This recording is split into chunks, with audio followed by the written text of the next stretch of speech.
definitely do.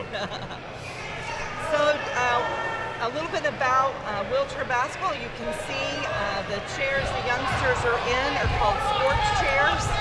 They have a cambered tire, which means they go outward on an angle, which allows them to turn very easily. Okay. They are latched into their chair, which allows their upper bodies and shoulders to actually help move the chair. Okay. So their hands are free.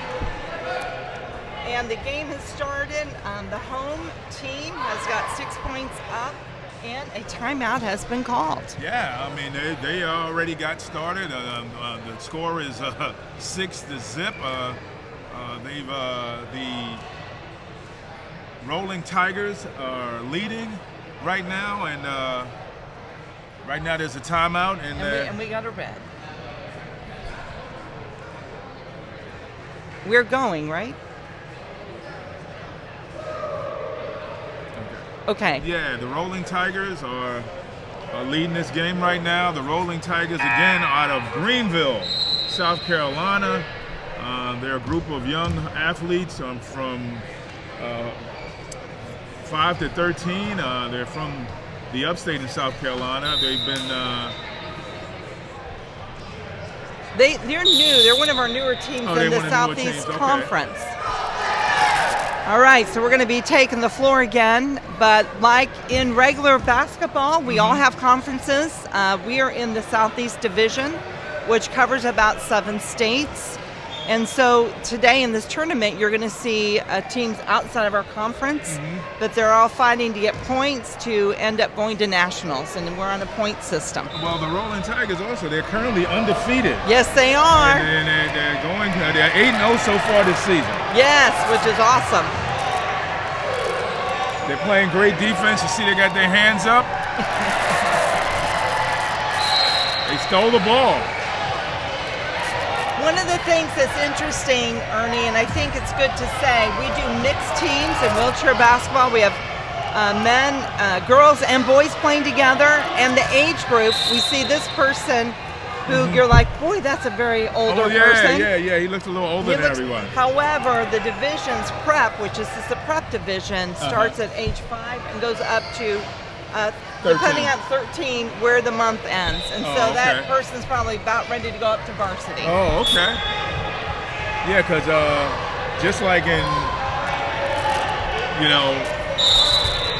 biddy and, I grew up in the biddies and midgets and, you develop, they had the different age groups that anyone, any ringers, guys that are too old to be playing against, guys that are younger than they are, they're more skilled. Right. Yeah, that type of thing. I understand that.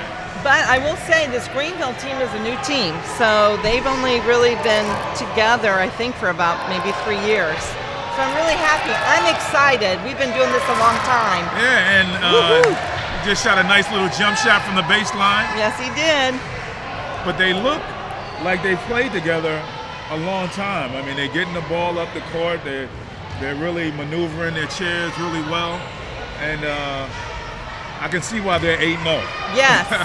Well, and again, it comes back to coaching, and the Rolling Tigers are coached by Jeff Townsend and Lindsay Metz. And I think what you're finding in the wheelchair sports, a lot of the coaches are now former wheelchair athletes. Oh, okay. And I think they can coach in a way that really explains what needs to be done with the chair, what are you looking for. You know how you have to read body language? Oh, absolutely. And it's the same thing in a sports chair. If the shoulder's turning, they're going to move one direction, so you can kind of counter if you got to do a pick.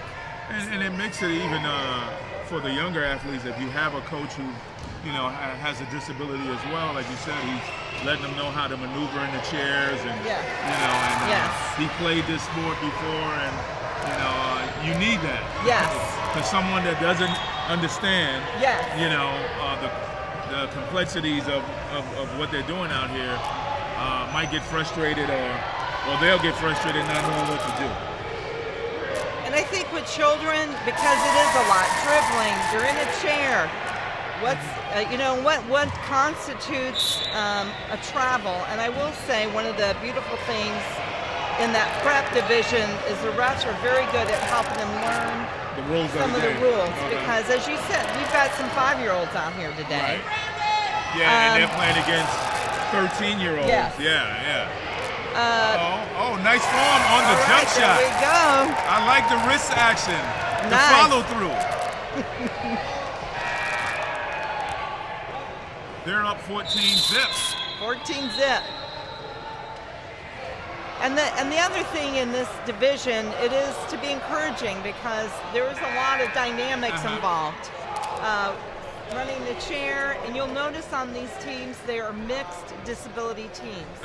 So you may see an athlete that has spina bifida like myself.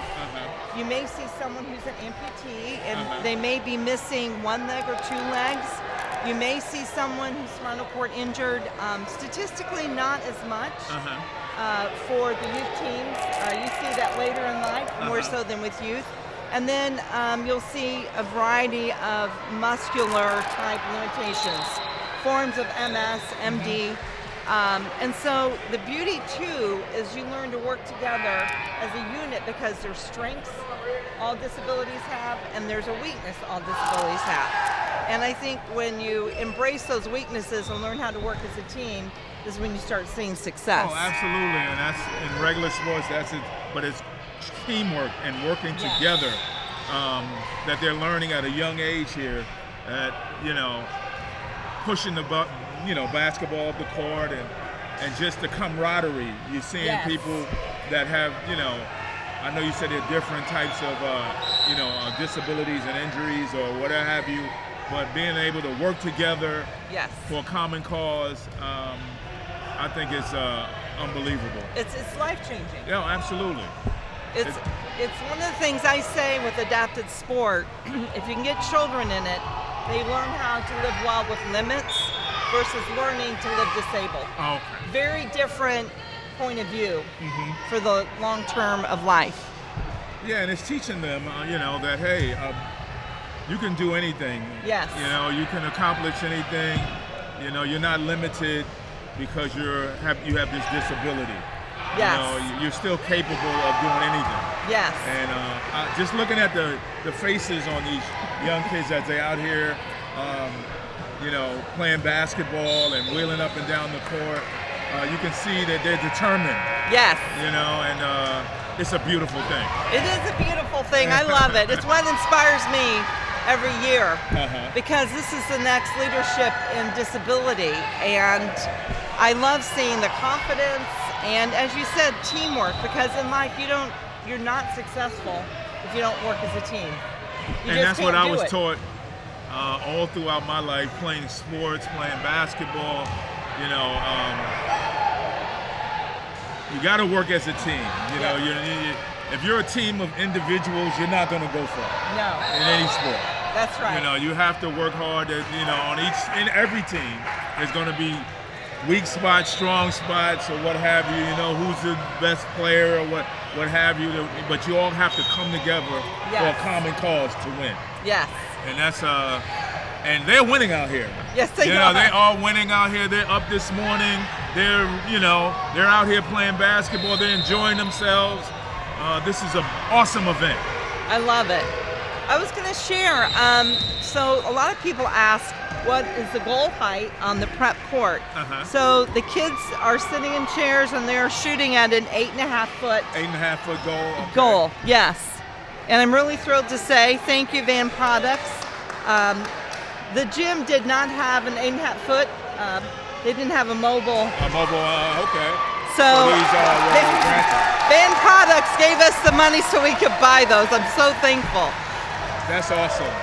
It is. Having a community, again, teamwork that supports. To support this event and to be there for these capable wheelchair athletes. Yes. Now you see right there we had a screen coming down the court protecting the ball handler. There we go. One shot in. Good job. And that was Roof. Woohoo! Yeah, Roof number 12. I think I've seen him score about 6 points already in this game. He has nice form on his jump shot. I've seen he has the left hand jump shot, and he extends the arm like you're supposed to in this game. I love it. I can see why he's scoring a lot of points. There we go. Nicely done. That was nicely done. Tom is winding down. And was that number 21? That was number 21, Josh. All right. The nice jump shot. Oh, actually. Right before the clock's about to expire. There we go.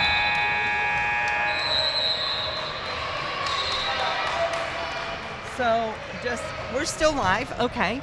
One of the things you'll notice, just so you can see, sometimes on the front of the jerseys, the number will be up on the front shoulder. And then they're up higher in the back. Obviously, we're sitting in chairs. You can't see the number. So, and I think that last shot was made by a young lady. Yes.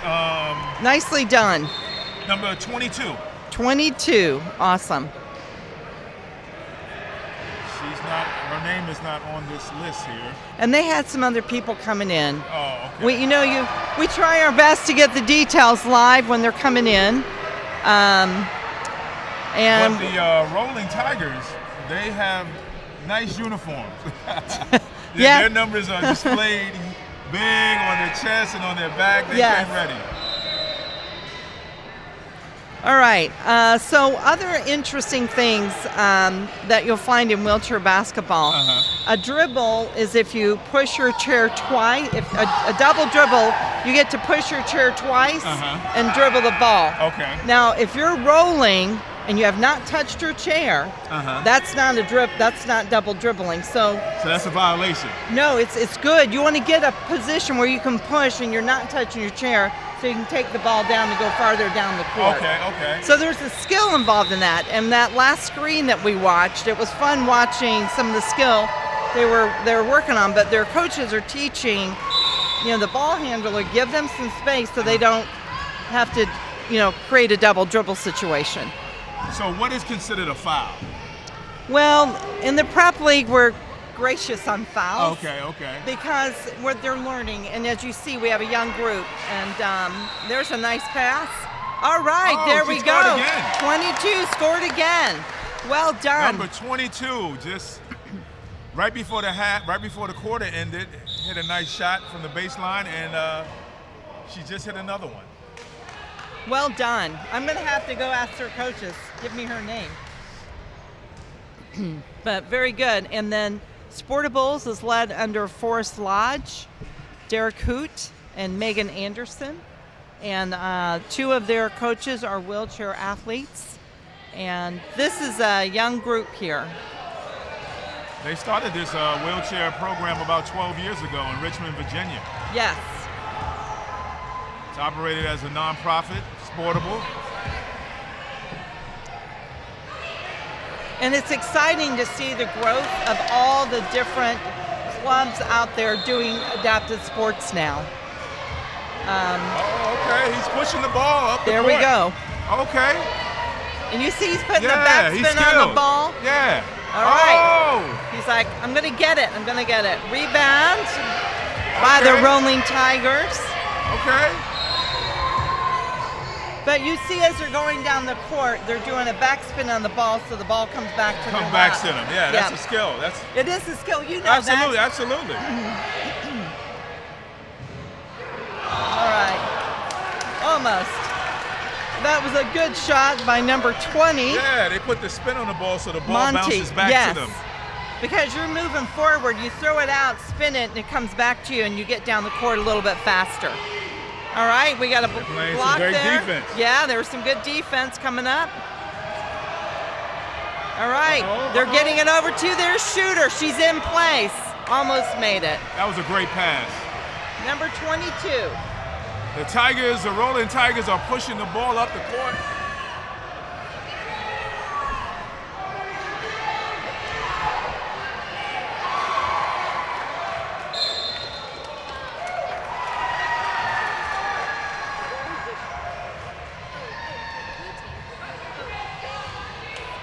Yeah, the Rolling Tigers are moving the ball up the court. I can see again why they're 8-0. They play together. All right, I'm sorry I went off a little bit there, but number 22 on Sportables is Snedeker. So she's not on our roster. I wanted to get her name because I think she needs a shout out for all the shots she's been making. Yes. She has 4 of the 6 points. Yes. For the Sportable Spokes. So, and you know, when these youngsters come in, they've traveled, they're anxious. And you know, the first quarter, everyone's getting the jitters out, and it's nice to see Sportable coming in. And okay, somebody got fouled. He's shooting free throws. Now you watch. He's going to the back of the key. You can push forward to get some momentum, but you got to release the ball before the front 2 casters. The ball has to leave your hand before the front 2 casters cross the line. Oh, he nice shot. Well done. And that was number 23, Dylan. He got 1 for 2 of those free throws. Yeah, Dylan knocked him down. You were asking about fouls, and the hand fouls, same as in regular basketball. Okay. All right. So we're moving around. You see? He's handling the basketball. Yes. So he's got to bounce again. He touched that chair twice. 1, 2. He's got a shooter pass. He's going for the shot. All right. Oh, off the glass. Coming in. All right. The Sportables have the rebound. They do. And they're pushing the ball up the court. Dylan has nice spin on the ball. Yes, he does. He's handling the basketball. He's lining up. Takes the shot. Ooh, nice shot. Nice shot. It was a nice shot. Yeah, absolutely. Good form, Dylan. Good job bringing the ball up the court, Dylan. Yes. And here come the Rollin Tigers. They are on the run. And we got number 33. James is coming down. He got all the way to the basket.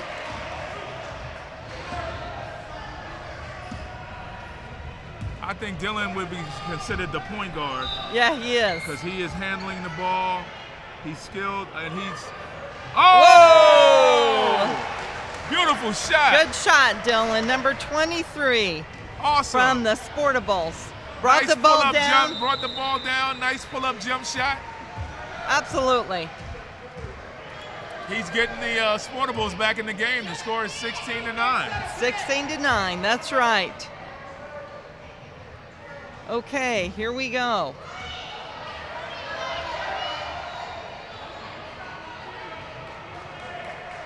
Okay.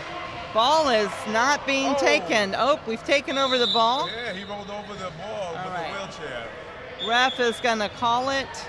Did that happen often in this game? What do they do in regards to that? Well, it crossed the line, so they're going to give it back to Richmond's taking the ball. It doesn't happen often, but can it happen? Sure.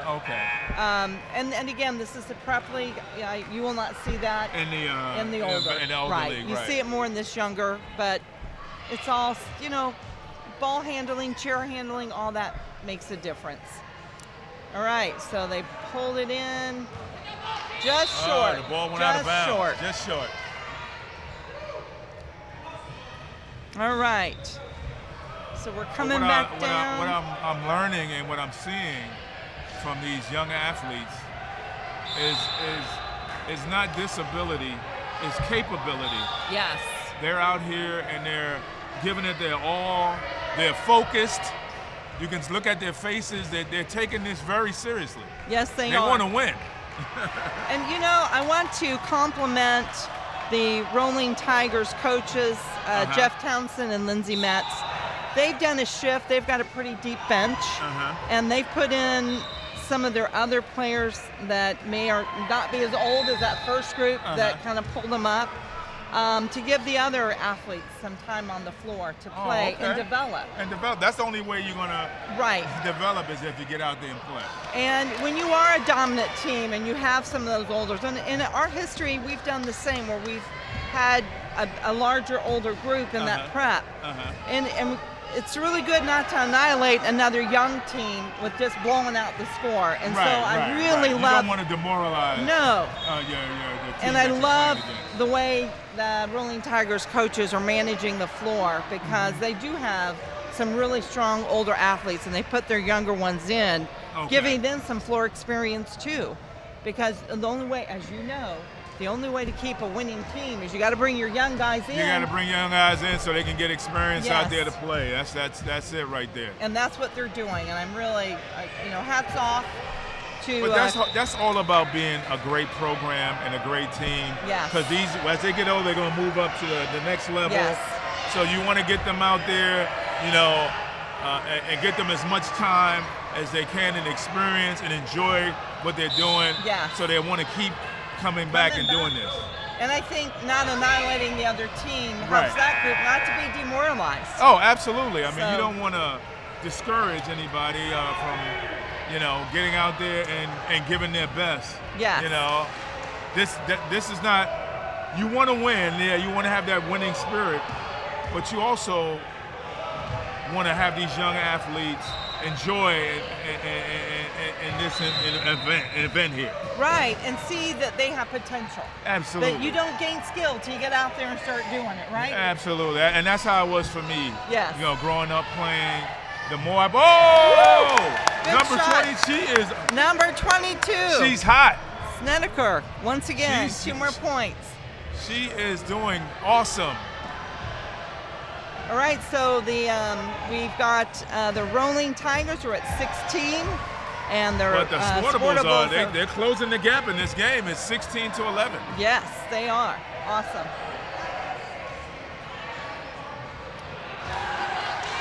All right. Ball went out of bounds. Ball went out of bounds. The Sportables are adjusting.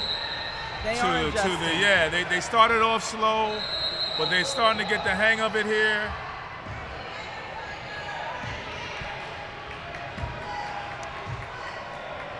Dylan is sharing the basketball. And he passed off to a teammate, giving her a chance to. Olsen. Yes, Olsen's bringing the ball down. She's remembered that 2-point. I got a They're giving dribble. the ball. Passed over to 22. Tough shot. And the Tigers similar. are keying in on number 22 because she is keeping them in the game. Yes, so they had great defense, hands up. They tried to avoid her from getting her shot off. They said, we got to stop her because she's killing. I believe there was a double team on that one. Yeah, absolutely. Yes.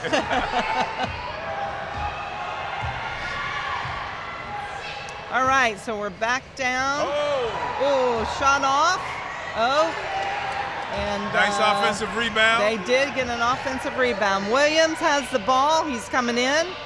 Williams is going to shoot that. Nope, he's passing off. Passing off. All right, that ball was went out of good bounds. Thinking on that, realizing he had people in front of him, he passed it to a teammate. Yeah, he was trying to look for a better shot, yeah, a little closer shot. That's a good teammate trying to figure out how to bring the other team in to make the score. All right, so we got another. We're little point guard. She's bringing the ball up. She is. She's. All right, now there's a scramble to get the ball. And it was recovered by the Tigers. Rolling Tigers got the ball. Man, that was you heard that kind of wheelchair crash from here. I mean, all right. Do We're they? calling a timeout.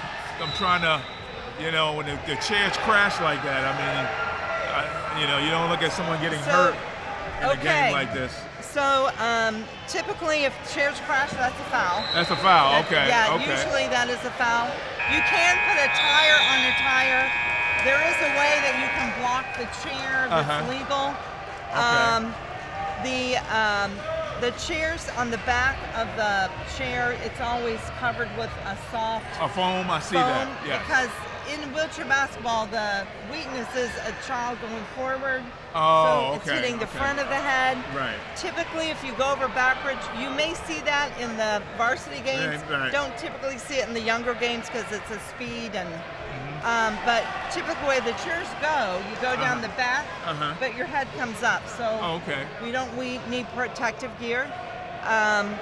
But yes, there are ways, and when you do a pick, and if you're doing a block, there's a way that you put the caster, which is a small tire in the front, onto the front guard of the chair, which is the rim that comes on the outside of those wheels, and then you can block them. Okay. And when I was playing, I was on a man's team. I, at the time, was the only girl, but I was strong, and I thought, I can block. I can hold your chair down.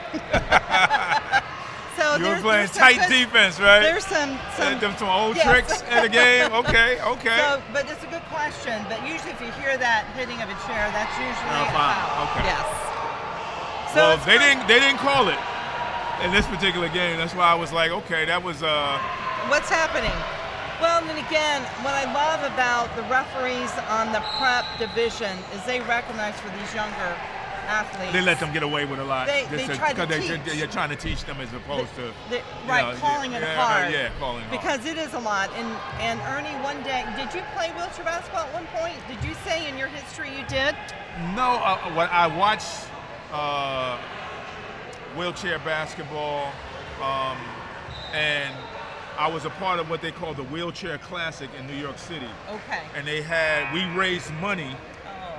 You know, they had the best players from each borough in New York City play in this tournament where people paid to come see us play. Yes. And the money and the proceeds went to the wheelchair teams. That's awesome. Or people in wheelchairs who had respirators attached to their upper. Okay. Yeah, and they raised money. I love that. Yeah, and we raised a lot of money for the disabled. And we went to the hospitals and met, you know, a lot of these wheelchair, and they weren't athletes. We were just raising money so they can get chairs, electric chairs. Things they needed. The same they needed. That's wonderful. Yeah. And you know what I love about my experience has been with professional athletes. They have great compassion. Man, they're tough at competition, but they are so willing to open a door for someone else to have an opportunity. Yeah, and that's what I could have played in other tournaments, the All-Star games or whatever, but this was so important to me as a kid because I have never seen, you know, some of the disabilities that you know, the hospital that we went to visit a lot of these, you know, disabled people. I had never seen that before, and it brought tears to my eyes as a young person because you're running up and down, you're playing basketball, you're not thinking about that as a young person. Right. So when you go and you see who you're raising money for, it had an effect on me as a young person. It changed my life. As far as having compassion and understanding that, you know, I'm gifted. It's a gift, God, you know, that I have. And I'm able to help other people through basketball. You know, it lit that flame in me as far as you know, caring about other people and that type of thing. And isn't that what we need today in the world? Absolutely. Caring about other people. And using your strength to help other people. To other people. You know, I'm all about playing it forward. You know, I want to be a blessing to other people. And that's what this is all about. Being a blessing to other people. And creating opportunities. And creating opportunities. And for these young people and these wheelchairs, to help them, like I said, believe and understand we can do this too. I can play basketball. I can do other things. This is not all that I'm not resigned to this wheelchair and my life is not over. You know, I can do other things with my life. You know, and it's a beautiful thing. Well, we appreciate you being here. I'm so excited and happy to be here. You don't even understand.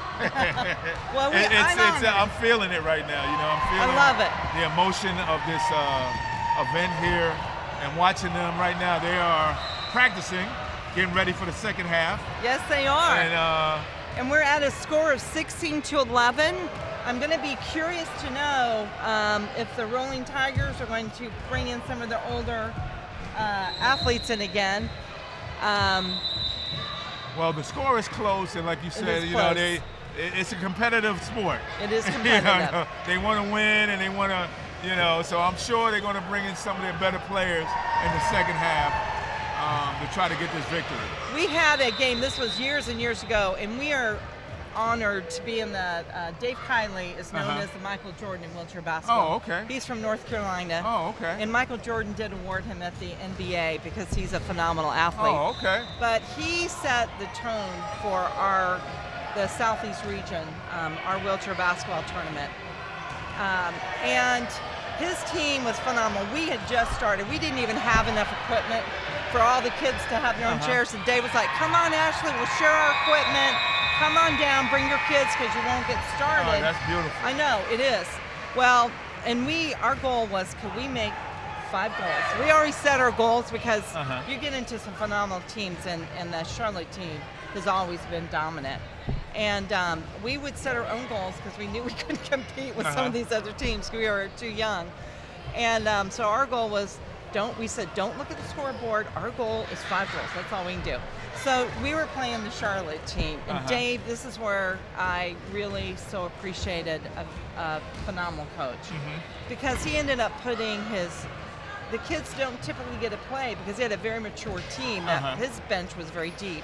And he said, no, and it's good for my strong players to cheer on their other athletes. What does it feel like when you're sitting on the bench and you're watching? And he managed that game to a 1 point. He knew they were going to win. The one who put in the winning shot, he put all girls out on the floor. He was great. Wow. He was great at going, everybody can play the sport. But the beautiful thing was our team came up and he said, we almost beat Dave Kiley's team. And Fiona and I are sitting here going, so when we went through shaking hands, I said, thank you, Coach, for managing that floor. I said, that's one of the best pieces of coaching I've ever seen. Wow. Because we weren't demoralized. Right. And our team felt like, wow, we're pretty good. We're pretty good. We can do this. We can do this thing. We can do this thing. We can make it happen. But it was really, and again, Dave Kiley is in a wheelchair, phenomenal wheelchair basketball athlete. And you mentioned Michael Jordan. Yes. And I was watching a video online of Michael Jordan. I don't know who he was playing. He was playing against a kid in a wheelchair. Yes. But Michael Jordan was in the wheelchair as well. Yes. And this kid, I don't know who he was. It would have been Dave's team. Yeah. And one after the other. He beat Michael Jordan. Yes. In wheelchair basketball. Yes. Michael was in the wheelchair. He was playing, and this kid was throwing hook shots and jump shots. Going all after him. Yeah, he was going all after him, man. But Mike was trying to be competitive. Oh, no, he is competitive. This guy doesn't give anything up. You know what I mean? Yeah, absolutely. It's not in him. Yeah. And so he didn't give that up. Yeah. He was working hard. We had a similar situation way back when we were trying to get more awareness to wheelchair basketball. And Dave's kids, there was a thing over at Central, NC Pro-Am, and I am so grateful because they always included us. And so and it was the Duke UNC night, was their biggest night. They had about 5,000 people, but they always promoted the wheelchair basketball game that night. And we mixed it up because we get some of the pro players. So at the end of the tournament, Jerry Stackhouse. We had Jerry Stackhouse, Julius Gamble, who was in college at the time. Right. Josh Powell. Josh Powell, that's the NC State guy. Yes, NC State. John Wall. John Wall. And Danielle. His name will come to you in a second. But anyway, and then the Charlotte kids came in because they were good. And I said, Dave, bring your kids because I want people to see kids are capable. And we were too young. I will say, I think my parents weren't happy with me, but we had a bigger picture, a bigger story to tell. So Dave brought his kids in, and I told the kids, I said, they're like, ooh, look at this. I said, no, don't look at them. They're nobody. I said, you go out there and play them hard, and you school them. So they went out, and they had 20 points to the pros 4. And the long and short, Jerry had the ball stolen 3 times. because you don't ever put your hands out. You'll notice when you're out here playing, your arms are never extended out because the ball gets stolen. Oh, okay. And this kid would just tip it off and go around, go up and make a shot. Well, Jerry got up out of his chair, ran down the court, and we thought, athletes, when you're playing, you get an athlete mind, right? Yeah, right. And so we're like, oh, the whole crowd started booing, but he ended up taking the ball from the kid, and then he put his hand out, and he said, that is good bowling. That's good. He said, no one has ever stolen the ball away from me 3 times in a row. He said, good job. And it just changed the whole tenor, but all of those. But you can imagine how that kid felt. Oh, yeah. That Jerry. There was a new, yes. Yeah, came and just said, hey, man, you got skill. That's never happened to me before. Uh-oh. Okay, we're back in the game, and okay. The Rollin Tigers. And the Rolling Tigers has pulled in 2 other older athletes. Number 3. Yeah, number 3. Joseph. Yes. So it'll be fun to watch now the strategy of the game, right? So the Rolling Tigers are up 18. He got it really under the basket, got it down low, and just went up and knocked down that layup. Here we go. Good and he pass. stole the ball. Ooh. I think he has some of the veterans out here now. Very good. And they're bringing the ball down.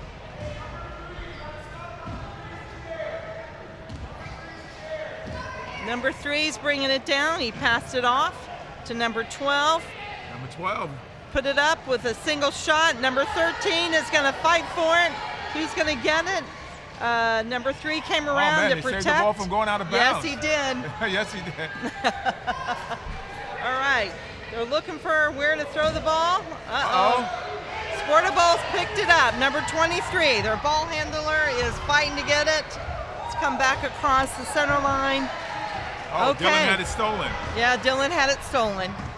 Number 3's pulled it back in. And Joseph is, he knows how to work that wheelchair. Yeah, he does. Oh, nice pass. Right. What I love about what Joseph is doing is supporting his younger athletes, empowering them to be a part of the game. That's good leadership on the court, on the floor there. Good job. Joseph Brady. And sometimes you may find in some of the leagues, if a 13-year-old is capable enough, they'll play him up on the bar. They put him so up it'll be interesting to see how they utilize his skill set. So today, some of these athletes may play 5 games through the day.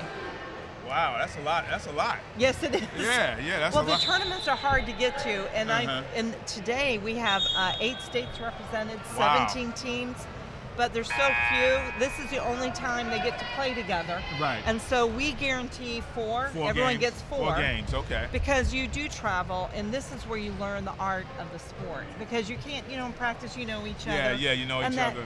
And it's just like when you practice. You want to play against somebody. You want to play against somebody other than your teammates. You want to get out there and show people what you can do. Prove yourself. Yeah. And I have to say that competitive spirit sometimes doesn't get fully clicked on until you're going to get somebody else. Absolutely. Yeah, and then you know where you're at. Yeah, that's right. Because you see where other people are. Yes. And you might see, hey, I have to improve. Yes. To stay out here with these guys. I need to work harder. Yes. And get more skilled. Because the court teaches, and that it's a beautiful thing, but that's exactly right. I love that, yes.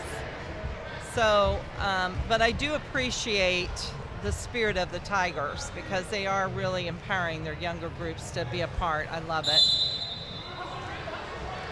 Yeah, they're building them up, and that's what, I was a part of an organization in New York called the Riverside Church Hawks. Nice. And we started from little kids. Yeah. And we grew up through this organization. They had what we call biddies, midgets. I started when I was 10 years old, and I played all the way until I went to college. Yeah. AAU basketball. So we knew we all grew up together. We knew each other's game. We knew how to play together. Yes. We knew I knew what every player was good at and what their weaknesses were. And we ran the same offenses from little kids all the way up. So you knew it. Yeah, so you knew, even though you went to another level, they ran the same plays. You knew the game. Yeah, we knew the game, yeah. All right, so we've got the Sportables bringing the ball down. and they're passing back and forth. I like seeing they're passing over the 23, and is there a back again, court? we've got a young group. Yes, there is a backcourt. So if he picks this up? Yes. He couldn't get it. There is a backcourt, and again, on the prep, you're not going to call those nuances as hard. Right. Because it's a lot. They want them to develop. Yes. Yes. And that's one I understand I that. love the refs of the prep because they get their mission. They get it. And they make sure they're empowering. Oh, all right, good now pass. look at that. Good job. Oh, right back. Number 3. Whoa, good job. Is there job. 3 seconds? There is a 3 if you're camped in the lane yes. too long? Okay. Yes. And sometimes they will help them move on. One of our kids, one of the games, this is years ago, but the ref said, son, you're in the paint. You need to shoot the ball or pass. And son, that's the second warning. So the third warning they're it was coaching called. them up. Okay. And when you've got a 5, 6, 7-year-old, when you think about chair mechanics, how to dribble the ball, the coordination, there's a lot going on to be aware of. And so the prep refs also are teachers. And you need that because that's how it was when I played. They lowered the basket. Yes. They didn't call walk or double dribble. Yes. They want the ref will come over to you and say, hey, or a coach will call time. Yeah, yes. Be aware of this because you're young. Because you'll see they've not called any travel in this because game. young kids, they get frustrated. They'll pick the ball up and run with it and go to the basket. Yes, exactly. All right, so Sportables, they had the ball stolen. So Dylan's taking the ball. And he's coming down. All right, scored 2. He seems really skilled. Yes, he is, but he's a little helping. older. He is, but he's also, I noticed he's been passing to the younger players. Yeah, he's trying to get them giving more them involved. confidence. Yeah. I believe in you. Here's take the ball. shot. Yeah, you take the shot. Yeah, he's willing them up. All right, and it looks like we're gonna bring another. We're gonna do a trade. Nope, we've got another timeout. Looks like we've got another timeout. Nope, switching out. Going back to the floor. All right, number 3 is coming out. They're managing that floor. Congratulations to the coaches. All right, Sportable's bringing it back in. Coming down the court. The Rollin Tigers have extended the lead. It's 22-11. And again, the confidence the coaches are giving to their athletes by saying, young ones, you're bringing the ball in. And I commend the coaches. So again, Sportable, Richmond, Virginia's coaches, Forrest Lodge, Derek Hoot, and Megan Anderson. And then over on he pulled up. Rolling Hornets, we have Coach Townsend and Coach Metz. All right, and the ball turned over, no points, and we're heading back down the court.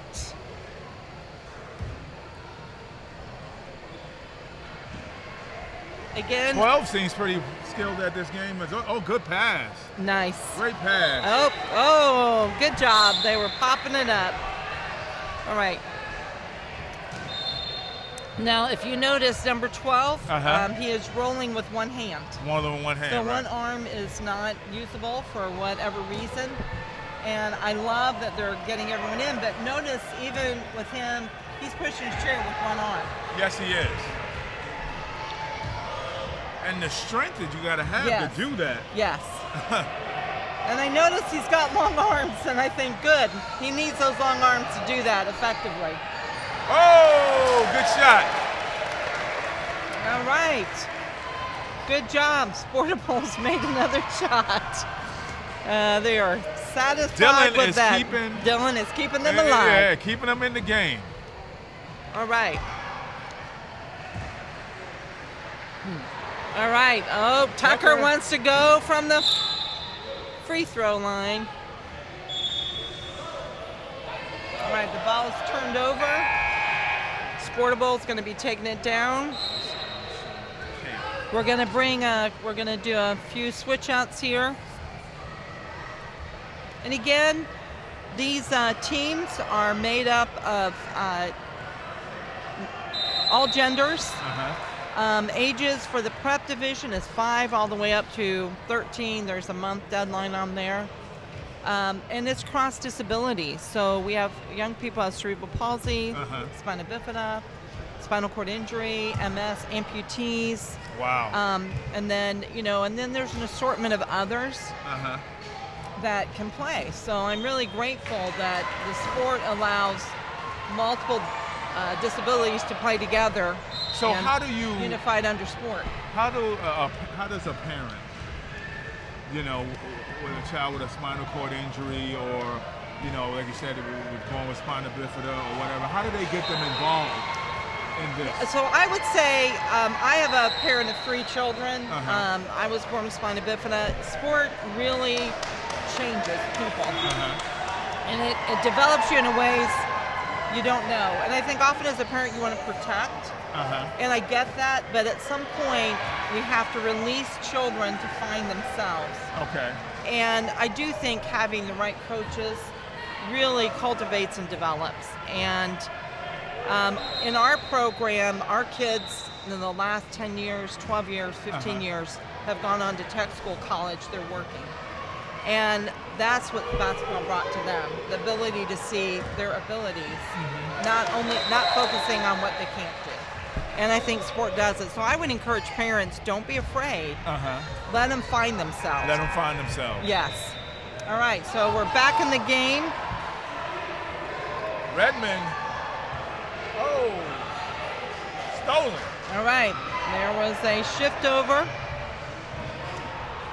Tigers have the ball again, and they're coming down the court. Oh, nice good. Pass. Very good pass. Everybody's set up. He's going to go in again, took the rebound. On a jump shot. He did. Just can't connect. All right, ball turned over. But they set that one up. Yeah. He was ready. He was ready. He had the shot in the baseline. A little bit of the strategy. And he took his time. He was wide open. Yes, he was. Oh, nice pass. Oh. All right, there we go. And an like interesting you said, he's thing. trying to get other people involved. Yeah. He had the shot right there. He could have shot that. He could have taken it, yeah. And again, what I love about this is the Tigers, Rolling Tigers, they have a lead, and the coaches are allowing their athletes to all get some experience now. And that's great coaching. All right, so Sportables are passing off, and it was intercepted. He's pushing out.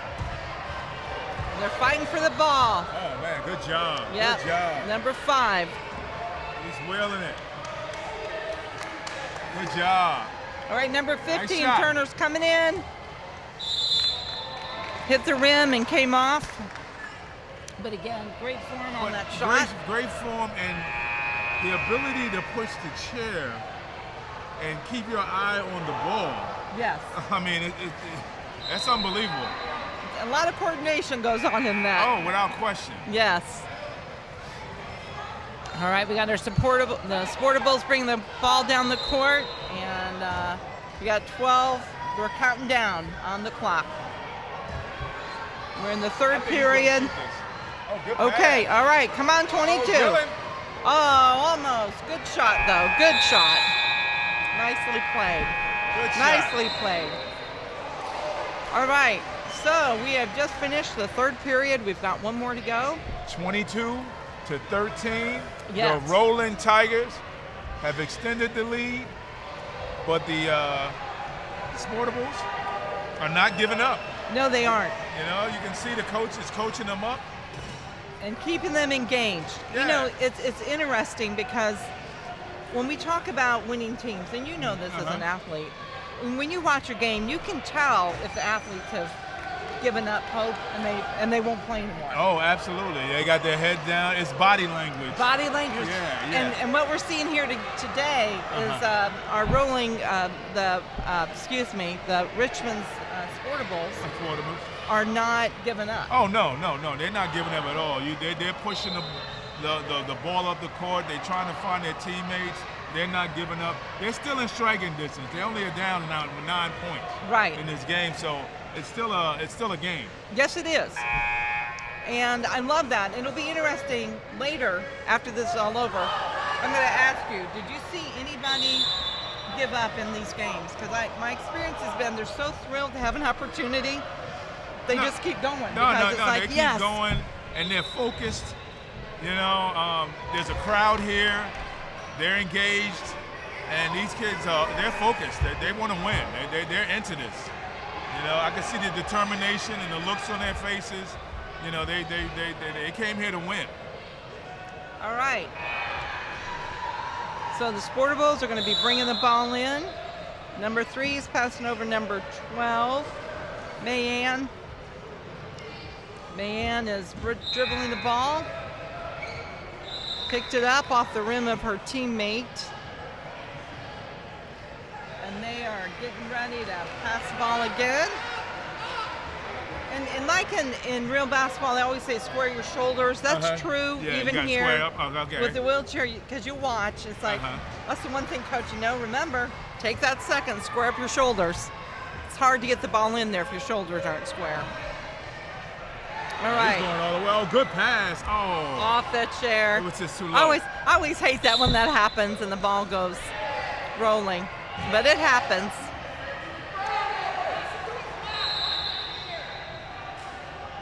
All right, here we go. Number 23 is passing into Coley. They're bringing the ball back in. Come on, Coley. The ball that they're playing here is a smaller ball. I should let you know the ball is not, it's regulation for this, but it is a smaller ball. Oh, look at that. It was a good shot. Good shot. Didn't go in. The governing body for wheelchair basketball is the NWBA, the National Wheelchair Basketball Association. It is the oldest adaptive sports organization in the country. Its history comes in after World War II when our vets were trying to figure out what to do after injury, and they started wheelchair basketball. Wow. So that's a little history, disability history today. All right, that was a good shot. Number 20, nice shot. All right, the ball is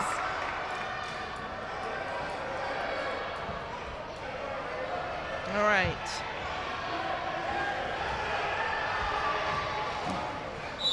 There was maybe a crossover on the boundaries because the Rolling Tigers got the ball back.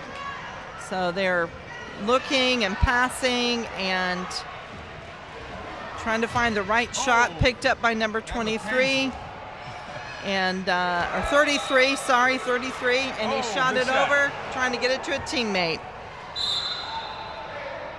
It's still going to be Rolling Hornets that bounced off the Sportable's that wheelchair chair. Crash was really intense. Yeah, it was. But it was at the same team.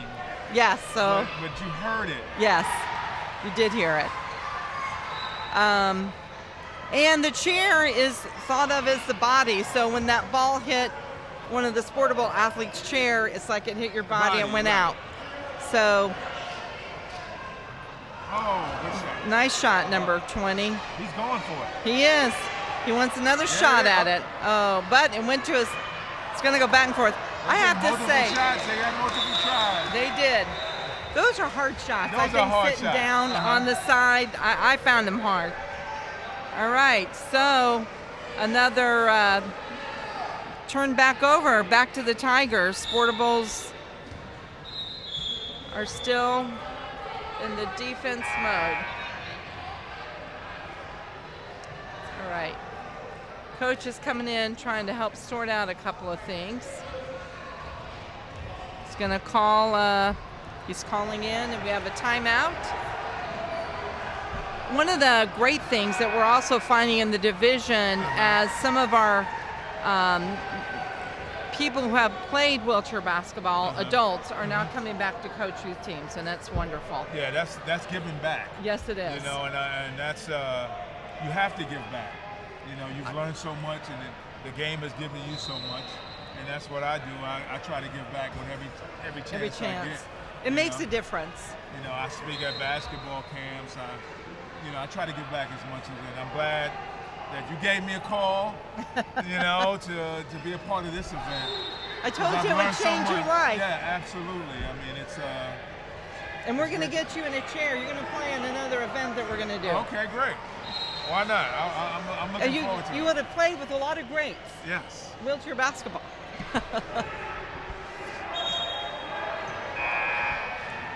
Bridge to Sports, we're still talking live here. We are going into our 17th year, I can't believe it. But we do host a number of adaptive sport programs year-round, as well as host adapted events. We have a bocce tournament that we're going to be putting together in the fall. We have a couple of our athletes who have been to nationals a number of times. And so we are going to get the honor of hosting a bocce tournament coming up. And then we have a fun thing, March Madness. We do our August Madness. It's going to be a March Madness, but we're going to be playing wheelchair basketball. That's where I'm going to. So all these, Gene Banks, Phil Ford, Derek Wittenberg, Chucky Brown, all those guys have played in this event. Oh, okay. And Chucky was the one who said, "Hey, Ashley, you're doing it again. I'm in. Count me in." So yeah, count me in. It's a fun. It's a fun event. I want to experience that. I've never experienced. Wheelchair basketball playing. Yes. I've watched. You'll love it. At halftime, they have sometimes at NC State games, and I see the intensity. Yes. And they're older. That's usually our varsity group. Oh, that's your varsity. It's our group. Okay. Yes. Okay. And we're so honored when they give us that privilege of demoing, because look at that. Yes. Well done. Sorry, I caught it out of my eye. Number 23 just took a 2-point. Threw it in. It was a great shot. 23. He's been Dylan. He's he's been. The whole game. He's been keeping. Yes, he has. He's been keeping them in the game. Yes, he has. I think out of the 15 points, he has about 9 of them. Yes. This is when we need. The statisticians. Come on, give me some stats, Pete. We need some stats here. Yeah. Uh-oh. And we do keep them, I will say. There are stats, but we just don't have the technology. We keep saying we're going to have to get a statistician to feed us details so we can. He's running the point guard. He is. Pushing the ball up. Oh, yeah, nice he is. Move. He is. He's trying to see if he can get his teammate in position. Stolen. Stolen away. Oh. Now, I want to just make note that is our young man that's playing with one hand. Yes. And he was able to throw that a good distance, get it to his teammate. And I like to point these things out because there are no limits. There's a lot of skill involved, and we all can develop skill. It takes determination, practice, and opportunity. And that's what these events and all these teams here today are doing, is they are giving opportunity. Oh, all right, man, they're hustling. Look at them. Yes, like you said, with one arm. Yeah. And he got it. He picked it up. He got the ball. Look at the pass. He did. Number 12 did. He's pushing it up. Oh, it's stolen. She stole the ball. Yes, it was. Remember, I told you, never put your arm out. It'll get taken. Yeah, she took it. That was a good steal. And now she's pushing the ball. Yes, Sportable's like, Coley's going, no, you're not taking our ball. I'm going to get it back. We're going to get some points here. Okay. There we go. Pass over to number 22. Snedeker. Oh. All right, looks like we may have had a foul going on. Yep, foul on number 5. This is intense. Yes. This is really intense when you get down. All right, let's see what's going to happen here now. Ball's thrown back in. And it's coming down. So the Rolling Tigers are bringing the ball down the court. I love the way how they push the ball up the court. Yes. With the spin. That takes a lot of skill. It does. Yeah, and a lot of practice to be able to do that, to maneuver like that. Yes, it does. Well done. That was a good job bringing that down. bringing it over to. And you got to have a lot of upper body strength. He does. And to again, get that shot up. And then, you know, everybody's body type is different, and you always play to your strengths. All right, so Dylan's coming down. He's going to take the shot. Oh, just short. Just short.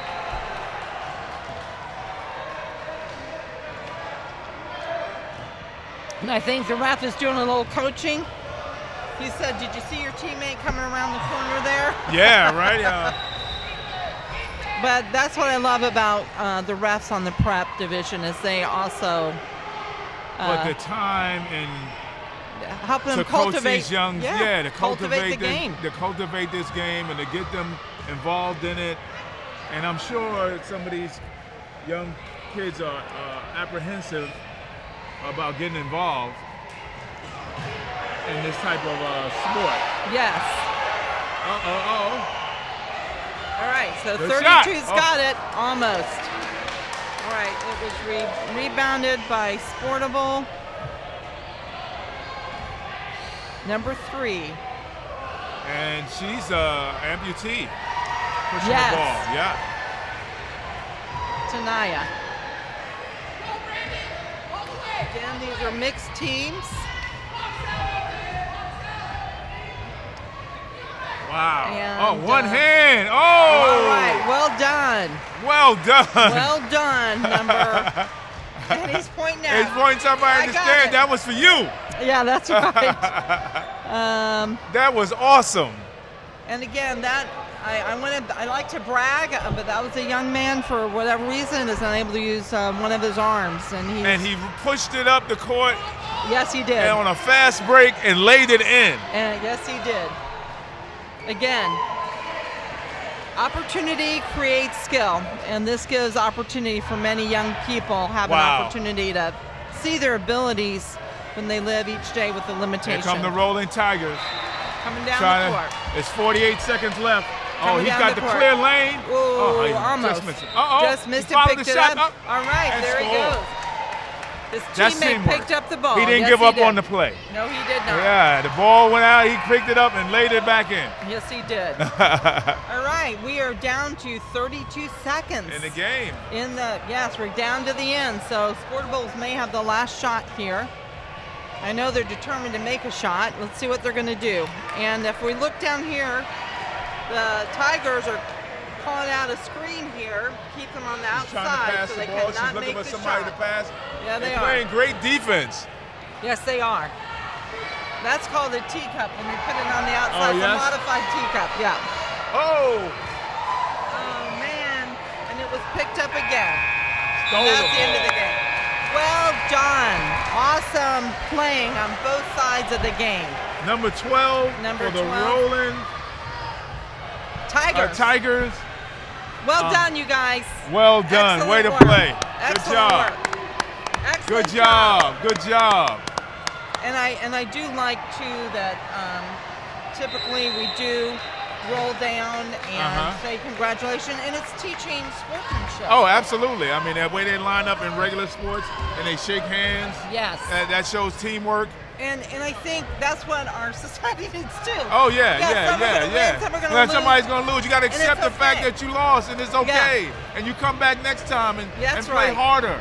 You know, and this sportsmanship right here is awesome. That's right. And it has to be taught, and the only way to do it is really when you're playing sport. Right? That's what sport teaches you. Yes, it does. It teaches you that to never give up, and hey, I didn't play well this game. I'll play well the next game. It's okay. Referees are also. And you respect the opposing team. You know, hey, you did a good job. You bought it to, you bought it more than our team did today. Yes. And you won the game, and there's no animosity. No. You know, you just say, hey, I'll come back next time. We'll play harder. We'll get the win next time. And the other cool thing that you see off the court is that you'll see some of these kids come to how did you do that shot? So there's a little bit of mentoring. And I know for our kids. That's how it is. I watch guys like Dr. J and we all get it from somebody else. Yes. You get it from someone else. I mean, you watch moves certain guys makes or whatever, and you try to emulate that. That's right. You know, so I see this in this game as well. Yes. And so we got the Rolling Hornets coming in. I'm very proud to say they're from Charlotte. Oh, they look like the Charlotte Hornets. They have their colors. They do. They have their colors. And I will say this is one of our strongest programs in the state and in our region. They have a very strong team, so I'm excited to see them. And there's a lot of sports organizations that are being represented in a way. You know, like the Charlotte Hornets and the Rolling Tigers. They have a Clemson Tiger. They do. Yeah. You know. And you know, because we're here in the Triangle, we have to remain neutral. Oh yeah, absolutely. Because we love everybody. Yeah, we love all the sports. We love all the teams. I know there's some rivalries in this area. I grew up in a rivalry here, and us in North Carolina or Duke or whatever. But that's on the court. Off the court, we're friends. Everyone gets along. We get along. Absolutely. We get along. It's a game. The fans love the rivalry, but off the court, we're friends. Yes. You know what I mean? And a lot of people don't realize that. Yeah, they don't realize it. A lot of fans think we hate each other, and only when in the moments of the game. Yes. And that competitive spirit. But after the game, it's all love. Yeah. It's all love. We can hang out with each other. It's been done. Well, and that's what's happening today. And one of the things what I said when I was talking with you about coming and helping us today, you said, "Oh, you got Phil Ford and you got Gene, but you've got all the schools represented." Yes. You got Chucky Brown, you got Ernie Myers. Yeah. We all played. I played against Phil Ford and played with him. He coached me with the traveling Raleigh basketball. I mean, traveling. AU basketball. No, I'm having a brain fog right here, right now. But we had a team that our senior year, and it's the ACC. Like an invitation. Yeah, like a traveling team that goes around the counties all around North Carolina, and it's ACC All-Stars. Nice. And Phil Ford was the coach. Was he? Yeah, he was our coach. Nice. And he's a good guy. Yeah, he's a great guy. He's a great guy. Yes, man. He's a good person, and I'd love to see him back in basketball. I know he's retired or what have you, but he coached at North Carolina. He coached in the NBA. Yes, he did. He's had a long, and he was a great player.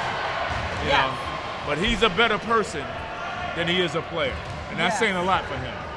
No, and that's the reputation he has. I've heard that a lot about Phil. Mm-hmm. So for all of you listening, we will have Phil with us later today. He will be part of the announcing team. And again, I am so grateful for you amazing athletes who come in and are part of this, because you're affirming that the sport that we play is every bit as viable as any other sport. Oh, absolutely. And only you can do that. It takes practice, preparation, and a willingness to win and compete. Yes. So it's the same thing. Yes. They're just in wheelchairs. Yes. That's it. That's it. And as you've seen in the last one, now, one of the things I do enjoy watching the Hornets here, when they get a little bit, as you watch and see them warm up, they warm up and they look like, as you get up to the league, you're looking at a college team warming up. It's very interesting watching. So it's a lot of fun. Yeah, this is awesome. I mean, in the respect that I've never been involved in anything like this before. Yes. And to see, these young athletes. Okay, so we can do Okay. I know. We need a break. So we This is hard work talking. Yeah. It's I do it for a living. It's crazy. It's hard work. You're on, right? Okay. All right. So let's get ready for this next group. Here's the Hornets.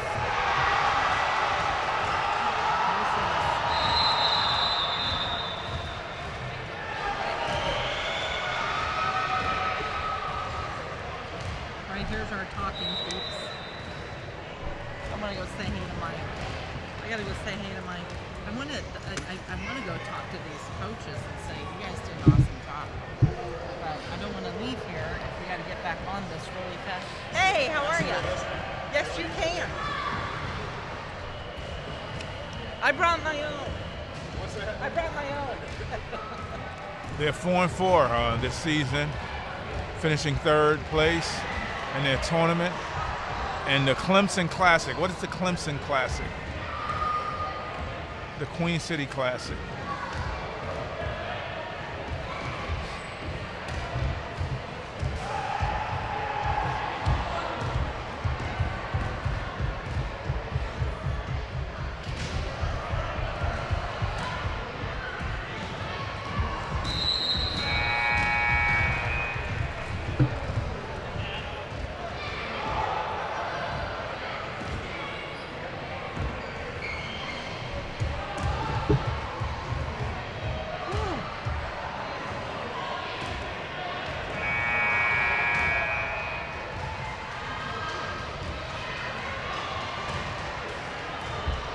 What I'm doing this morning.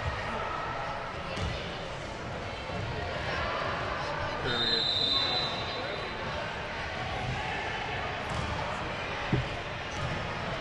Doing a broadcast for the wheelchair bound athletes.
All right, we are back at the Old North State Classic. I'm here with my host, Ernie Myers. Yes.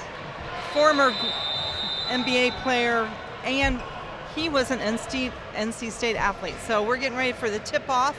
We've got the Rolling Hornets against the BlazeSports Blazers, the Hawks. And as you'll notice, some of these folks have been taking names of pro teams in their states, which is really awesome. All right, the tip-off has gotten. And the Hornets. The Hawks and the Hornets, yes. There we go with the push right here. He's pushing the ball up the court right now. Over up at the NC State logo. Wow, that was a nice yes. Okay. Coming in. All right, and as we can see, again, these can be mixed.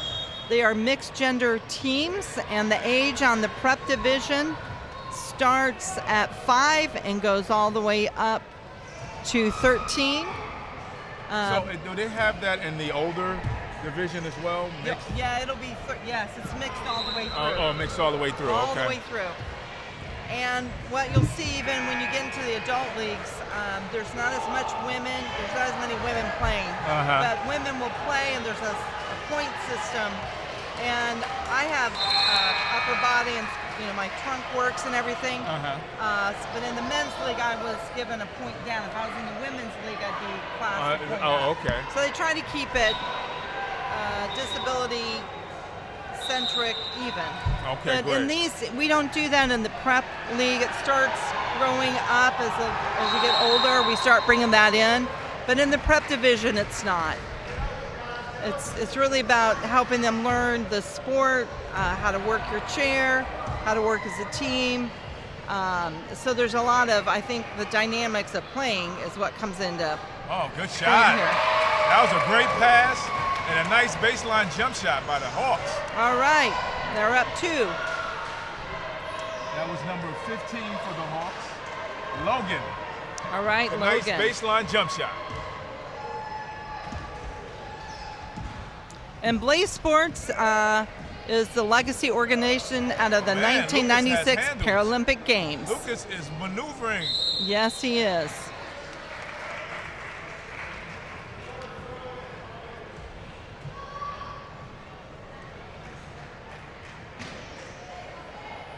These wheelchairs are built specifically for this sport. Yes.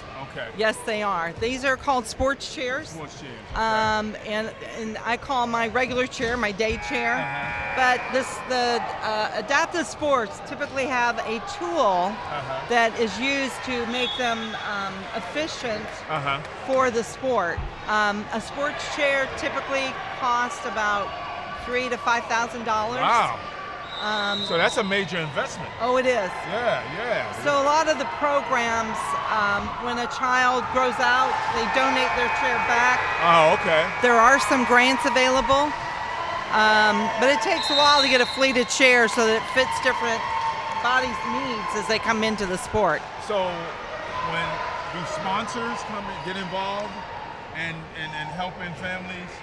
So typically there's grants. So grants? CAF, okay. Challenge Athlete Foundation, is the biggest international grantor of adaptive sport equipment to people. Okay. And they do a lot. They usually do a 50-50. They give you a 50%, and then you've got to find the matching. Okay. And often you can get that. Like for our kids, community organizations are phenomenal because you can go and say, hey, I need a match. And they usually, like the Lions Club, the Rotary Club, many of the civic clubs. And then. Yeah, I'm a member of a Rotary Club, the Apex Rotary Club here.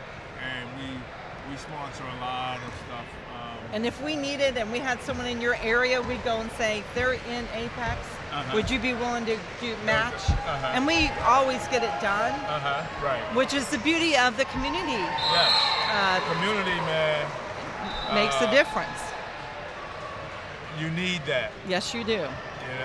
They always say it takes a village. And it does. And it does. Yes, it does. To raise kids or create these kind of opportunities. Yeah, to create these type of opportunities for kids. Ooh. There was a hit. That was a hit. That was a hard hit right there. Yes, Y'all it probably was. heard that over the broadcast. I know. I always think, so when you're looking at 10 chairs, I mean, there's $50,000 worth of equipment sitting on the floor right now. Absolutely. Yes. It is one of the things that has... Oh, nice pass. That was a beautiful pass. All right, he's looking around. Can I make the shot? Do I pass it off? He's passing it off. And they're giving it. Arms. Yes, he does. So when he puts the ball up, it's hard to get it from. I mean, his arms are very long.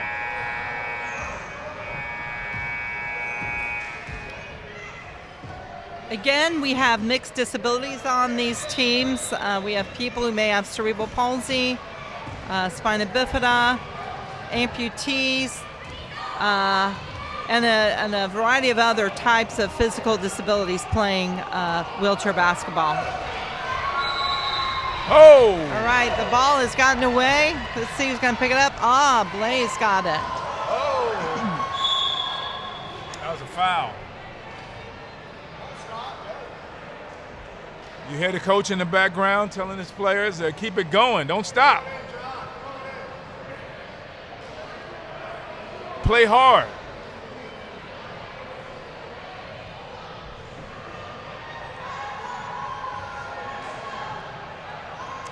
All right. Good shot. Nice. Ooh, so close. I hate it when it's short by just that tiny bit. All right. All right.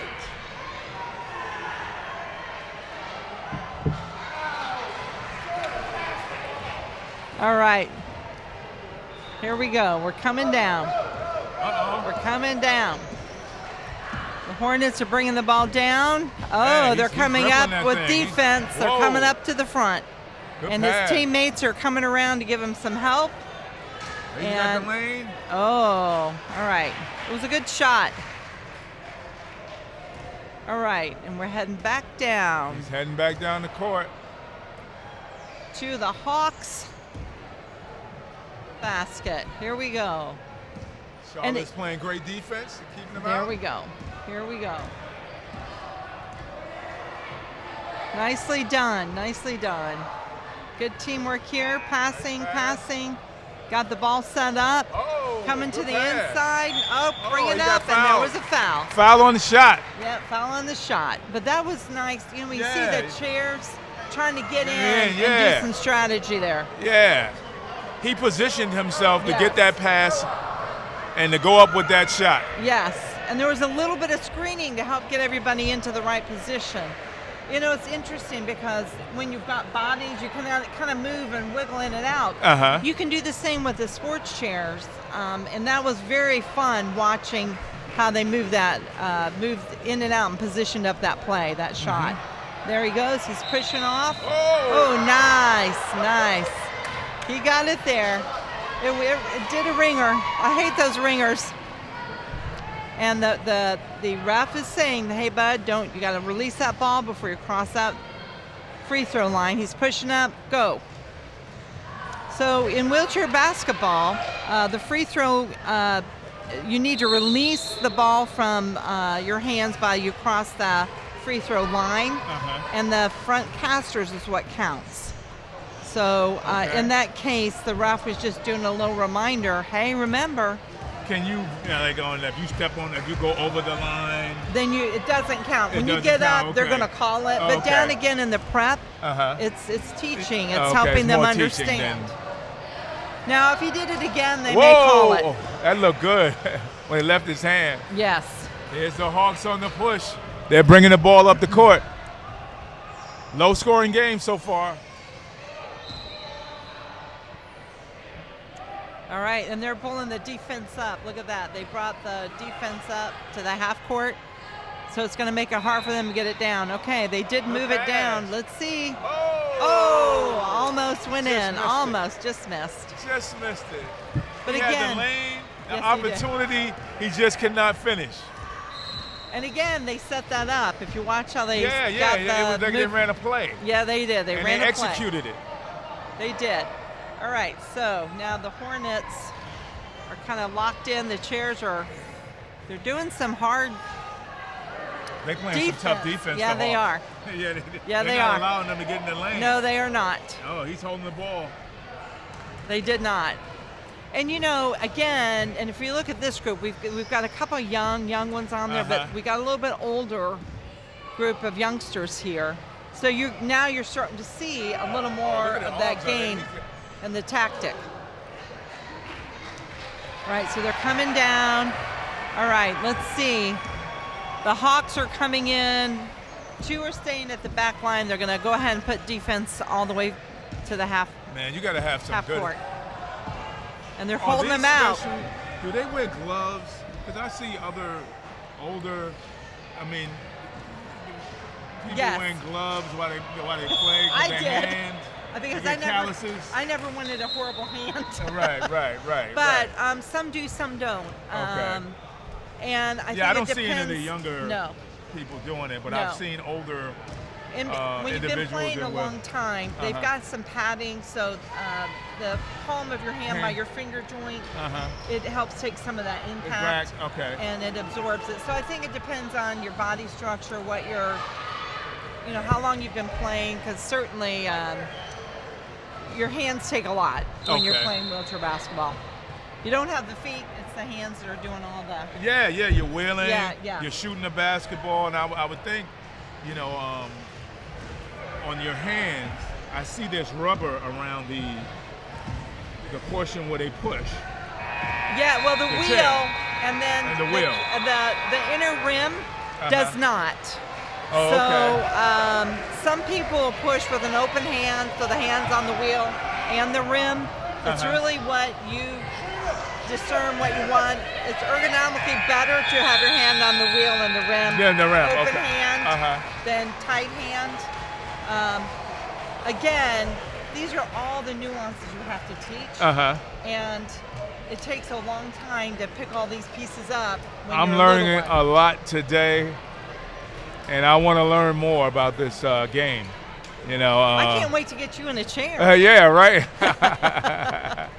I have to say, Julius Gamble, this was back in the Pro-Am days.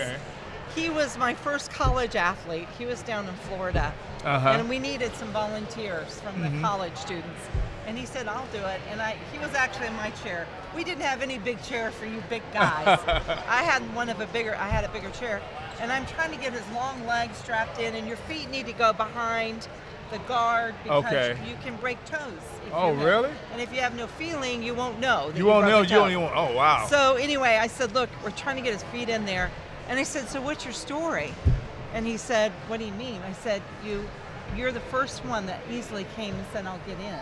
And he said, well, I have a nephew who has CP. Wow. And I wanted to know what it was like for him. And I said, I love you. Because there was that compassion. That's compassion. And he wanted to understand what he could do. And he appreciated, and he's a good person. He's a good guy.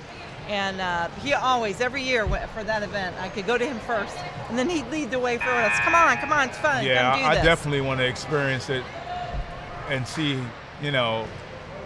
how hard it's to work. Yes. These young people are working because it's hard work. Yes, it is. And they enjoy it. They're playing a sport that they love, and they're playing basketball. But and you see it on their faces, don't you? Absolutely. Yes. Absolutely. And the coaches are just coaching them like you hear them in the background here. They're telling them to get back, get up, put your hands up, push the ball. That's right. All right, so we're down in the Rolling Hornets, and they made it. 2 points. Tied score. From number 13, I believe. Was that 13? The Charlotte Rolling Hornets, number 13. The nice layup to the basket. Well done, well done. All right, we did a pass. So we've got the Hawks working on a play again. Coming up to the line. Wow, that was a great shot. And I'm saying that because he's one of our shorter ones on this team. I'm trying to catch his number. Number 2 on the Hawks. He's one of the shorter ones, but he's got a good shot, that young man does. Oh! All right, there we go. Number 23 just put in 2 from the Hornets. Hornets. Well done. Nice shot. Well, here come the Hawks. They're coming down, bringing the ball down. Okay, now look, Charlotte's matching. You're going to put defense on us. We're going to put defense on you. Yes, you can. Oh, okay. Now, I will say, in the prep division, there are some very specific rules. If you do that, if you are with a dominant team, they can take you out.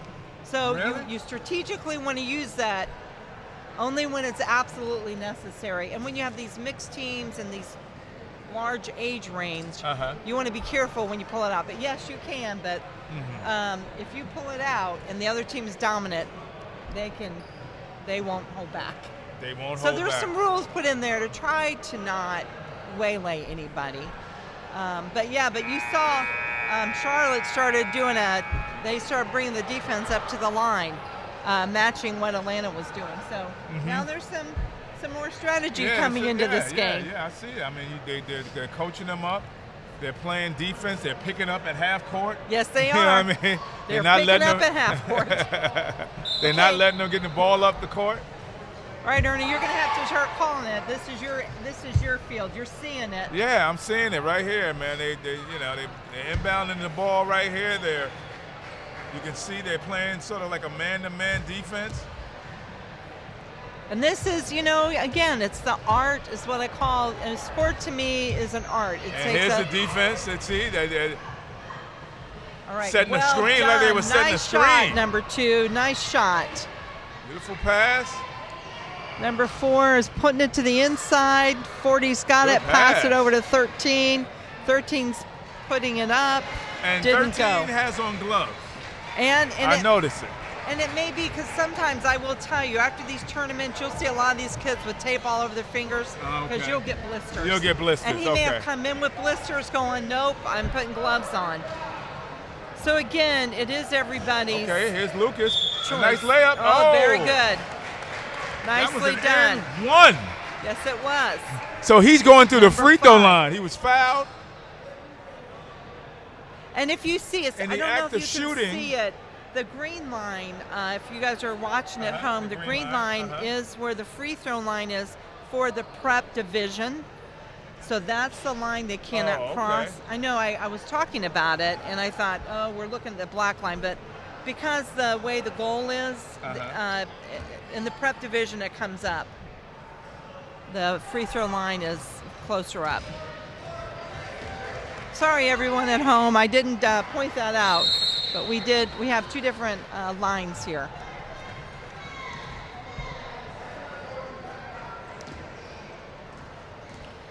And again, the governing body for wheelchair basketball is the NWBA.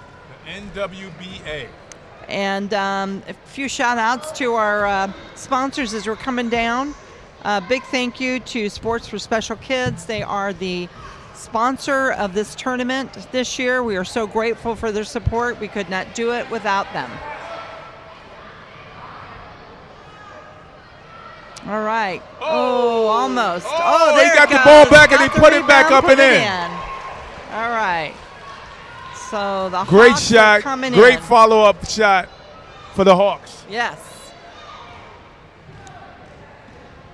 All right, and there, look at that defense. they Hornets the are lane. bringing their people up to screen so they can get that ball through. So they see the came screens. back through. They came back through so they could. I see the strategy. Yeah.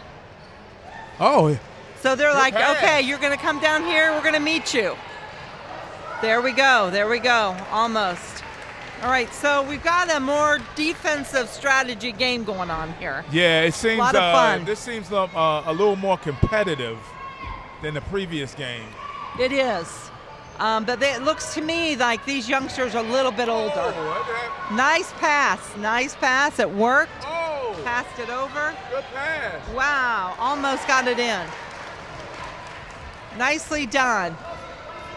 Nicely done. They're getting back on defense. All right, they are, and they're meeting him at the line. He's dribbling. He says, I'm going to go around you. His teammate created a screen. He's coming around. Nicely done. Nicely done. And he's still bouncing. His teammate set a pick. There we set go. a screen for him. Yes, he did. Well done. He said, I'm going to make my way up. You're not taking my ball. There we go. Passing it off. And the shot Tough went shot, in tough just shot. short. Just short. Just short. I used to, when I was coaching, I would tell my kids, I said, pretend you're shooting over the backboard because you don't have the legs. You don't have the legs, right? And it's hard to get your shot up without the legs. And you got to mentally get your brain going. I got to push harder. You got to push harder. And get up higher. And you're pushing the sports wheelchair. Yes. So your arms have to be tired. Well, so I don't know if you're I think because just like walking, you do it every day. Okay. That it's second nature. Yes, it's second nature. Okay. So I don't feel like pushing is ever fatiguing. But no, you do it. You're doing it. It's just part of life. It's like walking. But they're pushing it on the court. I mean, they're using speed and they're really maneuvering these chairs. I would think it takes a lot. That it does. Yeah. And what it is that coordination of the shoulders down to the hands and the fingers. Yes, the coordination is huge. Okay. So to that point, but these chairs are easier to push than our day chairs. Oh, okay, I got you. So the sports chairs is but they go out so you can't get through doorways. But the truth is the sports chairs are much easier to push than our day chairs. Okay. I know, I love being in a sports chair. They're the best. All right.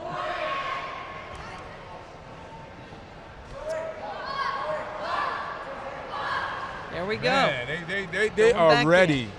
They are feeling this game, and they want to win.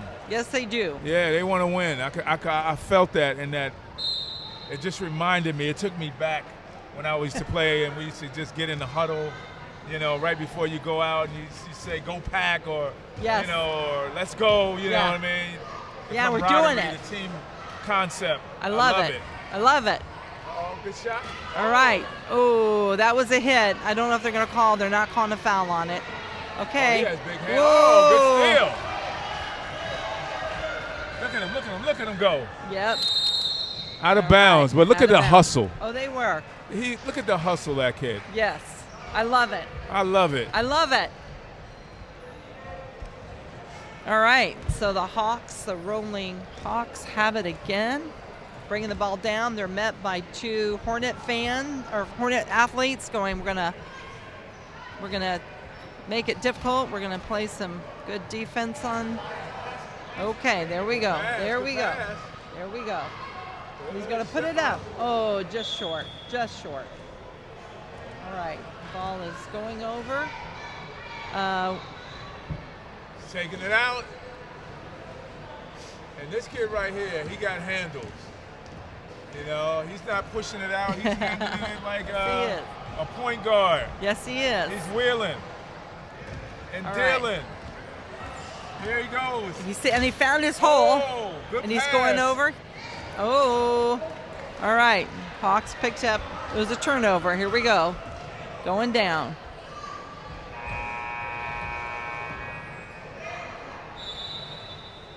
All right, and we got past that. He's got long arms. Yes, he does.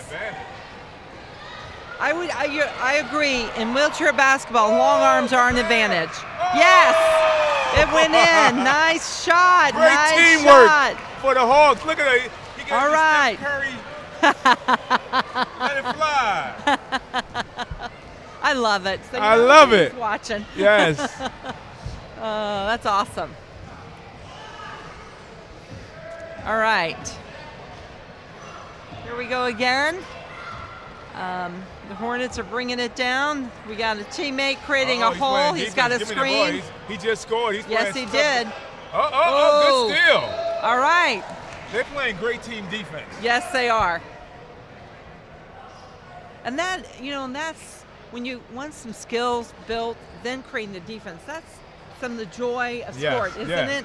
Yes, the competitiveness. Yes. All right. Good shot. Whoa, okay. Charlotte matched the shot. But the Hornets hold ahead. Hold ahead by 2. Score is 8-6. 30 seconds left in the second quarter. All right. And we have 1:28 in the game. Or not in the game, in the period, sorry. Coming down. Oh, nice shot back in. Nice shot back. There we go. Shot. All right. Look at him. I think they've warmed up some. They're getting their blood going. The arms are going. They're like, we got this. All right, it's a tie game, the net folks. barely moved on that shot. Yeah, it was sweet. It was a sweet shot. Yeah, it was a great shot. All right. Okay, so Hornets are bringing the ball down. Okay, teammates picking up the ball. Got cut short. All right. Oh, wow. It's taken away. So the Hawks are coming back down. Uh-oh, no. They're fighting over the ball. They're fighting. Good job. Hornets said no. We're taking it. Man, it's he ours. cut them off. They're playing aggressive. Yeah, they defense. are. Yeah. All right, they're playing aggressive defense.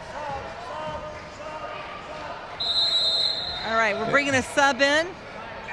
The score is tied. Score is tied. 32 seconds left to the halftime.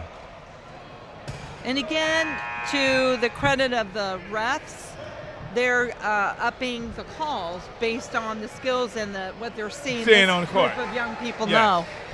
And I think, again, credit to this group of refs because you've got to adjust. We've got 3 different divisions playing today, and you're going to see the different skill sets at each level.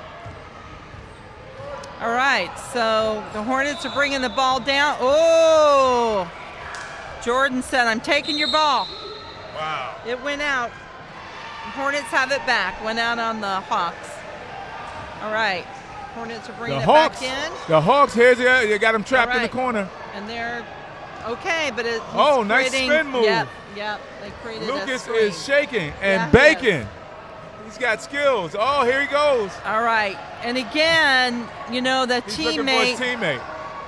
But they're holding. See how they created that screen there to give him space. 2-1. He got the shot off before the half.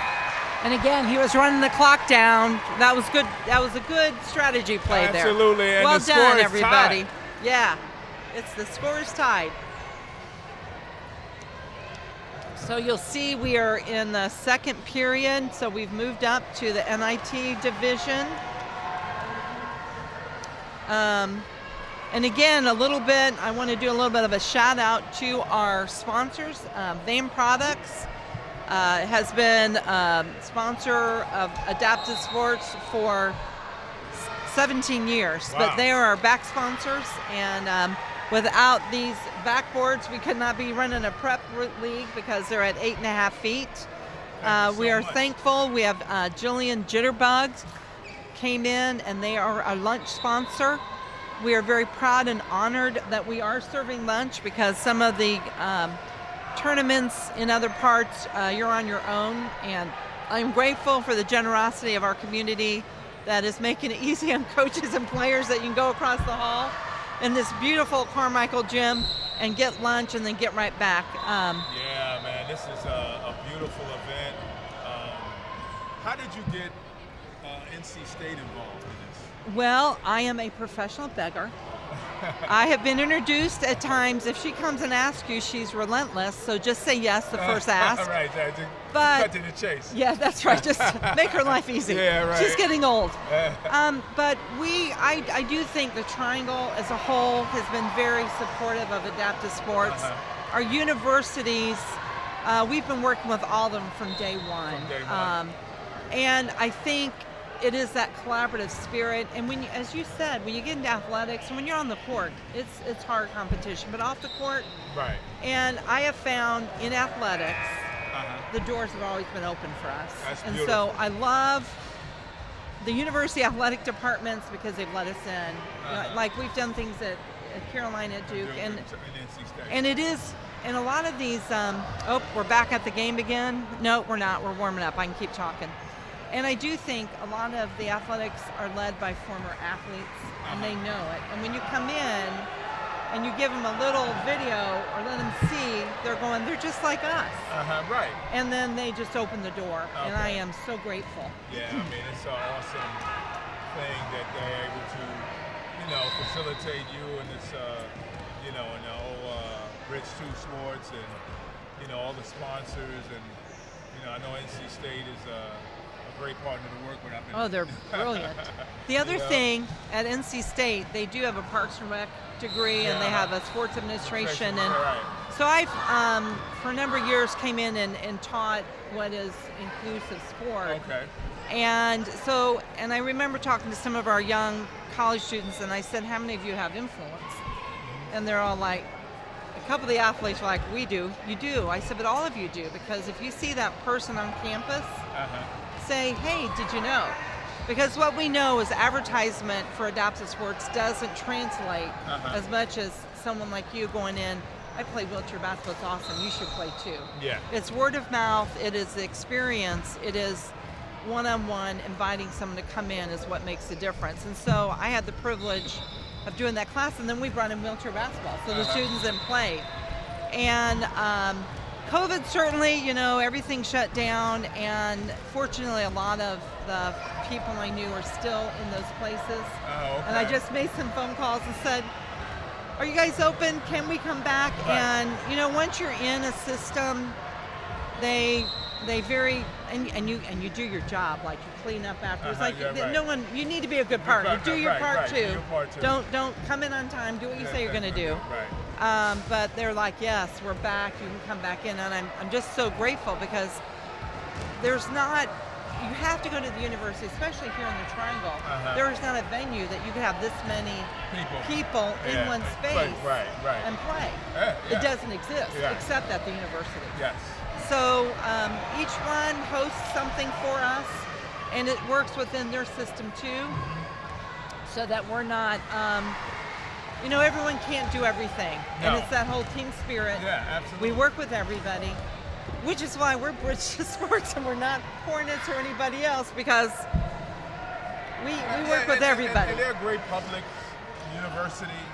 Yes, you know, they I know are. you deal with Duke, they're a private university, but it's great that they, you know, facilitate this and they give these young kids an opportunity to come here and play. Yes. You know, and do something they enjoy doing. And then meeting others, because sometimes it can be isolating. Yes. Because you're like, is there anyone else like me? Right. And when you deal with disability, the body structure can be different. Spina bifida has a schism of what it looks like. Okay. Because I know one of the young men out there, I know what his is. I'm not going to say anything because that's not nice.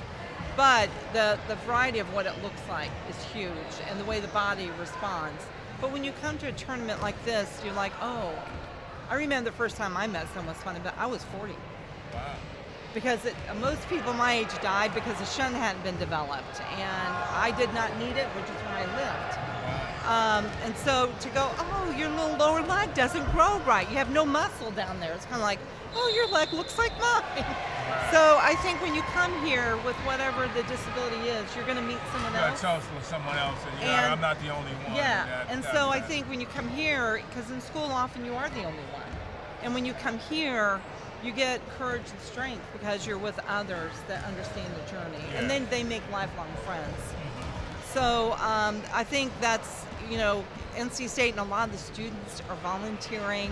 And again, when you're doing these events, it takes a ton of volunteers. Yes. And so having, like when the teams came in last night, there was a group and there were a lot of football players.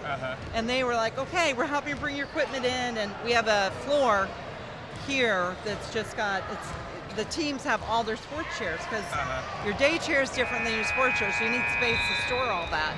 So it was great having the students coming in and enthusiastically helping. And again, appreciating what they have. Hey, I have a question for you. Sure.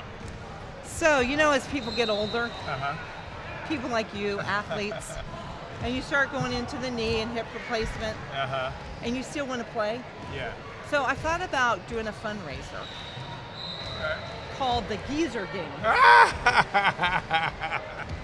The Geezer Games. But it's all pro athletes. Yeah, all pro athletes that are now can't run up and down because of the you know, biodynamics in the joints. Well, they have like ultra leagues.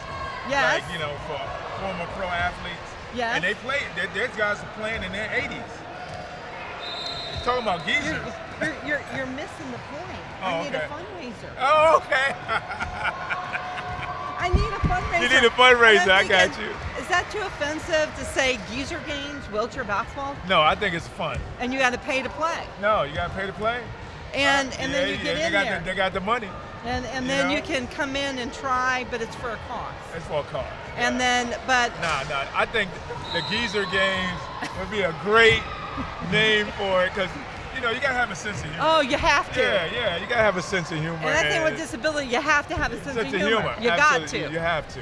So good. So I may get on that. Maybe I'll talk to. I haven't had a knee replacement yet. Okay, good. Or a hip replacement, thank God. Yeah. But I do walk kind of. As you get older, you kind of walk different. I'm not in pain. Your hips wear differently. Yeah. Yes. I'm not in pain or anything. That's but every people see me, they're like, "Is your back hurting?" Or I'm like, "No. I guess you get older, and this is the way I walk now. I don't know. I've had a couple of knee surgeries, like meniscus tear. Yes. That goes with the territory of your world. Yeah. But I wonder with all the jumping and when you look at body dynamics and your lower spine and the hip, like what was the compression on there? You can't help but believe some of the structure had to have changed. Yeah. It's changed. I mean, you get older and things don't work as well as they used to. And I'm not. I ride bikes now. Yes. Because I don't want to put a lot of stress on my knees and running around and outside on the concrete or on the road or what have you. So I ride bikes. Yeah, because the original parts are the best. Right. But anyway, I was thinking, wouldn't that be fun? Geezer Games. And you play wheelchair basketball. Geezer Games. Let's do the Geezer Games. Invitational. The Geezer Invitational. All right. I love it. I'll have to ask our other friends and say, what do you guys think about this? What do you think about that? And I'm sure you'll get the same response. They'll laugh and say, let's go, let's do it. And I'll say, okay, Phil, you can coach it. All right, so it looks like we're getting ready to get started again. Coaches have sat back and talked with their teams, coming up with some new strategy. I want to do a shout out to Mike Godsey with the Charlotte Rolling Hornets. He has been a part of that program for years, and I love the consistency of the leadership of that program because it certainly has played out on the field of play.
All right, we're back live, and the Hornets have got the ball. Oh no, it's knocked out of bounds by the Hawks.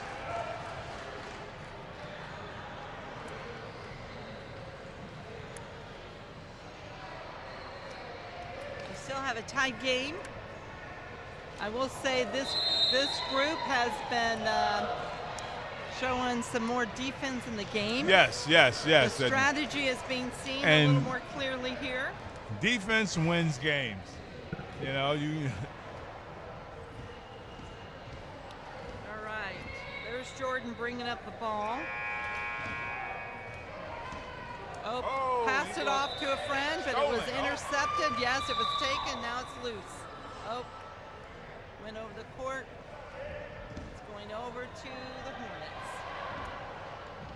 All right, number 5 is bringing it down the court. Number 6. Lucas is. I'm sorry. He's a magician out there with the basketball. Yeah, he is. He's moving and grooving. Yeah. Yes, he is. And you know, and that's a real skill there because it is not easy moving around, and he's dribbling the whole time. Yeah. And back and forth, good pass. trying to wait to see if his jump ball. All right, in this level we do not do a jump ball. It just goes back and forth. Back and possession. forth. Okay. Possessions go back and forth. I'm going to get better at this. I'm learning a lot today. Well, you're doing a great job. But I knew just you'll the see. rules. Yes, the rules. Yeah, the rules. Oh! All right, nice shot. Hornets just put it up for 2. Nicely done, Dylan, number 5. Dylan Lucas with the nice drive, bank shot off the glass.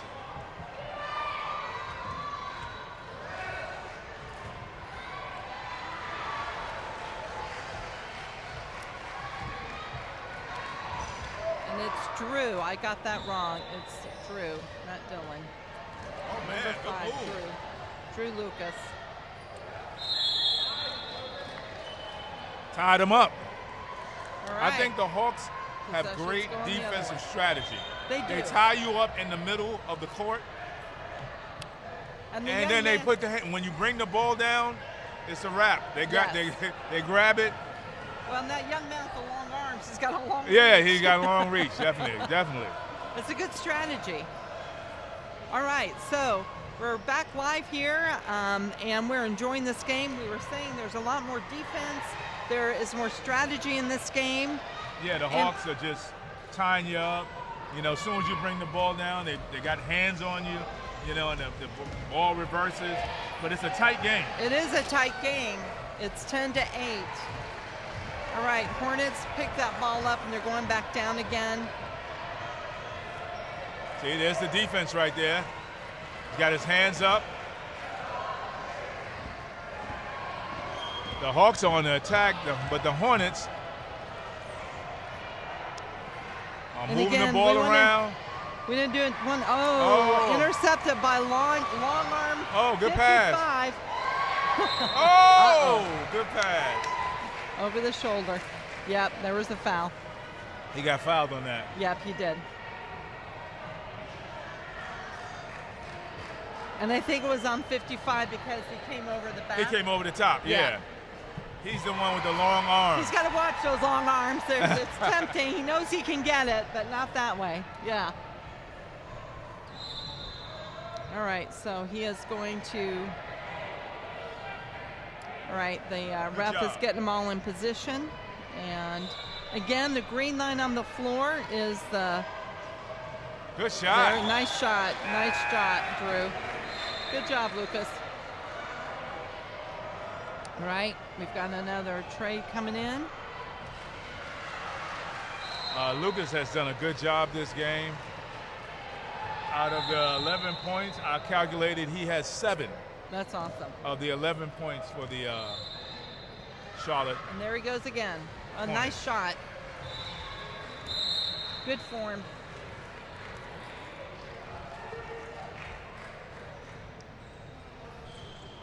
All right. Yeah, Jordan's come down on the Hawks team. He's their point guard. Oh, he's moving. He's wheeling. He is moving. He can zig and maneuvering. zag. He's maneuvering his chair very well. All right. Good steal.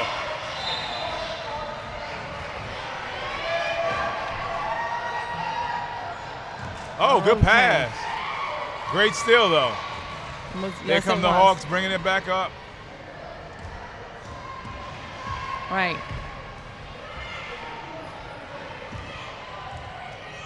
He's shooting it. Oh! That sounds painful. That was a hit. Yeah, that was a hard hit right there. That was tough calling defense. the foul. They're calling the foul. Yeah. No, are they not? No, they're not calling a foul. They are not calling the foul. All right. And what I like of what I'm seeing is they don't complain. Oh, no. You don't see an angry look on any of these kids' faces. They just keep playing. Yes. They just keep playing. I do think there's such a joy that they get an opportunity. Oh! Nice shot. Good shot, number 3. Good, Liam from the Rolling Hornets. Nice shot. All right, the Hornets are ahead, 13-8. It's still a tight game, though. Yeah, tight game. He started the season as a defensive specialist, then recently found his range in shooting with confidence. He shot that one with confidence. Yes, he did. Yes, he did. All right. So here comes Jordan. Coming around. He's looking for someone to give me help. Yeah, he pass has it to 55. Oh, he tried to pass.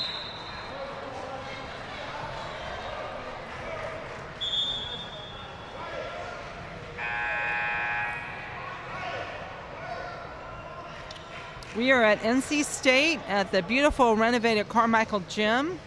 Carmichael, we used to sneak in this place and we used to play all day long in the summers, right after the season, just to stay in shape. We used to come in here, and it's totally different than when we were here because they didn't have the treadmills and all that kind of stuff you see outside here, but it's, Did you have air conditioning? Yeah, we had air conditioning. Okay, good. Yeah, we all had right. air conditioning in here. Right. That's one thing they did have. But they didn't have air conditioning in Reynolds Coliseum. No, they didn't. Back there, the old barn. No, they didn't. All right, here we go. They got it on the inside. Okay. I'll tell you, that number 55 knows he They can kind get of that clogged hand the in lane. there. Yeah, they clogged the lane, the Hawks, so you can't get a shot off. See that? Yeah, he has long arms. He just blocked that. And he pushed it back out, making him throw it in again, so his teammate couldn't get it. It was a good play. Oh, he just lost the ball.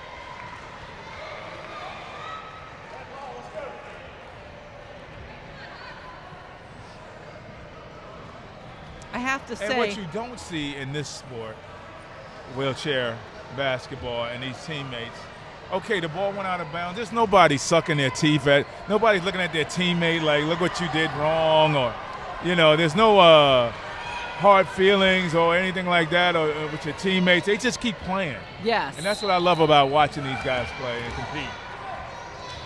Well, I think when you get in one of these, there's a lot of things that can go wrong. Right. And you just get it. We've all been in that space. Right. Yeah. But as opposed to, I've been around a lot of teams, and guys get upset with their teammates.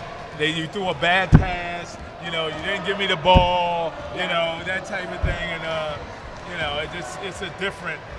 It's a different vibe here. Yeah, it's a different vibe here, as opposed to,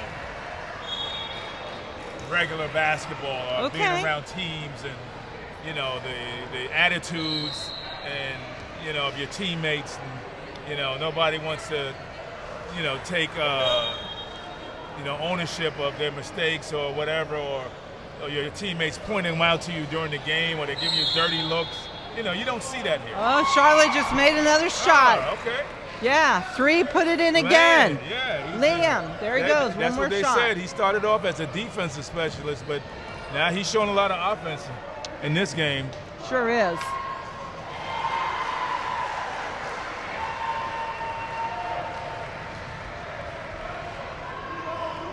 All right.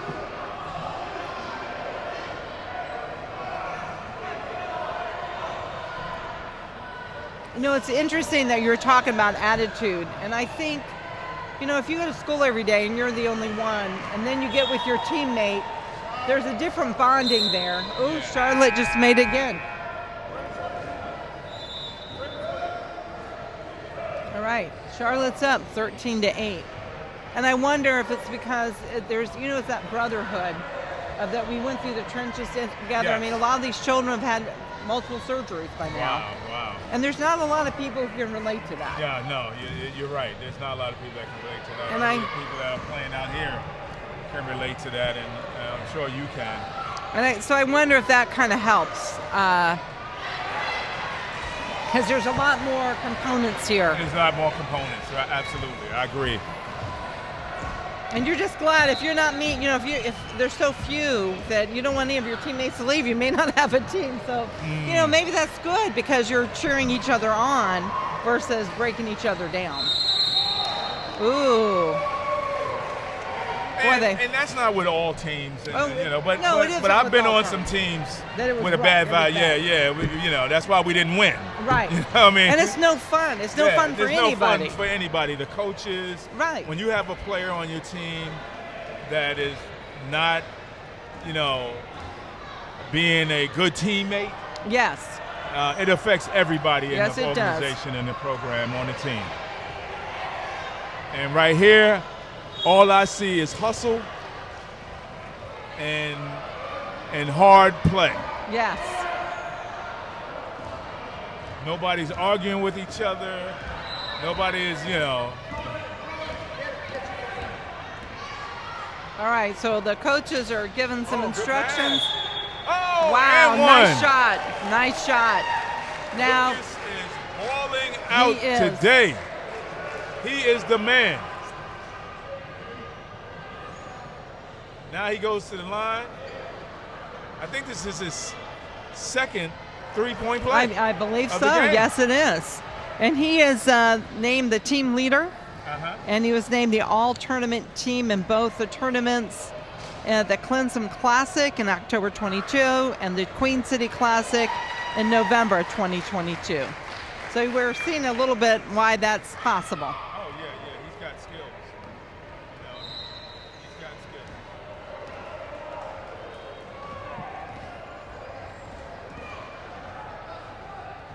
All right, so Jordan's bringing down the ball. Jordan's looking to pass it. Somebody passes it. Oh, there we go. And picked up by 40. 40's bringing it up.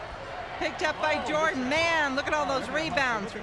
Yes. Look at the hustle. Jordan tossed it back in. Good job. Tried to save that out of bounds. They did not give up on that possession. No, he did not. Good job. Awesome job. That is an awesome job. All right, so we're coming back down. We got 8 seconds on the clock. Charlotte's trying to get a shot in before the shot clock, and there it goes. He is balling out today, ladies and gentlemen. Yes, he just put in 2. So he just had a three-point play, followed up by a nice jump shot from beyond the free throw line. Absolutely. Drew, 8 seconds in the game. Got to get that shot off. Drew is the man. Yeah, he is. That is awesome.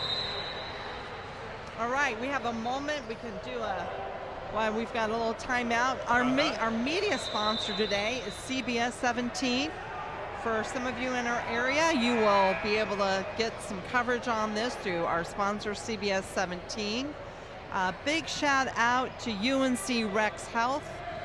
They have been a long-time supporter of all of Bridge to Sports events, and they are our on-site medical team today.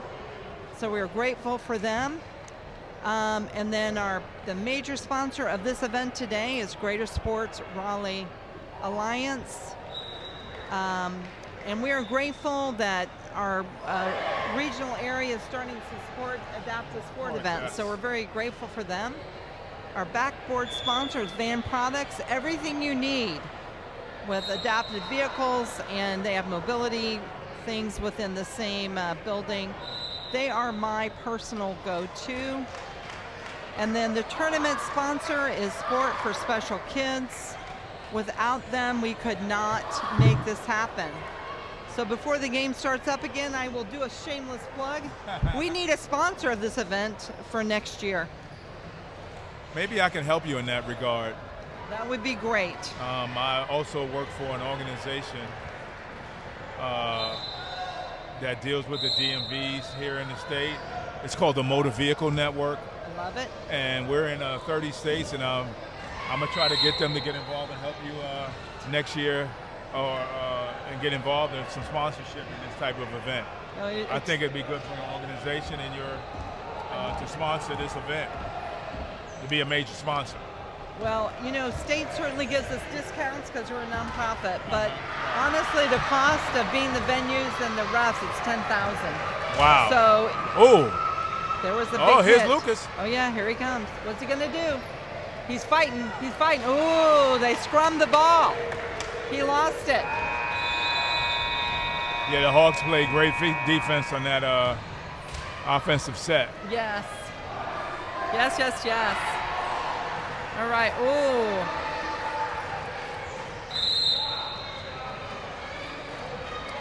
All right. Coach is over here coaching them up. Yes, he is. He's coaching them up. He's telling them what they need to do. They need to push the ball and pass the ball. That's the only way they're going to get back into this game. They're down 10 points. And we're in the fourth period. And it was fun watching them come out with strong defense. They've got some defense playing right now. Both teams, now they're warmed up, and that warmth, they're shooting. So here, Lucas has got it. That was a nice pass. He passed it off knowing he couldn't do it. No, he couldn't get it. He couldn't get it to him, but it was a great. Yes, it was. Yeah, he was trying to find his teammate. Yes, he was. And that's a good player because sometimes they're putting multiple guys on him. And sometimes you can't, you know, he was looking ahead and he's picking up the runaway ball. Lucas is coming down again. Yeah, they got to guard Lucas, man, because he's a baller. Yeah, he is a baller. Yeah, look at him. He's right weaving. on in. Oh, he is. He is weaving. And he's still keeping that dribbling going, turning, passing, turning. There was no pass. I lied. But he's looking for a pass. He's frustrated. He can't find his teammates. Yeah. He can't find his hole. He has to start all over. There he goes. He worked himself in. This. Oh, almost. He did work himself inside. Yeah, he had the ball. He kept the ball that whole possession, and he got a shot off. He just could not finish. And weaving in and out, dribbling. He never traveled on that. No, I mean, that's a lot of skill there. Yeah, he was spinning in the chair and maneuvering, and he was looking for his teammates, couldn't find anybody, so he had to take the shot himself. All right, there we go. Oh, all right. Pass is picked up by Charlotte.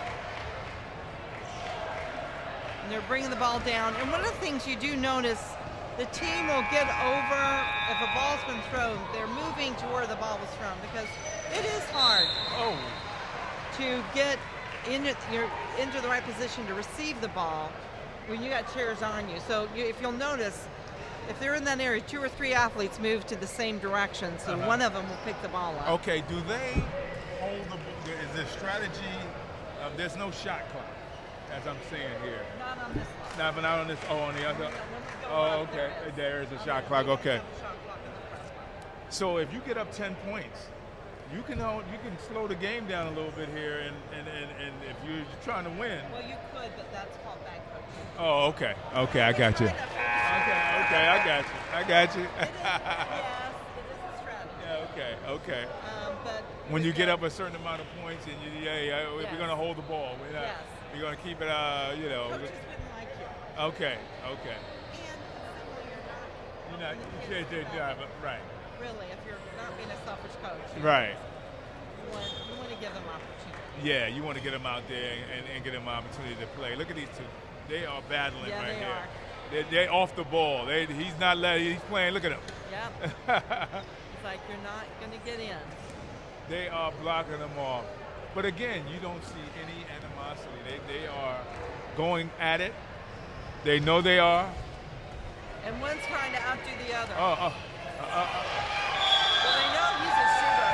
Yeah. You see that? Yeah, I did. He came in and put hands on the ball. Yes, he did. And the look on his face, ladies and gentlemen, if you're not able to see that, the joy of that steal that he got, and his teammate just loving him. Yes. Great job. That was a great job. All right. And he had just entered the game. He did. And again, good coaching. letting all the athletes get out there and get some experience on the floor. Good shot. Well done. And Mike Godsey's the head coach for Charlotte Hornets.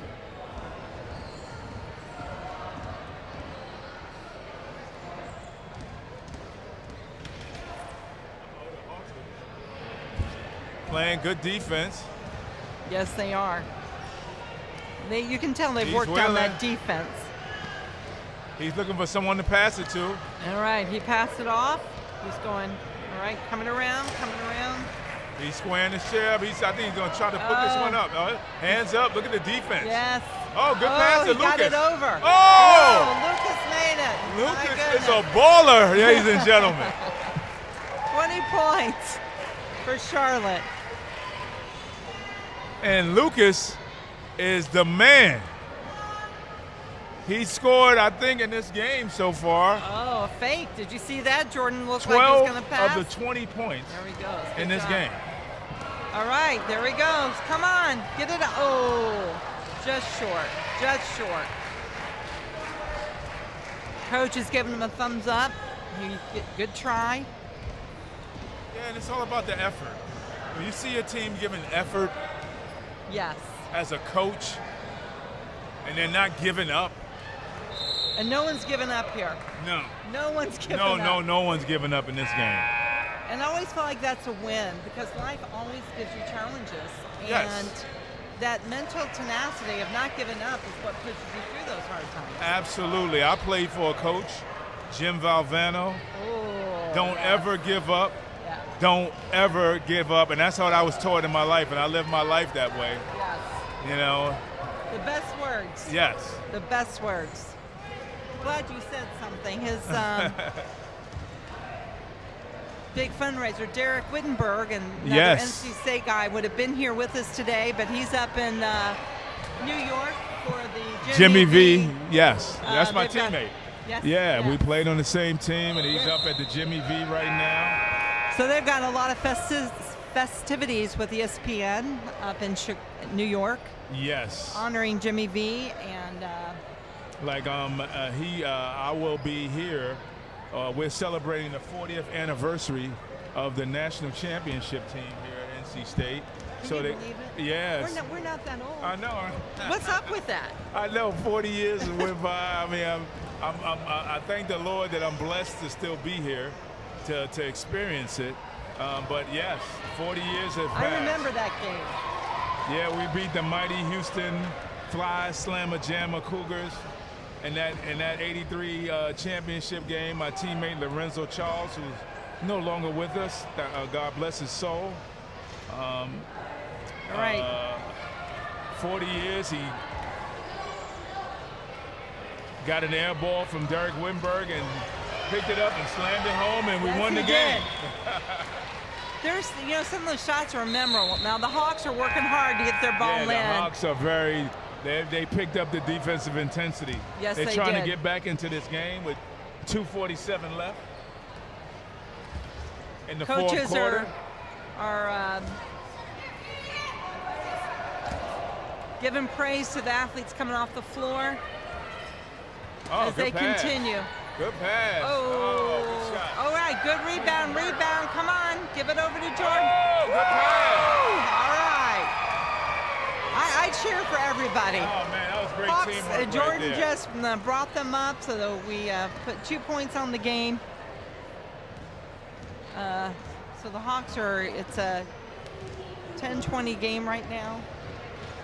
I do cheer because it's hard to get a good. Yeah. I cheer for everybody. Yeah, in this game, everybody's a winner. All right. You Well, know? there we go. Lucas just put up 2 more shots. Lucas is just, again, He's hot. he's hot. He's balling out, ladies and gentlemen. He is. He's keeping his team ahead. All right. Jordan's bringing the ball down, He's the team leader. and they're not putting that full court press anymore. They No, laid they're off on falling that. back. They falling back. All right. Good pass. Good shot. Oh, woo! Okay. The Good Hawks job. are not giving up. Yes, he is not. No, So no, the they're Hawks getting back just on defense. Brought in 2 more points. Excellent. All right. Lucas is coming down with his teammate, Let him bring the ball in. They got to get 2 guys on Lucas the way he's playing this game. Yeah, they do. All right. The ball is turning over. And we've got another round of substitutes coming in. Yeah, he's getting everybody in the game. Everybody plays in this game, right? Yes. Yeah. Well, you don't have to, but good coaching. Good coaching, yes. Let me just say that. Yeah. People are here with their families. Yes. They come here to watch them, get in. You got to get in the game. Yes. You know what I mean? But you can develop. I mean, it's like you've watched coaches who will give even the new ones some playing because you can't get over nerves. You can't get over what's it like, and you learn. I mean, you know this. You learned. Oh my gosh! I would say that was a good shot. Off the glass. Almost. Rebound. Lucas, he is pushing the ball up the court. Head up. He just checked the clock. He said it's a minute to go. We're in the lead. I don't have to be in a rush. No, he doesn't. We have 49 seconds left. Oh, he did. He made it through. He's passed it off, giving it to a teammate. All right. Almost made it. But it's good because you learn on the court. I think, I love taking our teams to tournaments because that's where you really learn. And if you're not on that game playing. That thing with his body, he's able to maneuver with his shoulders. Yeah. That's right. You can move it. Yeah, absolutely. All right. There goes Jordan. Jordan for 2. He scored the last 4 points. Yes, he did. Absolutely. Great shot, Jordan. Great shot. Good job, Jordan. Yes. All right, we are down to 21 seconds left in the game. And the Hawks are down 8 points. The Hawks are down 8. And Hornets have put in some of their other players. No, they're down more than 8 points. What am I talking about? All right, Lucas is looking for where to do a pass. I'm looking for a pass. Oh, it went out. 0.8 seconds left in this contest. Left. All right.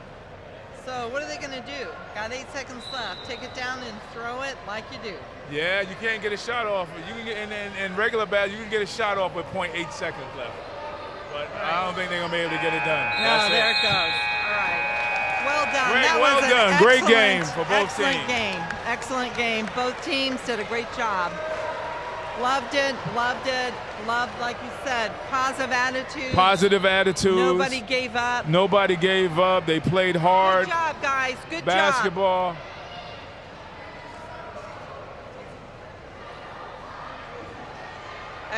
Excellent work.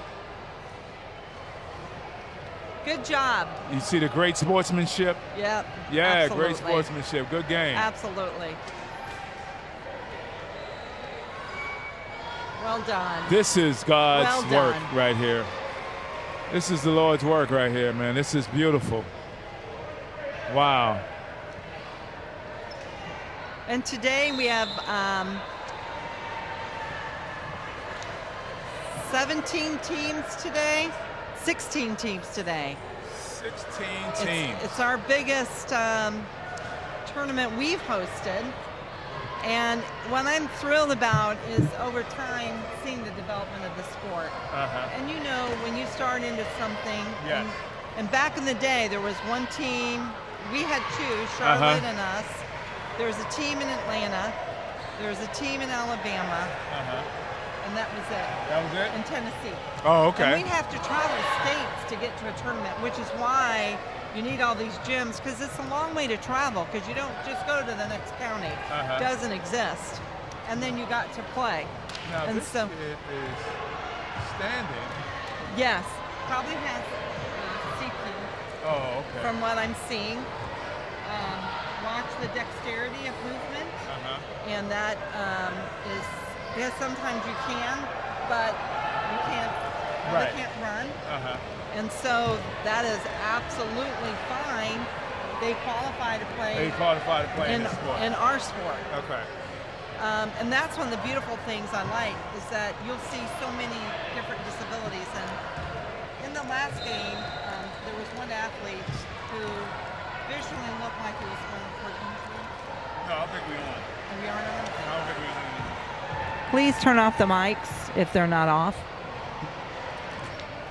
Thank you, Brad. These are fantastic. So I don't need to keep any of this. You put it all in the same, in all of them. This is brilliant. All right, then I don't need any of this. No, I asked them to turn the mics off. No, they're not getting here. They're not getting here till noon. Well, no, because Gene had, I think Gene and Phil had. No, they're all busy. These are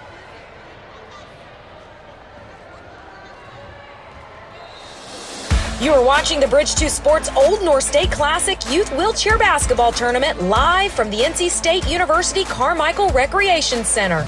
Nonprofit Bridge 2 Sports is proud to host over 200 youth athletes with physical disabilities for 2 days of fast athletic competition.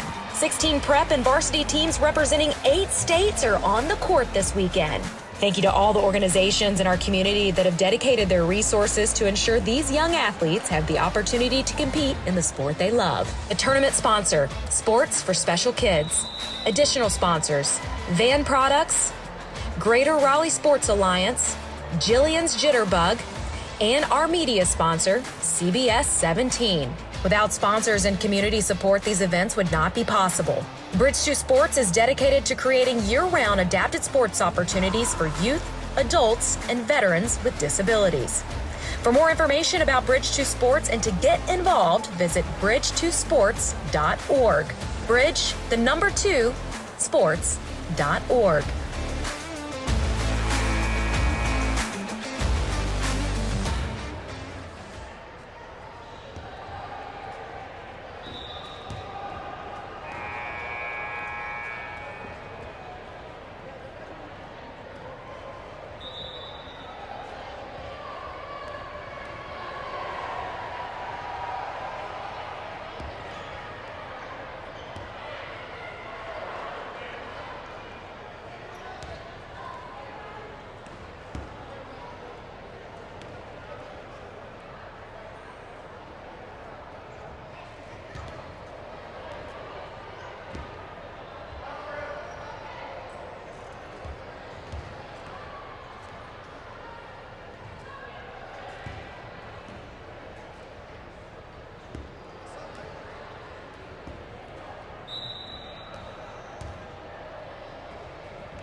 Hey, we are back in the beautiful Carmichael Gym at NC State. I'm here with my friend, Ernie Myers, and a great state athlete. And we're here at the Old North State Classic wheelchair basketball tournament. And we have the next two teams coming up on the prep court, the Fairfax Falcons, who came from Fairfax, Virginia, coached by Steve Remp, Matthew Heim, and Christina Henry. And the Fairfax Falcons, our Paralympic sports team, provides a variety of adaptive sports experiences for youth with physical disabilities in Northern Virginia. And we're here with the Bennett Blazers, and they're from Baltimore, Maryland. Wow. And they've been in existence since 1990. They have 2 full-time multi-sport programs with kids from 2 to 19. They also have an adult sled hockey team and basketball team. Both stand and wheelchair programs offered all year round. The Blazer athletes graduate out of the program and continue to play basketball in college as well as in Paralympic teams. They're Paralympic gold medal basketball players. Ryan I can't pronounce his last name. Newswindler. And yes. Gail Gaines and Jim Poist and were Bennett Blazer athletes and then when they were juniors. They do have to brag because Tatiana McFadden, who is the most celebrated wheelchair racer in the world. Oh, wow. She did all the national. She Grand Slam worldwide the marathon. Oh wow, okay. So she's a good person. So this is up in that Maryland area, which is awesome. And they're coached by Gwenna Herman and Anna Brockmeyer. So we're excited. They just did the tip-off and the game has started. The Blazers have the ball. Shot was taken. Oh, she's got her own rebound. And she's like, nope, I'm passing it off. Good shot. There you go, another shot's up. Rebound. Oh my gosh. They are crashing the offensive boards in this game. Ready to go.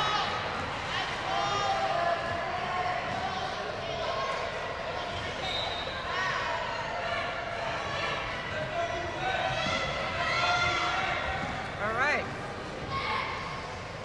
Number 20 got the ball. And lane has been clogged up. They're looking for the best shot. Oh, good pass. Great defense. Great defense by the Blazers. They had their hands up. And that shot was partially blocked. All right. Getting one of the Falcon players to take the ball out. Yeah, the defense is tough on this one. So number 11, Raphael, it's his second year playing with the Falcons.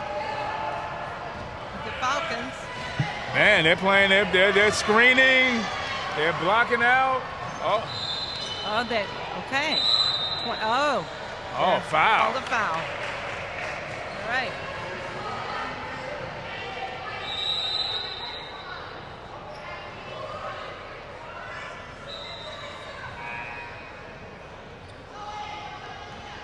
All right, they're going to bring the ball back in. Shots thrown. Number 22 has picked the ball up. Oh! All right, and the shot went in. Well done. That was a nice pull-up jump shot by the Falcons.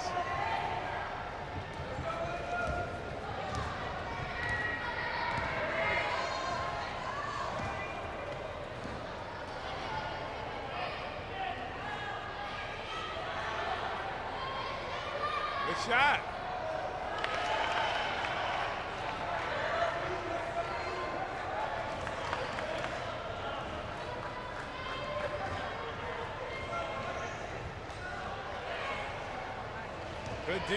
Good defense. But I think this is better offense. He is maneuvering.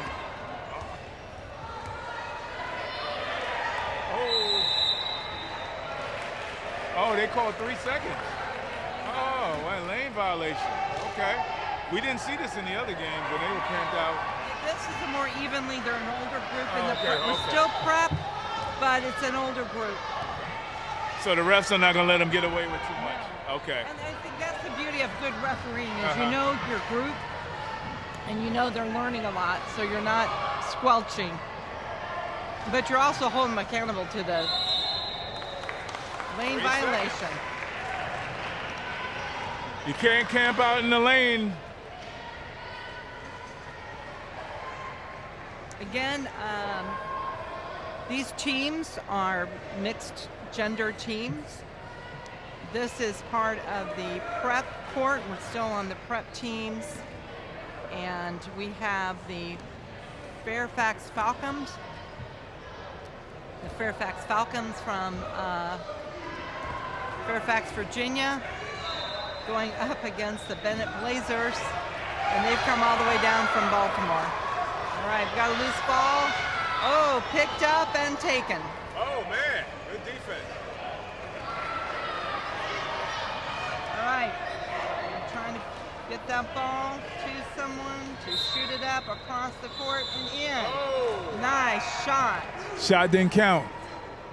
Well, it was a nice shot. It was a nice shot, but I have to say it was a nice shot. Yeah, it was a nice pass. And the movement back and forth. But the play had stopped. Yes, the play had stopped. All right. All right, look at that. They're keeping their hands are in the air.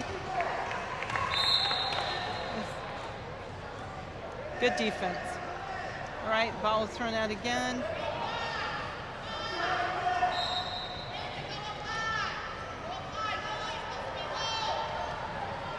All right. We got the ball back in. And, oh, stolen. Ball was stolen by number 20.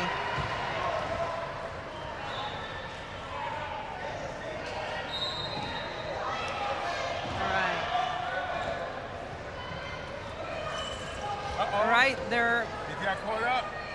He got caught up, and the ball went in. All right, shot up. All right. Here come the Blazers. Ball being brought down by number 1, Spencer. I think they called the foul.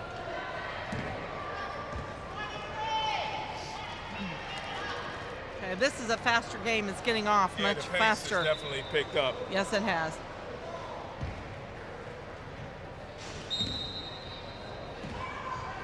The Blazers have yet to score.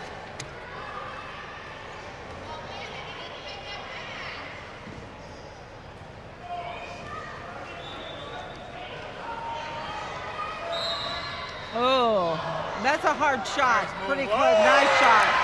See, nice that's shot what by number happens 51. when you crash the offensive glass. You get a Lisa. nice putback. She didn't give up on the play. Nice no, shot. she didn't.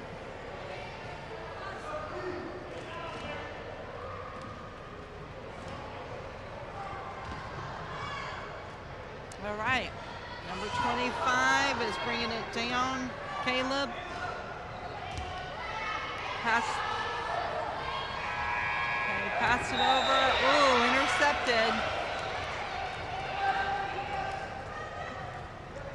By number 43, Landon.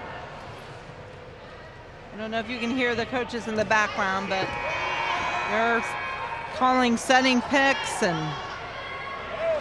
whoa, almost. Missed a nice lay-in. But the Blazers have the ball back. Here's the Falcons on the push. He's trying to pick this up. Trying. Oh, he picked it up. Oh, He went out of bounds. He just went out of bounds. barely. The wheel went out of bounds. Wheels went out of bounds. But he got up the court very fast in that chair.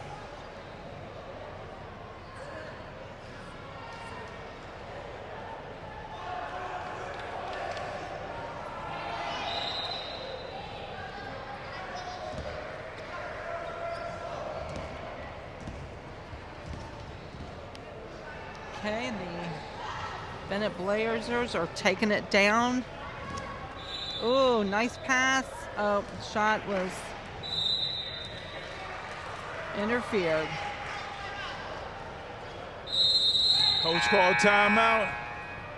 The score is tied with 2:27 left, 2-2.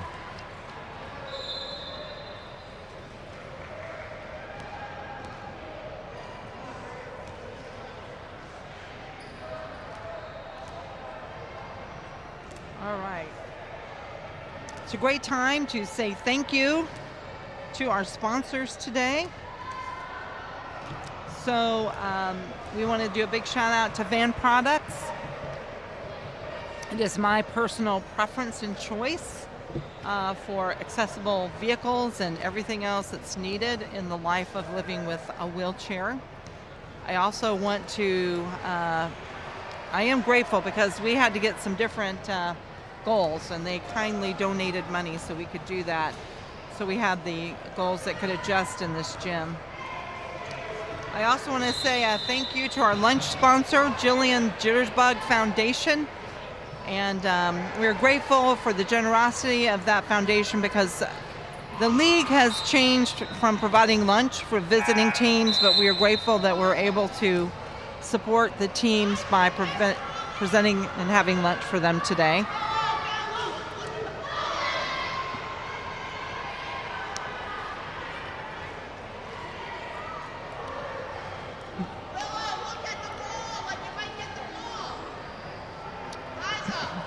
The on-site medical day is being provided by UNC Rex Healthcare. They have been a long-time supporter of Bridge to Sports, and we are so grateful.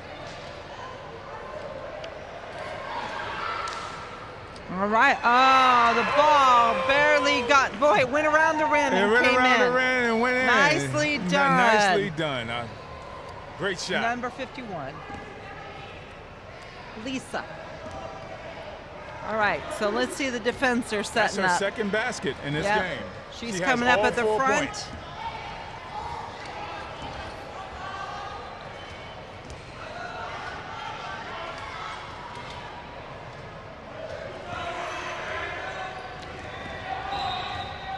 Nice job. That was a good recovery. Yes, it was. Number 11. He had to fight to keep that ball. Nice pass, scoop pass in the lane. Oh, nice shot. Nice. Oh, almost. Oh, he's going to get it back. Nope. Lisa picks it up.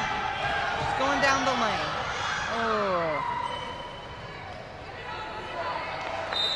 Great hustle, man. Great hustle by both teams.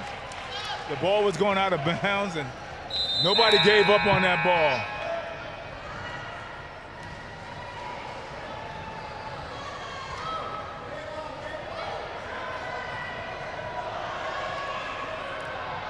All right, so there's a changeover. Athletes want to know, who am I on? Who am I guarding? Tell me my player. All right, they're bringing the ball down. Lisa's holding them up. Number 20 created a bit of a screen. Okay. Oh, boy, he's got a high shot. Yes, he has. But they crashing the offensive boards. They get a shot up. They got the rebound. He knows how to maneuver this chair. He's handling his basketball. He's going to get a shot off. All right. He's got a good high shot. Good high shot. Back and forth. All right. It went in. Three's a charm. Three's a charm. Rebound. Excellent. By the Falcons. The Falcons has tied this game up. It's 4-4. And I need to say, in full disclosure, I cheer for everybody.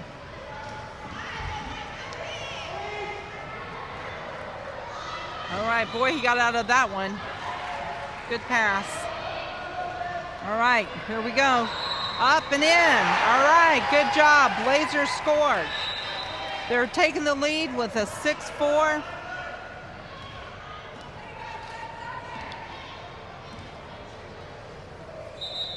All right, Falcons are coming back down. He's wheeling.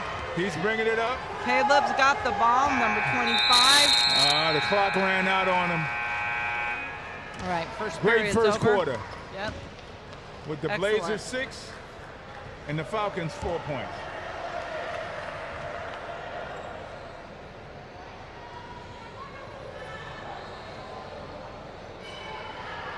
All right, let me tell you a little bit about Bridge 2 Sports. It's a North Carolina nonprofit organization in North Carolina dedicated to creating opportunities for youth and adults and veterans with physical disabilities since 2007 to discover confidence, tenacity, self-esteem, and find the player within through sport participation. The mission of Bridge 2 Sports is to make sure all people have access to recreation and sports. For more details, check out www.bridge2sports.org. Today we are watching the Fairfax Falcons from Fairfax, Virginia. It is a prep team, and they are playing the Bennett Blazers from Baltimore, Maryland, prep team. Where's the farthest distance? Minnesota. Minnesota. We're going to see some Minnesotians. Oh, wow. Yes, Wow. I can't believe it. But again, you know, these opportunities they're not readily available. Right. So I will say, for these teams to be able to go and compete, you do have to raise money because it's traveling. It's traveling. You know, they got to. I know they didn't fly. I mean, they might have flown here. Yes. From Minnesota. The Minnesotans, they drove.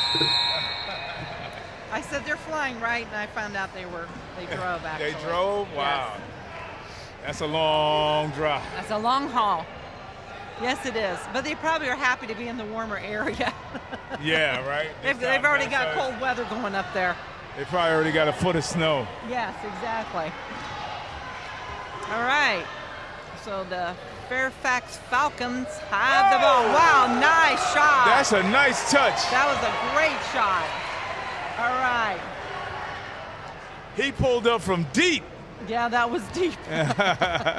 And knocked down, swished it. And we got a tied score again. 6-6. This is a nicely even team. All right. Went in for a layup. It was taken back by number 2.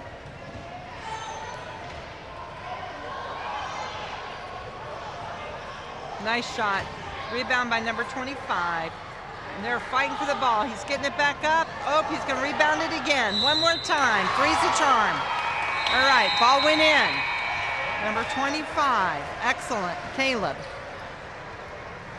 He has been a member of the Falcons for 6 years. 6 years. He has 2 brothers and 2 sisters. And he brings a calming veteran presence to the team. And that's what every team needs. A calming. A calming veteran. Yes. And he is happy to share his disability as spina bifida.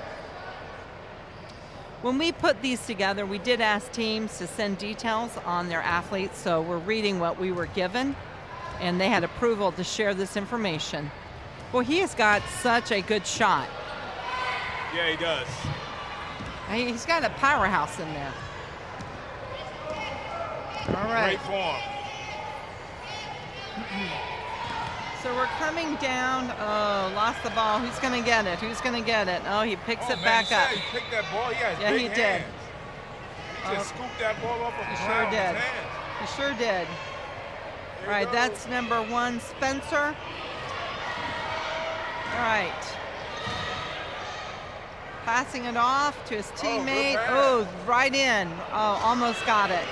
That was a nice pass shot. And they're going back in, fighting for the ball. All right, there's going to be a jump, and they're calling its possessions going. They're playing hard, ladies and gentlemen. I know you're watching. If you're watching, over intense competition.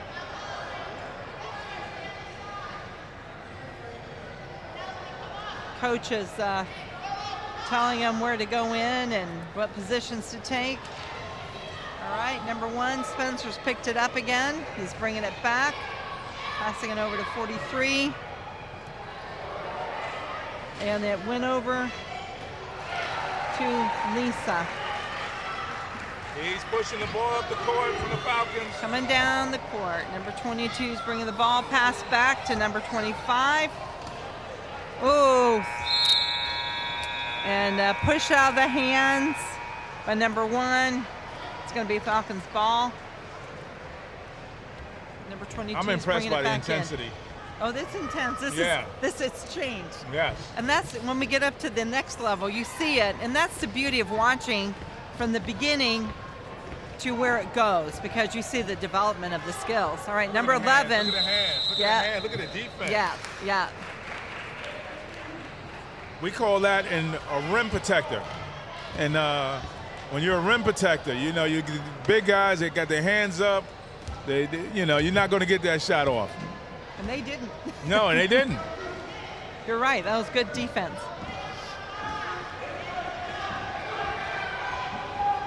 Good pass. That was a very good That was pass. a great pass. All right, she's Yeah, trying to he's decide. Can I make it? I'm going to go for it. Oh, almost. All right. And there, you know, it's interesting. I'm watching the coach, and the athletes are acknowledging they hear, but there's a bit of a stoic presence, if you will. You're right. They're not getting emotional. Yeah, no, they're not. I'm going to implement. All right. She's lining up. She was thinking, I'm going to take it, but then said no. Better play. Give it to a teammate. I want the point. Is there a three-point shot in this game? There is a three-point shot. Okay. You'll see it when we go up. But it's okay. shot at the three-point line. Oh, okay. That's what I'm watching. Some of these young people throw that ball. Double body strength. They're going to be able to do a three. Yeah. Give them a little more time. Mm-hmm. All right. Spencer's bringing the ball back in.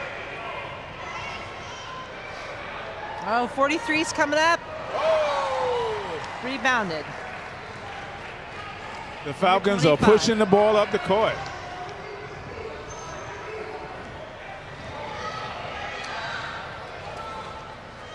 Well, he's taking this shot. Almost did it. Rebounded by number 1, Spencer. Good rebound. Bringing it back down the court. Spencer is handling the rock. He's looking for somebody to pass it to. Oh! I didn't see who that was out on. And there's no arguing with the referees in this game either. Whatever they call, it's whatever they call. Nobody's getting angry at all. All right, there we go. Oh, good pass. Oh, overshot. That happens. It was the thought and the idea that counts in that match. He was looking for his teammate, and they just couldn't handle it.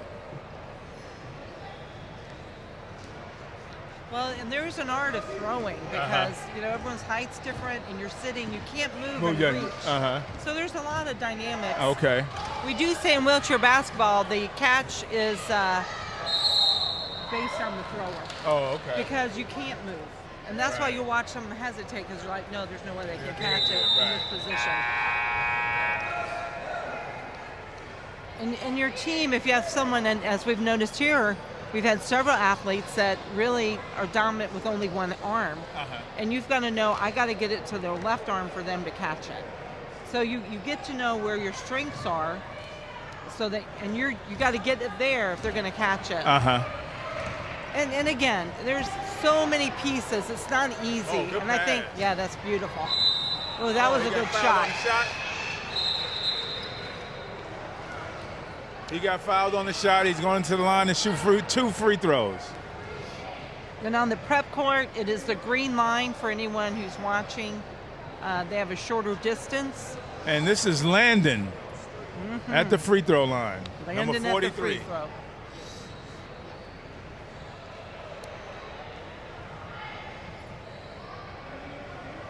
And the score is 6-8. Let's see what he's going to do.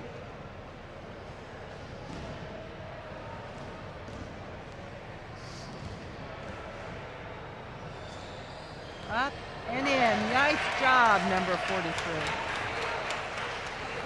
Excellent work. Going to go 2 for 2. Oh, almost. That was rebounded. Almost. Okay.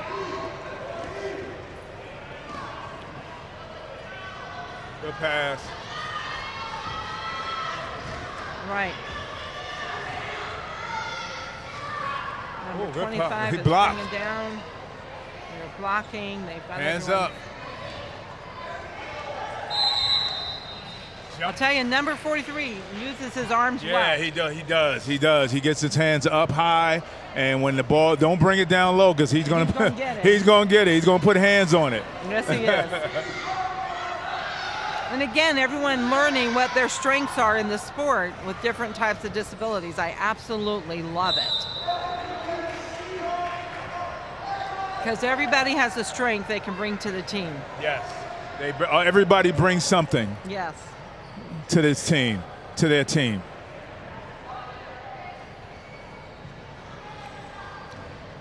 And you notice once she called the paint, they've been very mindful. I got to watch what I'm doing. Uh-huh.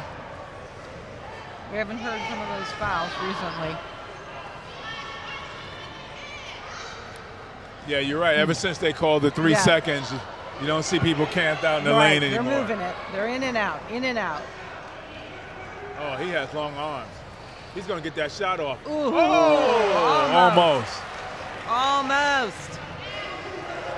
I hate that when it's just on the edge. Yeah, it's just on the edge, yeah. And in this game, you can't have an assist to just tap it in. No, no. There's no tappers. No, no tappings in this game.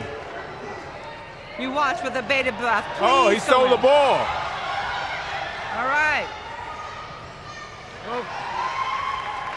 Picked it up with one move. Great ball skill there. Good defense. She's playing good defense. Ooh. All right. Oh, wow. We had depending on speed, this is when this happens, is you can hit the wheel a certain way and then it comes down. Wow. These are lightweight chairs. The sports chairs are lightweight. Way to go.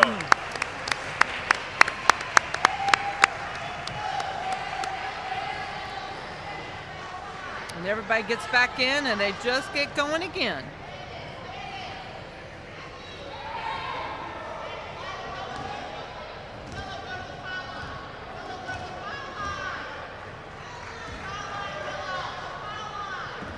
You hear Coach barking out instructions to the team. Oh, he's winning.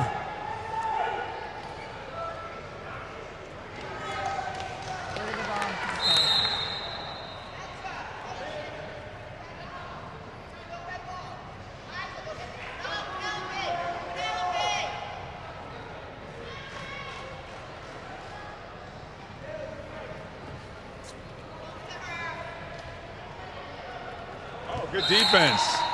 It was good defense.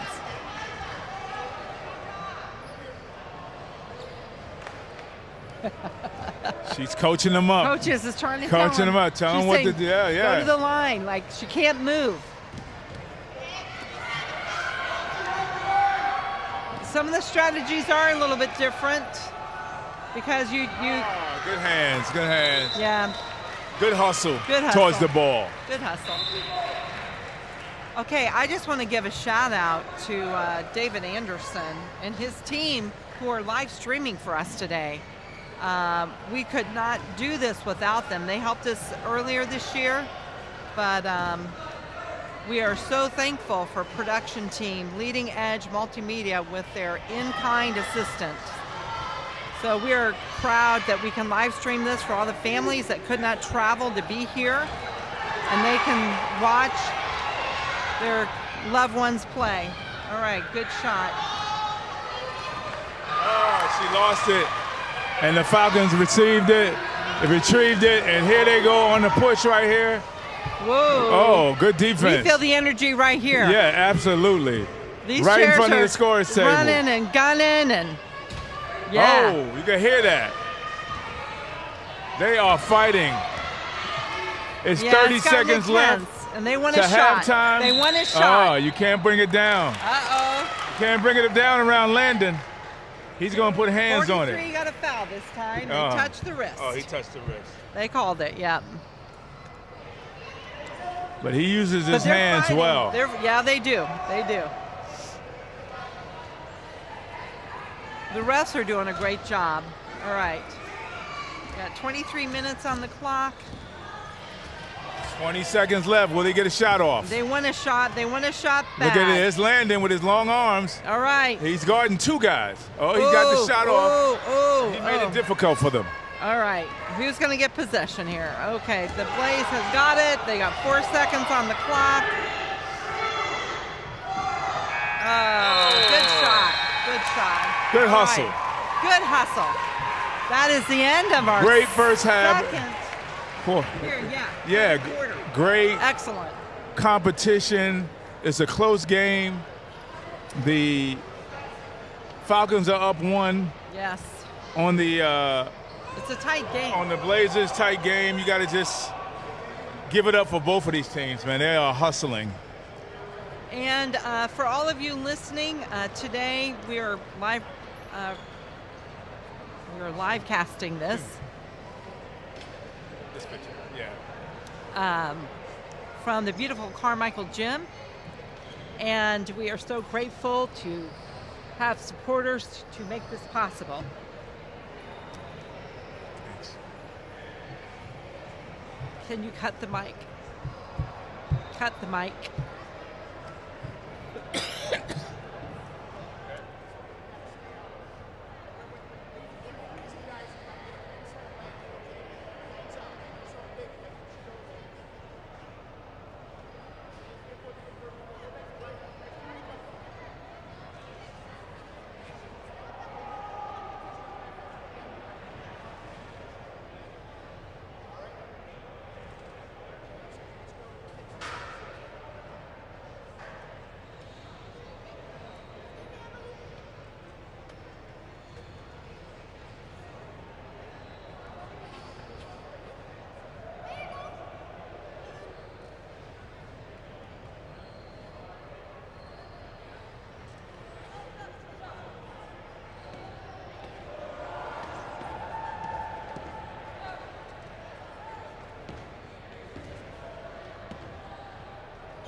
Yes, here we go. And we are back. We're back, and this is the second half of the game between the Blazers and the Falcons. The Blazers are from Baltimore, Maryland, and the Falcons are from Fairfax, Virginia. And the Falcons are up 1 point in these 8-minute quarters. We're having fun watching these young Oh, athletes. absolutely, a joy. It's a joy watching these young people in wheelchairs, and they're giving it their all. I mean, if you can't see this on the camera, just being here and you're seeing the intensity level, you know, they're playing hard. There's no animosity on the court here. You know, they're playing great basketball. I love it. And the strategy. And that's the strategy as well. The defense. Doing something different. Yeah, doing something different. All right, Spence is bringing in the ball.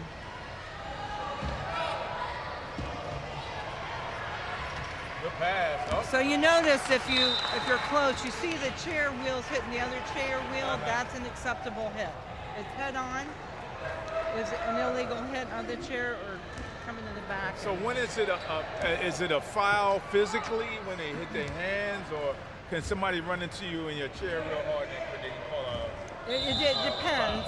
I mean, it does depend on which way it hits the chair. Okay. Because you know when you're playing basketball and you go over and you rough someone up. Yeah, give him an elbow. Sometimes that You little can get away with thing.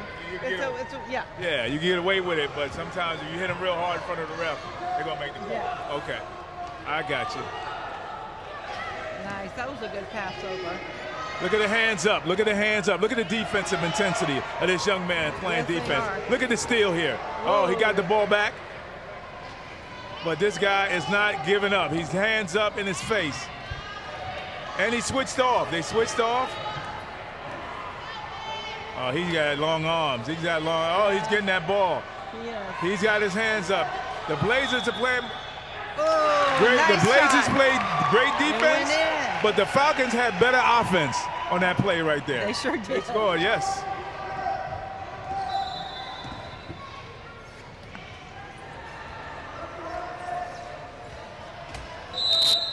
That's traveling. There. See, they're more strict. That's Yes. traveling. He did a circle. He didn't bounce the basketball. That's right. He pushed two directions without a dribble. This referee is you're going to learn how to play here with her. She's not going to let you get away with too much. I mean, I know the level has. She stepped up the game. Yeah. And these players have adjusted. Yes. You know, when she started calling 3 seconds in the lane, you don't see them camp down in the lane anymore. No. So they get it. That makes a good ref, especially in this prep league, because you know the little ones, they didn't call any of that. Oh, great steal. Oh, he's pushing it. Look at. He's going to steal it back. Oh, Whoa. that's a foul. Did you see them going after that basketball? Did you see the speed and the intensity of them going for the basketball? That was unbelievable. They wanted it. They wanted it. You just saw it. They were hungry. They wanted that ball. There was some emotion there. You took my ball, I'm taking it back. Yeah, that's mine. I want it. Give it back to me. Picking up the defense.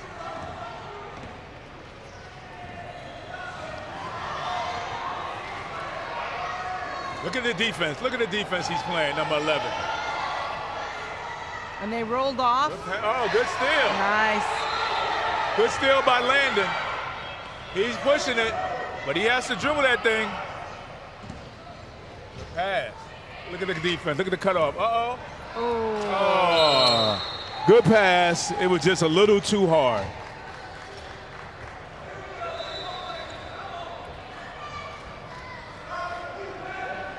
I will say, you know, there's a really strong cardio development that you have to go up and down, just like in running up and down the court.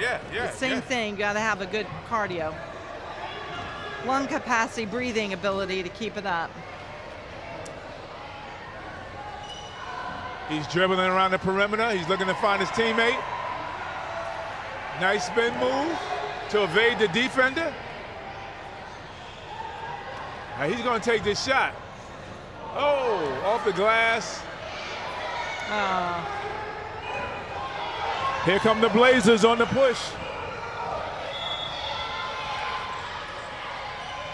Good pass. Good pass. Picked up by Liz.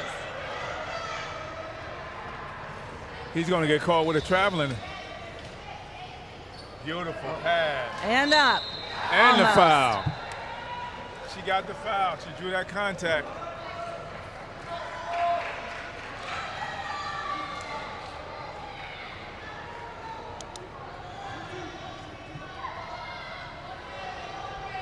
I'm having a good time here. I'm sure I'm not having a good time, as fun as these young people are having on the court here. You could just see it on their faces. Well, there's nothing like playing. Yeah, it's nothing like playing as playing. a kid. Yeah. You know? All right, and the refs are making sure everyone's in the position correctly. There we go. See what she can do. She's at the free throw line. Yep, she's got to move her chair back.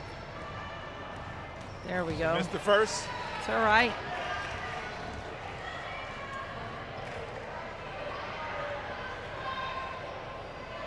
Here she is with the second attempt. Nice. She had a nice good arc on the offensive ball. rebound. Yeah. And put back, no. Yep. Ooh. Okay, went out. Bridge 2 Sports, challenging the perception of disabilities one game at a time, serving people with disabilities since 2007. Bridge 2 Sports is a North Carolina nonprofit organization right here in North Carolina dedicated to creating opportunities for youth, adults, and veterans with physical disabilities since 2007. To discover confidence, tenacity, and self-esteem, and to find players within and throughout sports participation. Bridge 2 Sports. We are thrilled to be able to do this. All right, we had a little turnover there. Ooh. Oh, Landon, his arms are just strong. Look at the intensity of Yes. this. They are fighting. And he's like, "You're not taking my ball. He's not taking my ball. You're not taking." And he dribbled because his And chair got out moved of the direction. trap. Yes, he did. Very good playing right there. Oh, well look done. At his long arm. All right, he's going up. And Yes. All right, good job. And one. He was fouled and one. Yes. For Good Landon. job, Landon. Excellent. Now he gets a chance to shoot a free throw to complete the three-point play. And again, I want to shout out to his ability because he is dominant on the right side. Left side hand is weaker, but he's a formidable competitor out there. He's competing out there. Yes. He's giving it his all. You can see the intensity on his face. And he plays great defense. He steals those balls. Yeah, absolutely. I mean, he gets his hand on them. Because he's going to, good job. And look at the height on the ball. Very nice. Oh. It's the Blazers ball. Got two subs coming in the game. Yes, we do.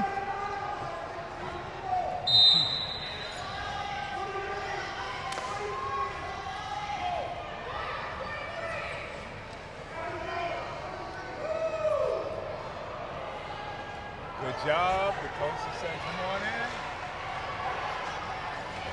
Got to get some other players some playing time in this game.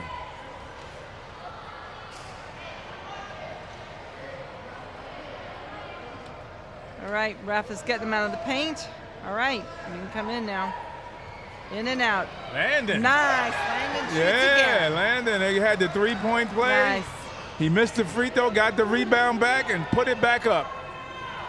And it is a one-point game right now. It's a They're tight back in the game.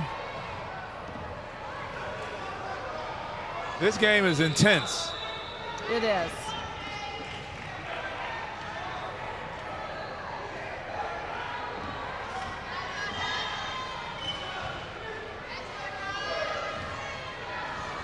He's handling that ball out there. He's maneuvering. In He's and gonna out. shoot this In shot. and out. Oh, look at Landon. See, look how long his arms are. He makes it tough for you to shoot. Yeah, he did. Nice. It was a good, working together as a team. Shot didn't come through, but they did a good job setting up and moving it. Oh. You can do jump balls. Yes, you can. Here's the Falcons on the push, bringing it up.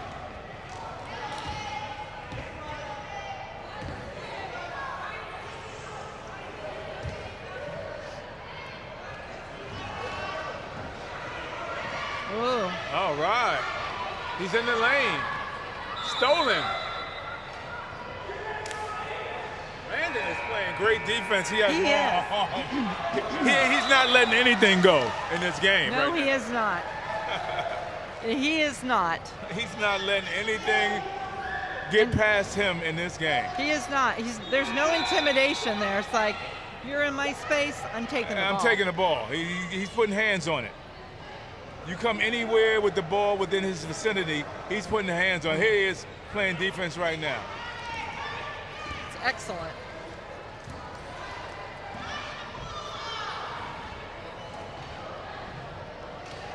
Uh-oh. Tough shot. All right, we're grateful. Fairfax Falcons is led by Coach Buckles, Coach Mom and Dad team, and Flores.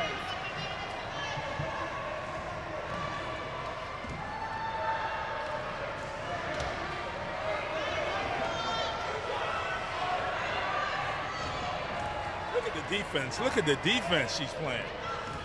She's not letting him go nowhere. No, she's not. And they're running Great back screen. to back. You see that screen? Yeah, I they're just running saw it it, back yep. to back, and then the other one comes up. Good pass. Yeah, it Look at was. it. There's Landon Well, with his hands up. they worked hard. They worked hard.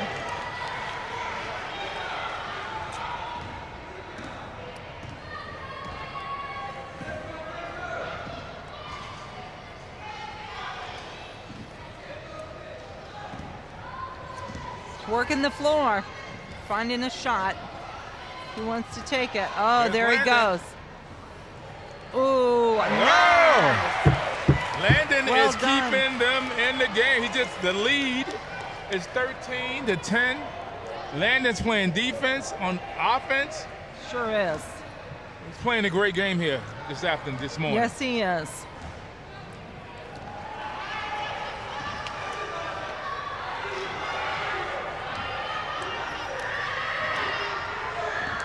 She's Coaches playing will- great defense as well. She's keeping herself in front of him. Yeah, she. There's Landon. They almost blocked it. Ooh.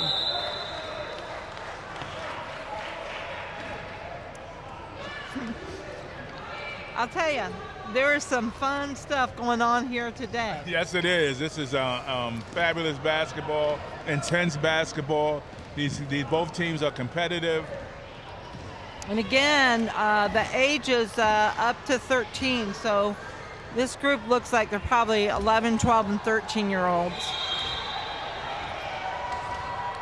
Maybe a few younger. There's Landon. They're all like, no, you're not getting it. Oh. Almost.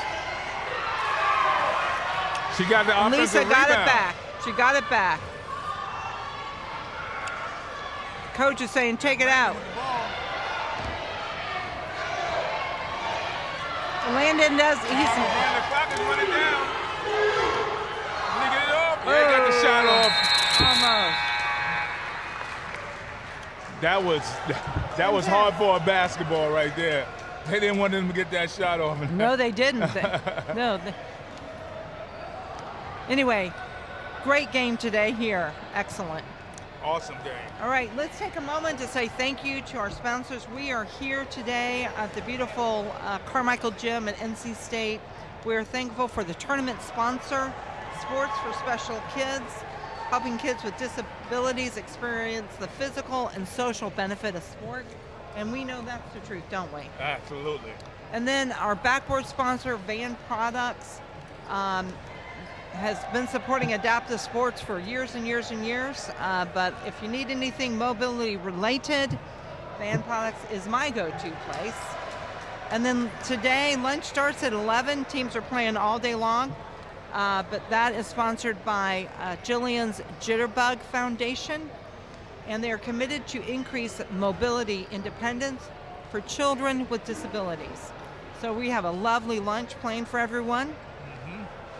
And then our general sponsor is Greater Raleigh Sports Alliance.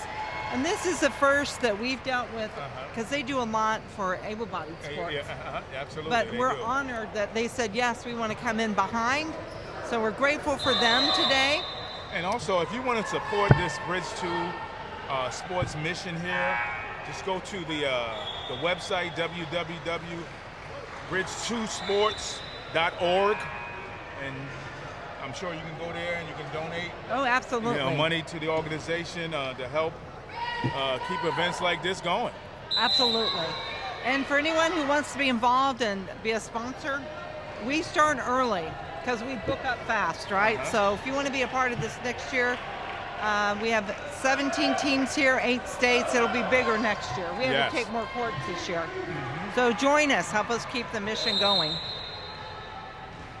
All right, ball's coming in. It's a great cause here, helping these young athletes.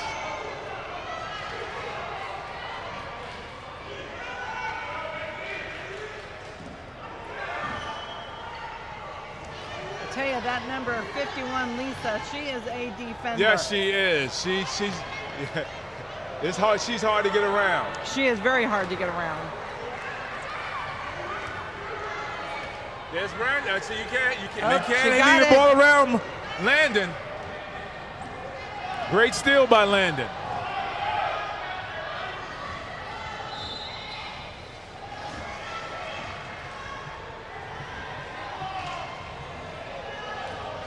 He can handle this basketball. Yes, he can. Yeah, he knows how to maneuver this Both chair. sides, either hand, absolutely. It's a pick, he's saying. Come on, I need some help. I need a pick. Oh, good okay, pass. come on, Lisa, get it in. Nice shot. Nice shot. Oh, it's a runaway. He tried to throw it ahead of him, and it hit him in the back. I need to do a disclaimer. I am the person that cheers for good shots. I am not rooting for either team. No need to disclaim.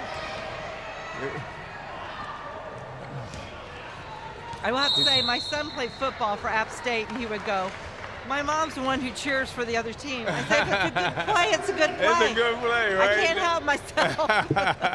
I'm cheering for the athleticism, the connection, because there's so much that goes into making a good play. Yes, it does. I mean, whatever team, but, people are partisans, and, when it comes to their teams, and, you can say, oh, that was a great play, but don't cheer for the team, other team. No. That's a good play. Yeah, but, the kids need to know. You did a good play. Yeah.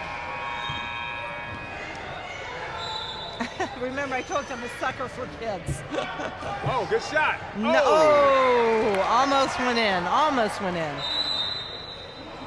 He went out of bounds. This game again is Coach intense. is getting involved, saying we the had score is 13-10 in the fourth quarter with 6:02 to go. All right, Coach was getting in, talked to the ref, and said, no, that can't be done that way. So ref went in and said, no, we got to do a shift. She's right. Both these teams traveled far to get here. Baltimore, Maryland, Fairfax, Virginia. They came here to compete, and they're giving it their all. Ooh.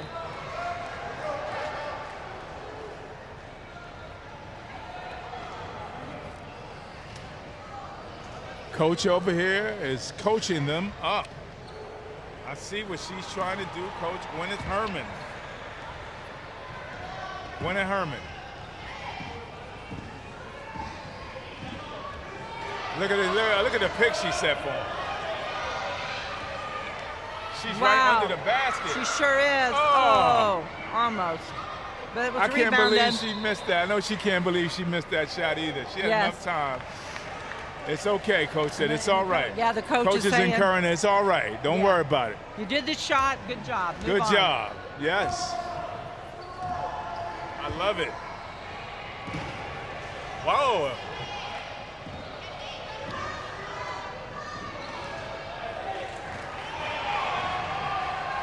He's going. He ran into the shot blocker. Yes, he sure did. Landon, he ran right into Landon, and Landon didn't let him get the shot off. Nope. That's a good name for him, the shot blocker.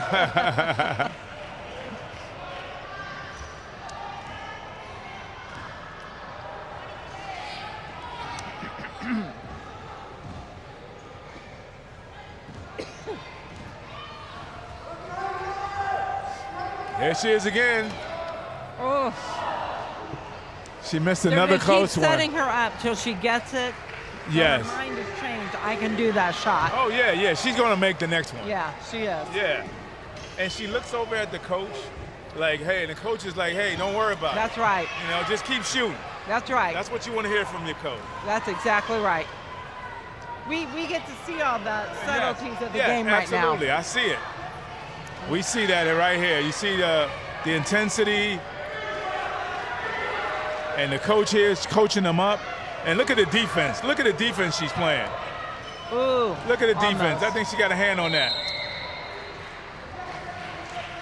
See, she missed 2 easy shots, but she came down and still played defense. Great defense. Yes, she did. She's helping her team on the other end of the court. That's what you want to see. She didn't give up. No, I love it. These kids are not giving up. They're fighting. No, they're fighting. They want to win this game. Anybody watching this right here in this building can see the competitiveness of both teams.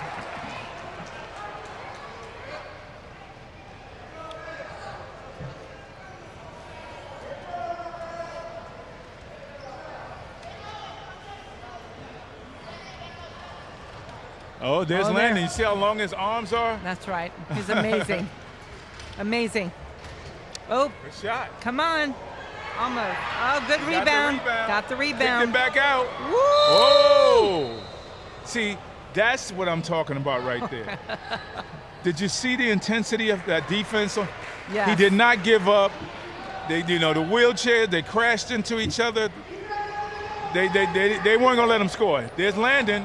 There's nothing you can do about that. All right, no, There's nothing you can do about that. His arms are long. He plays tough defense, and he scores on the offensive end as well. He's a game changer. He is a game changer. I would have loved to see him when he first started. Until now, right? That's a joy to see where the they development. start, and then yes, the growth. The growth. Yes.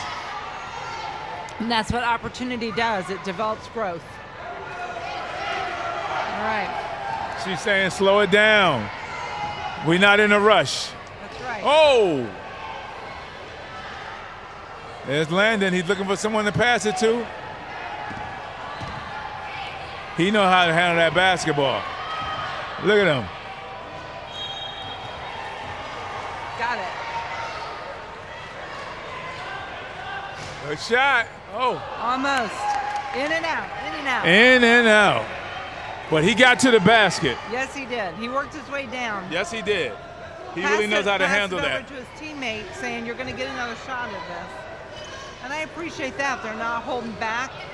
Look at the defense. Look at the defense she's playing. Look at it. She is playing tough defense. He can't go nowhere. Yep. Hands up. Hands up. There's Landon with the steal. Oh, nicely done. Uh-oh. He is on a break. Great pass. Great pass. Oh, they got their hands on it. Sure did. The Falcons, nice block.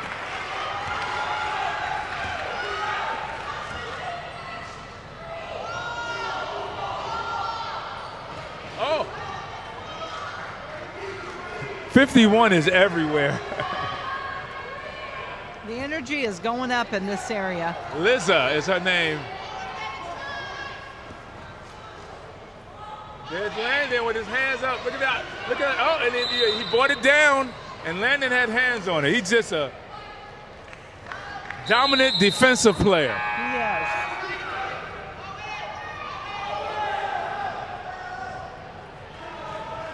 Minute 46 left.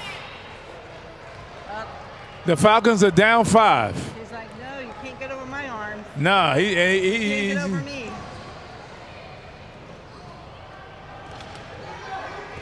All right. The Falcons need to score here. They need to score here. Yeah, Look at the do. defense. They need a score. Look at the hands. Lance landed again with the long arms. His long arms. He's the long arm of the law on this he court is. today. Coach is calling timeout. Coach is calling for a timeout. All right. Trying to get some strategy. Super exciting. Yes, it is. I love it. So we want to do a shout out to our media sponsors, CBS 17. We should see them running around here with some cameras. We are also thankful for UNC Rex Healthcare. They are our on-site medical today. And they have been a long-time supporter of Bridge to Sports, and we are so grateful they're here. And I want to do a shout out to the Lead Edge multimedia production team who are making this possible to be live today. We could not do it without their expertise, and we are so grateful to have them as part of the Bridge to Sports family, putting on events with excellence. If you're interested in being involved in sports and you're here in North Carolina, please reach out to Bridge to Sports at bridge2sports.org. We have a sport that we can get you involved in. Shout out to veterans with disabilities. We're getting ready to host Valor Games Southeast for its 11th year. Registration will be opening up in January. So for all our veterans out there that still want to play, be on the lookout, bridge2sports.org. We will be opening up Valor Games Southeast 2023 in January. All right, everyone's coming back. We're gathering in again. And I have to say, our area is getting much bigger. Seats are full. Other teams are lining the edge of the courts, watching, trying to see what the next competition looks like.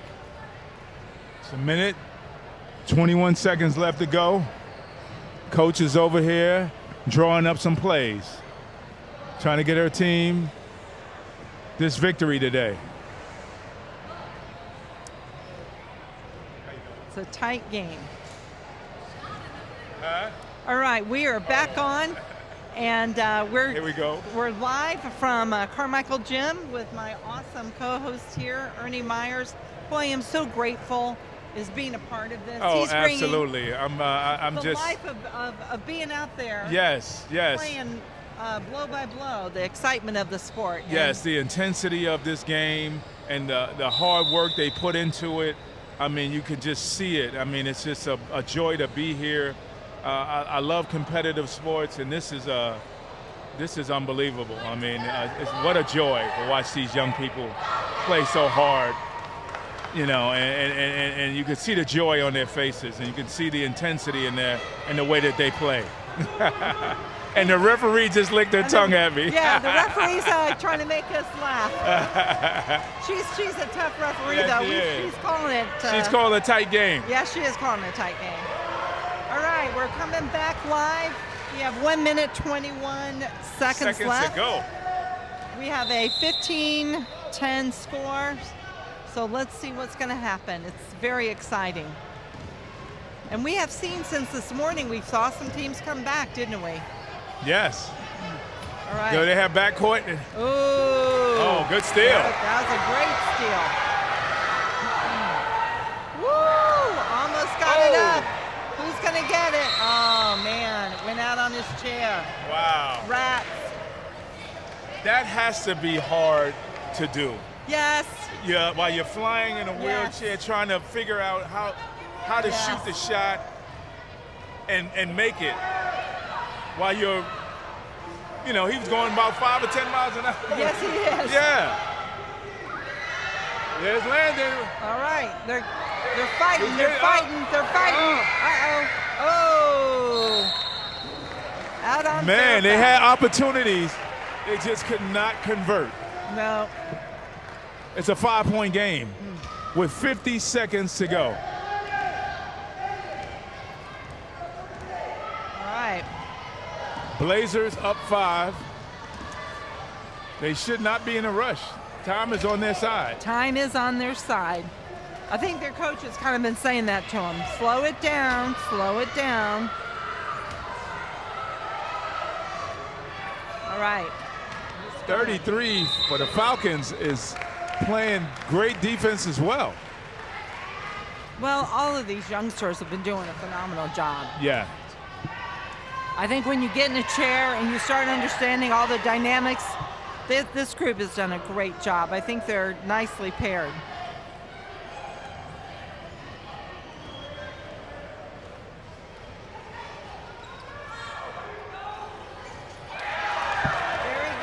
I think that was the end. That was the dagger right there. Yeah, it was. Nice layup. Landon has 10 points yeah, in this game of the Amazing. 17 for his team. And he's playing great defense. He is. He's an all-around good baller. Yes, he is. All right.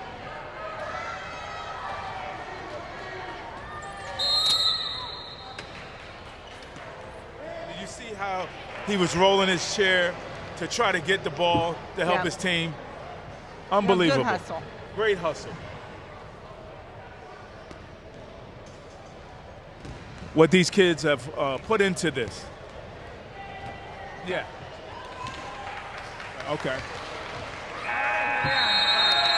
Great win by the Blazers, the Bennett Blazers, but a great game. Great intense game. It was a great game.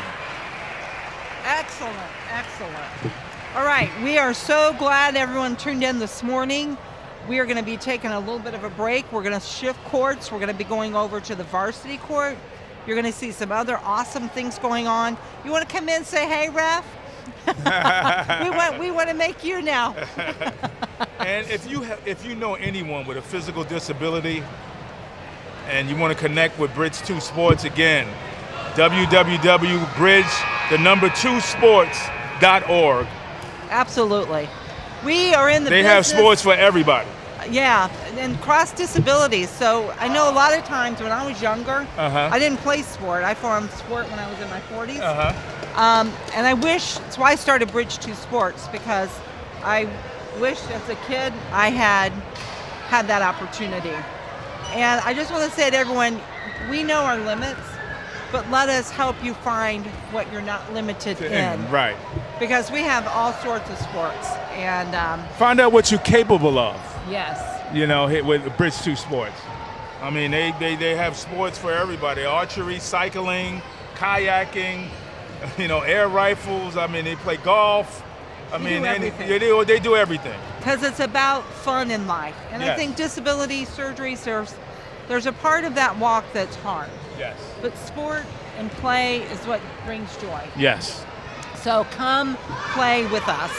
I always said, basketball was easy. Life is hard. Yeah. All right. So we're tuning in again. We're going to be on the next court. Look forward to seeing you shortly. Thank you, guys. Thank you. Appreciate it.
Hey, welcome back to Old North State Classic here at Carmichael Gym, renovated newly on the beautiful NC State campus. And I'm here with a very dear, kind man, an amazing basketball player, Phil Ford, who had the corners on 4 corners. But Phil and I will be emceeing the game tonight, kind of doing the announcing.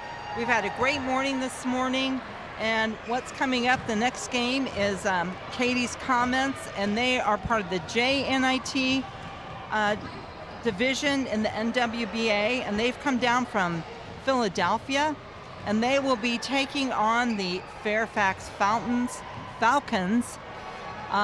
from Fairfax, Virginia. A little bit of just information, Phil, so that you are aware. When we play in wheelchair basketball, we have 3 different divisions. The prep division, which is 5 years old up to 12 in a few months. And then the second 2 divisions are 12 in a few months all the way up till they graduate from high school. They're mixed gender teams, so you'll see the guys and the gals all playing together. The other thing that I think is one of the most beautiful things is we are cross disability. So you may see somebody who has cerebral palsy, someone like myself with spina bifida, some amputees, single, double, some whose one arm works, the other one doesn't for whatever reason. But what I love about wheelchair basketball is you do learn together, you learn to work as a team. And you're seen as who you are. And it's really neat, so I'll be excited to hear what you think as we go on. Well, Angela, thank you for inviting me to be here with you. What you've done with Bridge 2 Sports 2 points. It's just amazing. I'm happy to call you a friend, and I must admit, I played in 3 or 4 of these, and I think I've made 1 basket out of about 20 shots, so I admire everybody out there on the court right now. You're a humble man. Okay, just so everyone who's watching, there was a foul, but we did get a shot through. And we're going back down to the other side. Katie's Komets have the ball.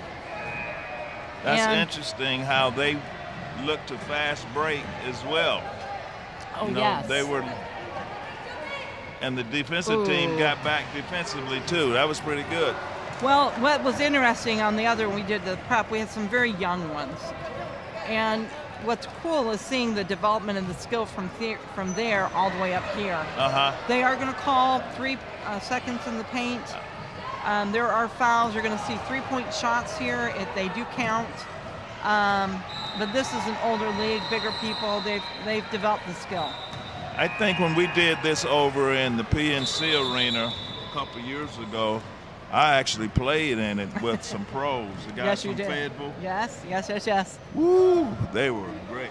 They're hot, yeah. That's the adult group. Yeah.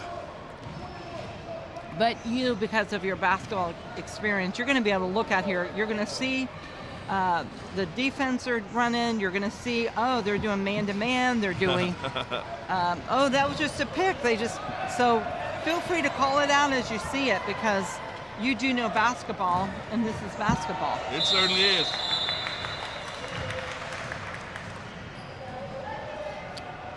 All right. And we do have 2 refs on the, it is required in the rules for the NWBA sanctioned events that there are 2 refs in this league. Oh, here we go. A great play off a pick. And he's coming in. Rats. A little too hard. Okay, shot went up, didn't. Nice layup. Didn't connect all the way. Katie Komets picked it up.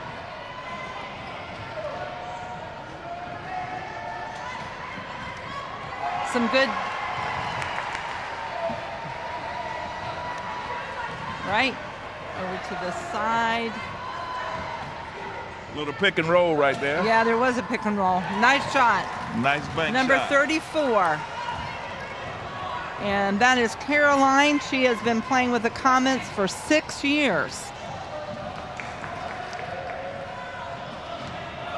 So it's fun seeing, too, the development and who's got leadership skills. Okay, 24 on the Falcons, off the rim. That was Geraldo.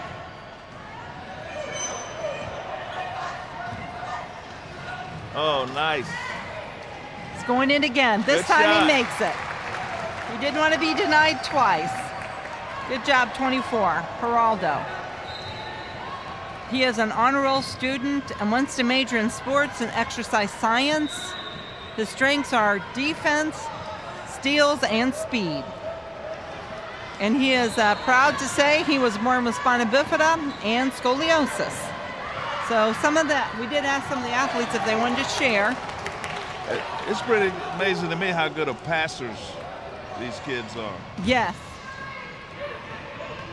Because you can't step out and get it. I mean, you have to put it right there on the money, and they do it every time. I haven't seen a turnover in this game. You have not? A passing turnover, a live turnover. Right. Well, when we start off and they're young, what we say is it is your job as a thrower to make the pass execute. Because when you have different disabilities, some can catch on the right, some can catch on the left. And if you're spinal cord injured and you have no waist control, you can't reach. So you can't even go out and get it. So you got to get it right to them. Right. So that's where you have to learn Good passing. where your athletes are, because it's your job to get it to them. First turnover I've seen. Okay. And what's that? We played almost 3.5 minutes. Yes. Good. You're going to do the analysis on here too. I don't know about that. But it's a fast game.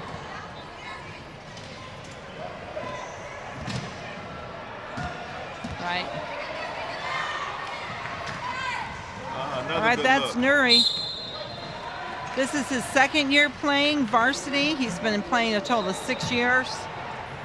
His strengths are ball handling, speed, and chair maneuverability. And I would say, based on what we've seen already, he does have chair maneuverability. They call him Agent 00, huh? Yes, Agent 00.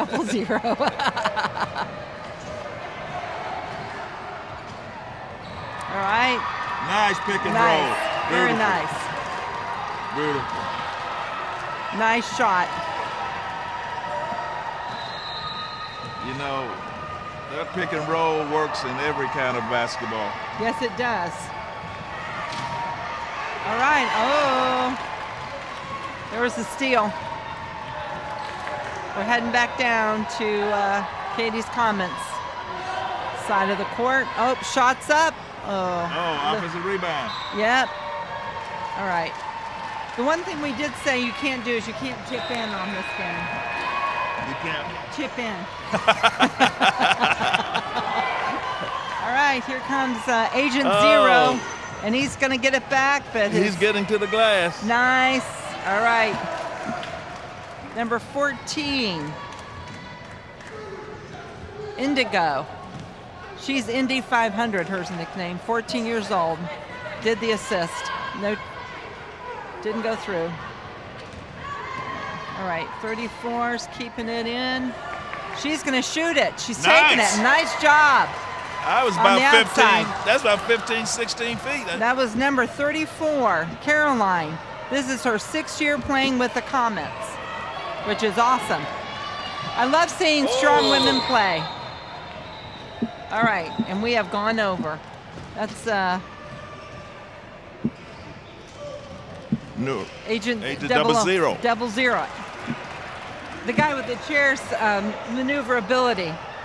He was trying to go up on wheel and cut through. Yeah. Go up on one wheel and get through it. All right, back down. Score is 8-4. All right.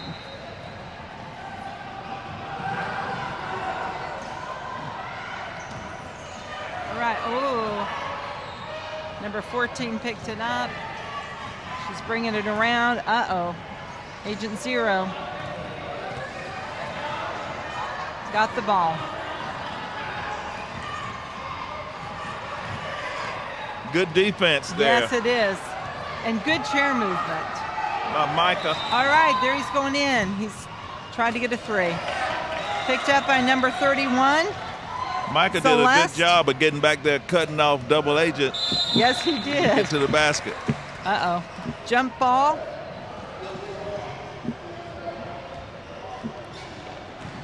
And in wheelchair basketball, they just change position. They go back and forth for the jumps. They don't set up and do a jump.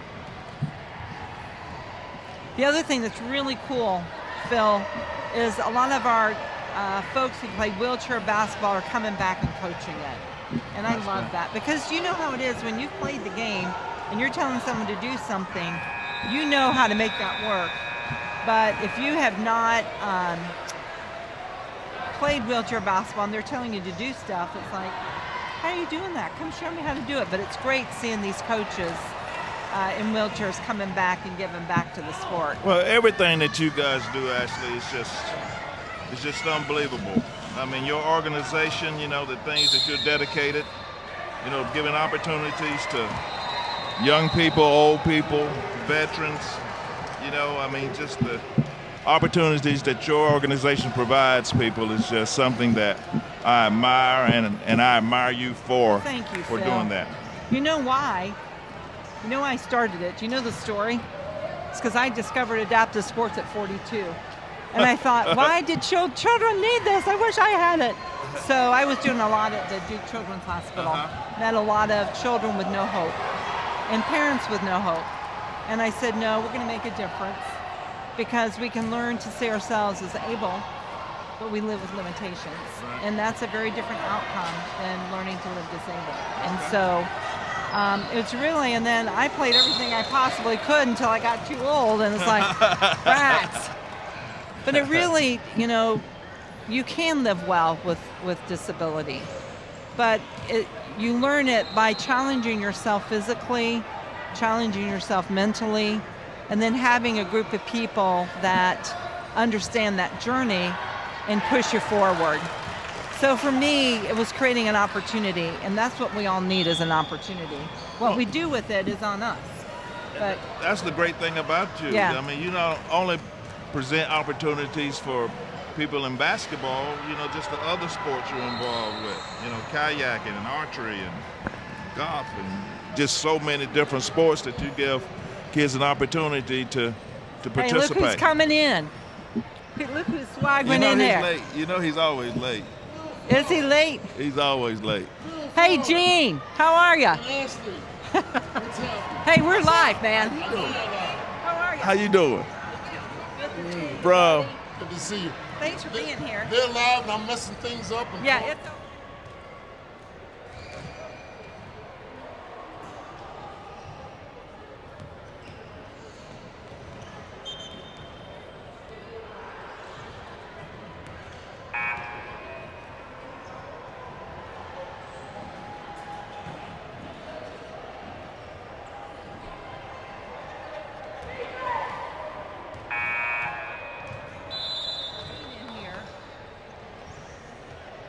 all right. Now look, he's walking away like he's out of this.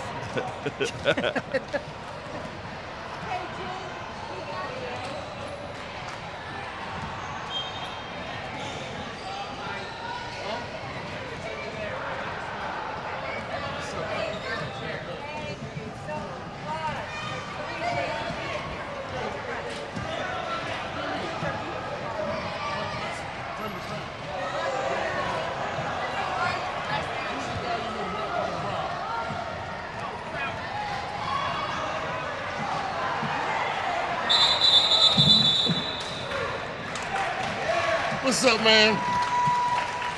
You know, I'm enjoying each day while we can. You know how it is. Tell me about it. People are dying and going. It's ridiculous. It's ridiculous, man. Phil, it's ridiculous. Man, I play, you know, when a close one dies, I always pray for comfort for his family. Yep. You know, for that list, and I do it every year. And man, I bet that list for me is so long right now every night. I got 3 of my boys up in Philly just died. That's all. A couple other guys. I mean, like, I just talked to them about a week or 2 before they passed away. Had me at home sitting there going, Lord, what's going on? Yeah. You still want me here? Or? Yeah. So, it's good to see you, boy. You too, man. This stuff makes me happy, man. It takes the depression out of you when you see these kids trying to do what they can do.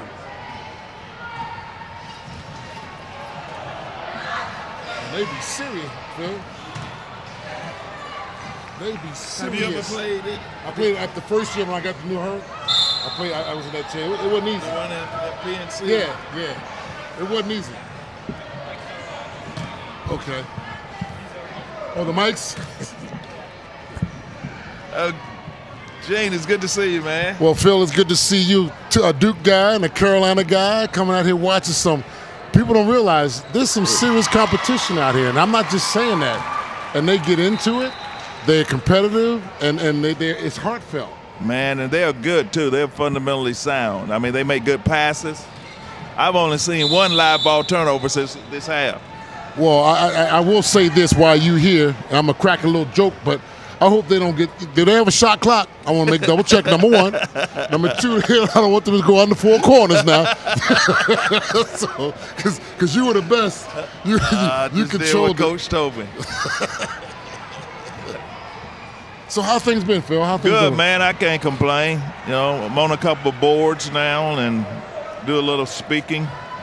Well, you always do some volunteering, you know. You always were doing that. You were great at that, and you just being here for this function is great. I know Ashley Thomas, you were connected with her and the wheelchair program, Bridge to Sports. Yeah, I really admire Bridge to Sports and the job that Ashley has done and the opportunity that she gives individuals. And, you know, it's just a lot of fun to see these guys out here and young ladies just. I mean, look at the action. She stopped. You know, she stopped on a dime and pulled up. Pick and roll. Oh my goodness! Look at this great action that they're doing, and she's bringing it all up. And you know they get the ball out pretty quick and push it up the court too. You have to, after you score, you better get back on defense. That's true. That's true. She's setting up the play right now. And look at the defense on that one. Pick and roll. Ooh, look at that! Look at that! Oh, there's a steal. There's a steal. This player here looks really talented. Number 0, but here's another steal comes back. Awesome! Look at that. Yeah, his name is Agent 00. You call him Noor. It's an Agent 00. Yeah. Oh, okay.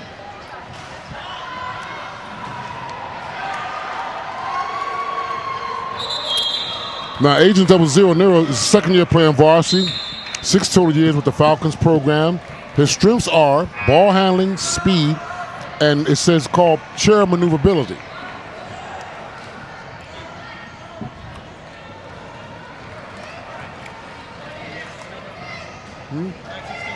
You want to keep rapping? Let's flow. We'll flow. Okay.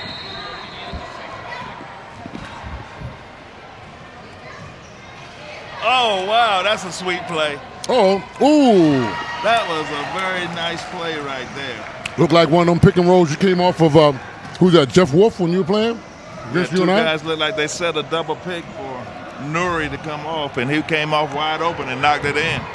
Nuri looks like the best player out there. It's almost playing like every position. They gotta start keeping that ball moving because Nuri's like all over the place. Oh, nice shot. Nice pick it's and good. roll again. Yes. It's a basket. It's 14-9. Looks good. The scores looks good. The competition's 8 minutes and 20 seconds left in this half, in this period rather. And they got another steal. It's a steal by Xavier. Xavier is in his 7th year of playing wheelchair basketball. Oh, is he? So the Katy Komets is what they're called. The team that's in the white is called the Katy Komets. They look like now they're getting it down and pass the ball a little bit, not holding it. There she goes. She shoots and it's no good. It's a good look. Nure seems to be getting all the rebounds and looks like he's setting up the whole play. Ooh, nice check. Good defense. Excellent defense. Ooh, nice pick and roll by number 20. And a nice Big pass. Ben and a nice pass, and it's a turnover. Couldn't come up with it. Couldn't hold it. Geraldo, number 24. Couldn't hold it. Zoe's bringing the ball up. She's in her 8th year. She's a senior and will be graduating from the team this year. She's setting up the plays and getting a nice little dribble. Oh, she's got to open it. She pulls and shoots, and it's in and out. Boy, she got a good look at it. She did.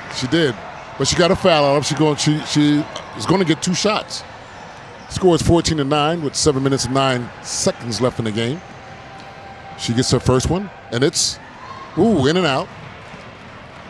She gets another. Gene, how you doing, man? I've been doing pretty good. It's interesting that people don't realize that I had 2 hip surgeries, but I learned from you because I asked you about your hip surgery. That's right. And this is my 4th month after my second one. Oh, the nice pass over to 00 Norway, and it's basket. Nice passing. That was good passing. Agent 00 is really, I guess he's like the top player out here on this team. They cut it to 14-11, so it looks pretty good for them.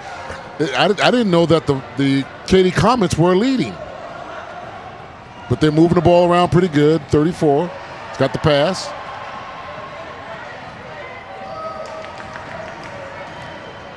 Xavier gets the ball, brings it back, passes it back to 34. Oh, good pass. Nice pass, another pass. Oh, that's a shot clock. Oh. They're moving the ball very well for a team like them. I'm impressed. To make good passes, I'm impressed. Ball goes to the Fairfax Falcons. They're getting ready to bring it up. 00. Nuri is bringing the ball up, setting up the play. Number 14, Indigo, is trying to get loose, but she's locked down with defensive. Ooh. Great pass. Good look. Good idea. It was a good look. But getting back to me real quick, I'm in my 4th month. I've had some good days. I've had some bad days. Right. The first one didn't go so well. I mean, went great. This one has have good days and bad days. Right. But it takes a little time. Right. Yeah, it does. I'm satisfied with both of mine. Are you? Good. Oh, nice shot. Oh, good look. Is that Caroline? That's number 34. Yeah, that was Caroline. Yeah, Caroline's got nice range. This nice steal.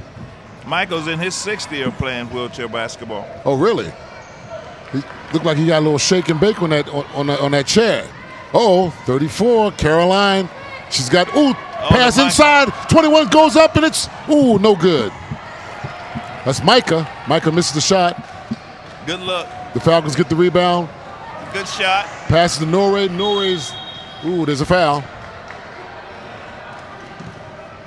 The physicality is a little bit, they get a little bump. You got to be careful. You got to be careful. A little earlier, Nuri was trying to split a couple of chairs and actually fell over. Wow. They're intense. Nuri is setting up the play, trying to get everybody active. But I tell you, this Comets defense is pretty intense. They're right there in front. They're not letting them cut, slice through. Nuri's trying to be the facilitator like Magic Johnson. Talking. Nice cut back. Crossover. Shoots, and it's, just off the rim. They got a good offensive rebound. Number 14, Indigo. Indigo gets it away again. He shoots again. Another one. They got 2 good shots at it, and now they're putting a little bit of pressure on. But Caroline, it does not faze her one bit. This 6-year veteran knows what she's doing. It's amazing how they look to pick, how they look to set a screen. That is interesting. People don't know the skill. There's a nice pass. Micah! Nice, off the glass. Sweet. Was that off the glass? Yep. He didn't do your hop, skip, jump, did he? He called it.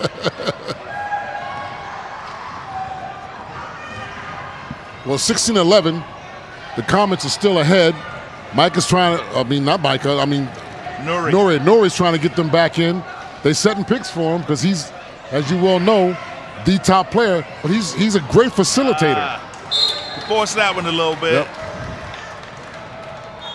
Trying to make something happen. Tried to get that one a little too deep inside. Looks like the coaches Pretty are hard to making handle. some big substitutions. Number 25, Khalib, is in the game. And also, Elijah is in the game. Nicknamed Jaja.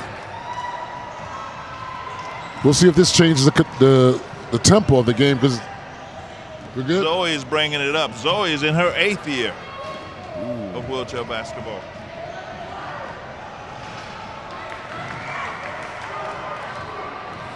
Micah's got some skills, I tell you. Oh, just coming in the game. Fast break. Yep. Elijah just came in the game, got the rebound, and he's taking it coast to coast. Bad pass. Oh, but they get it back. Henry Jr. gets it. Oh, there he is. 0-0. Agent 0. He's got the shot. He needs to take it. Oh, nice pass. Nice Beautiful pass. Unselfish. Turns around. Oh, that's Good defensive rebound. That looked like a rebound like you, man. Nobody going to get that ball from him. Tink, when you got it, it was yours. Oh, my goodness, man. Those were the days, wasn't it?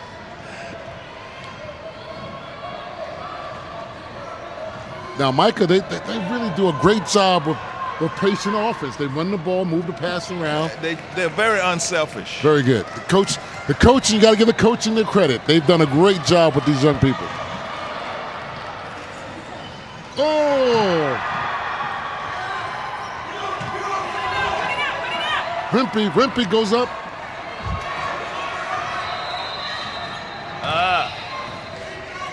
There he goes on breakaway. Boy, that's good D. They got back. Good D. I'm impressed with the defense. You know, they're really quick when they get the chairs back and stop Right. them. It's amazing. I mean, it's just like a fast break. You better get back defensively. You have to say, Phil, you really don't understand this until you come out here and watch this and face value to see it live. It's amazing. The defense that they're playing, they're cutting them off. What's the call? I tell you, man, I played in 3 or 4 of these, and I'm very humbled when I watch these guys what they can do. I was telling Ashley earlier, I think I may have made 1 shot out of 20 tries. Bruh, let me just tell you this. They can put a brown paper bag over the way I was shooting.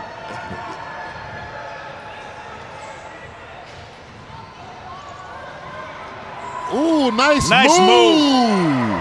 She got around that corner. Ladies Turn the and corner. gentlemen, That's what you want to do. Caroline is on fire. She came off the pick, Yes, turned she the did. corner, and saw open air. Ooh. There's another steal. This team, that's why they're ahead. They play really good defense, and it's really good team defense. Look at the ball. Look at the ball passing, but that was not too good. Looked like one of Westbrook's. That was Gene. I'm sorry. Oh, boy, you're great. There's some more substitutions in this game. Here it is. He was great last night, though. He was amazing. They talk about him doing it, but he's coming off the bench. The Lakers looked really good against the Bucks last night. Finally. All right, we're back into action. The score is 18-11. Katie's Komets are ahead with 1 minute and 7 seconds left in the game. The Fairfax Falcons need to make an attempt to at least close the gap.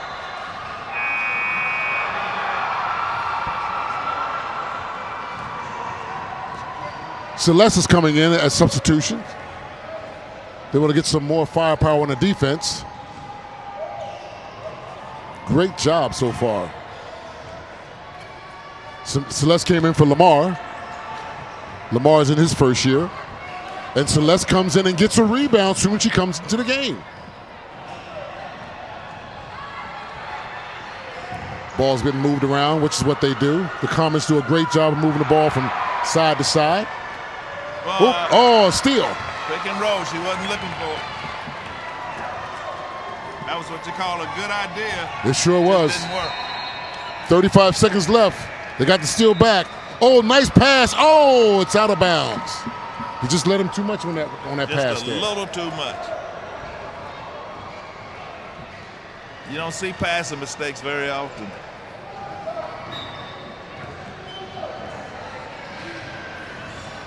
We got 30 seconds, and they're putting a little press on him. Press on. The Falcons are having a tough time getting the ball up the court. If they just knew Ray 0-0, bring it up, they're getting it stolen every time. Press on. There's a nice pass. There he goes. He shoots. Oh, good. unselfish. Idea, Michael should have shot that. Yeah, I think he should have. Yeah. He can be a little too unselfish sometimes, as you know, Gene. Oh, there it is. Oh. And we talk about there's no physicality. I love it. That's the second time he's been on the floor today. Yes. He'll try to. He's talking about split the double team.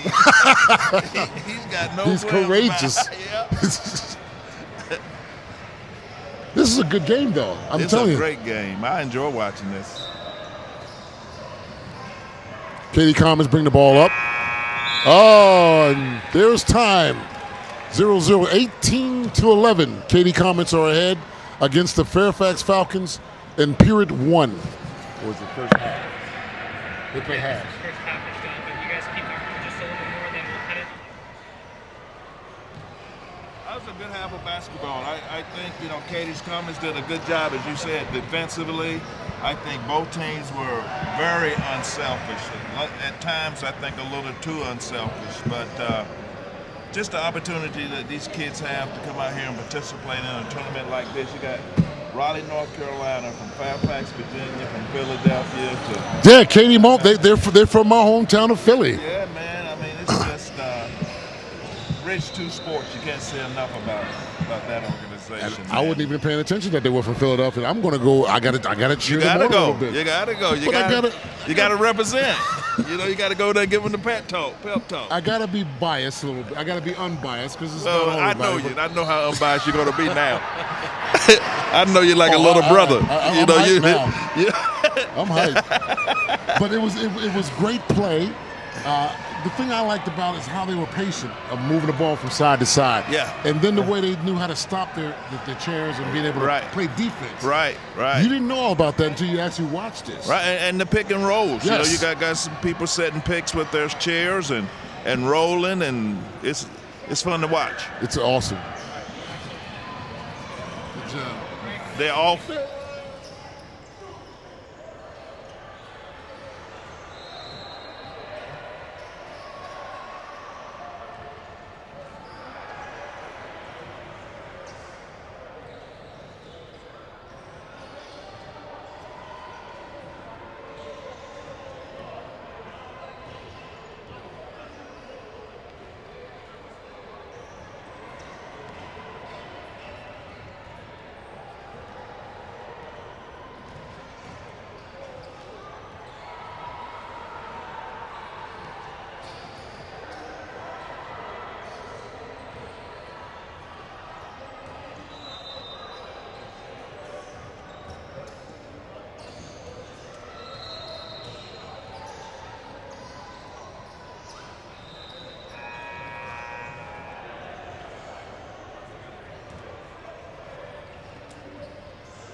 Well, we're back. I'm Gene Banks, former Duke All-American. I'm here with the program that's been fantastic. I've been enjoying this.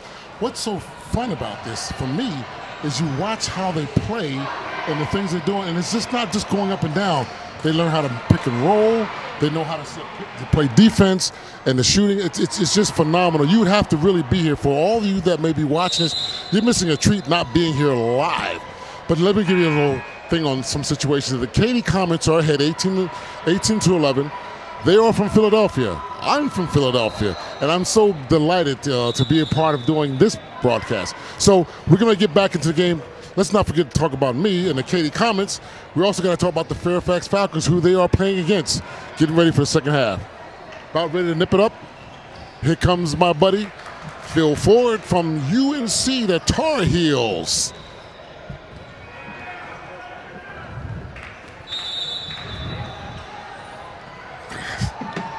Should I call you Philip, or should I just call you Phil?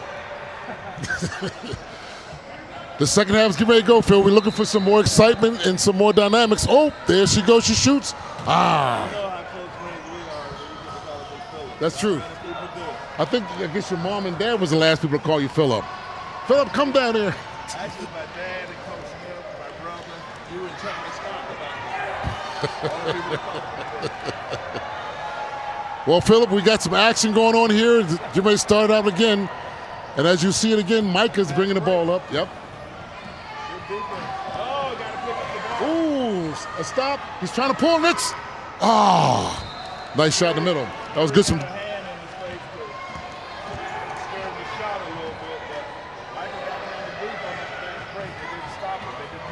Look at the defense. She came over and helped out.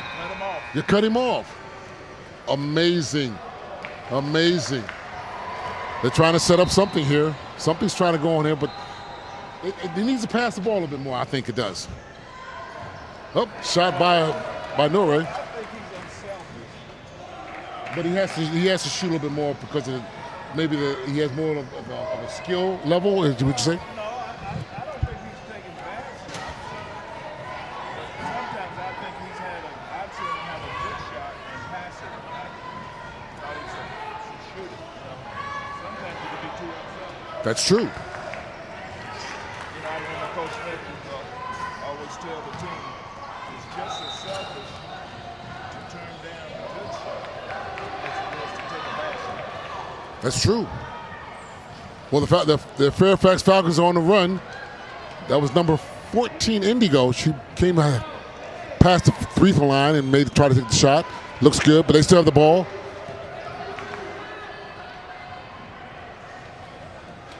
Norrie's he's basically getting triple teamed, Phil. Yeah. Ball out of bounds.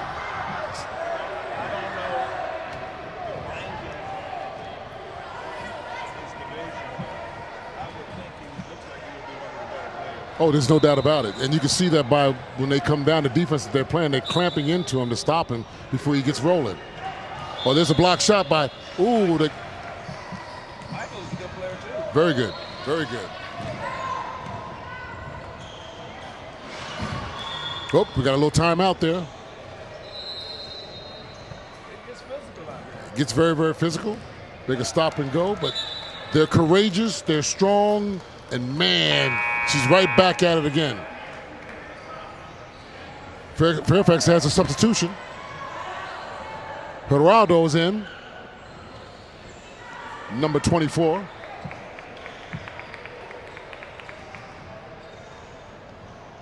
do you think about the college basketball so far this season?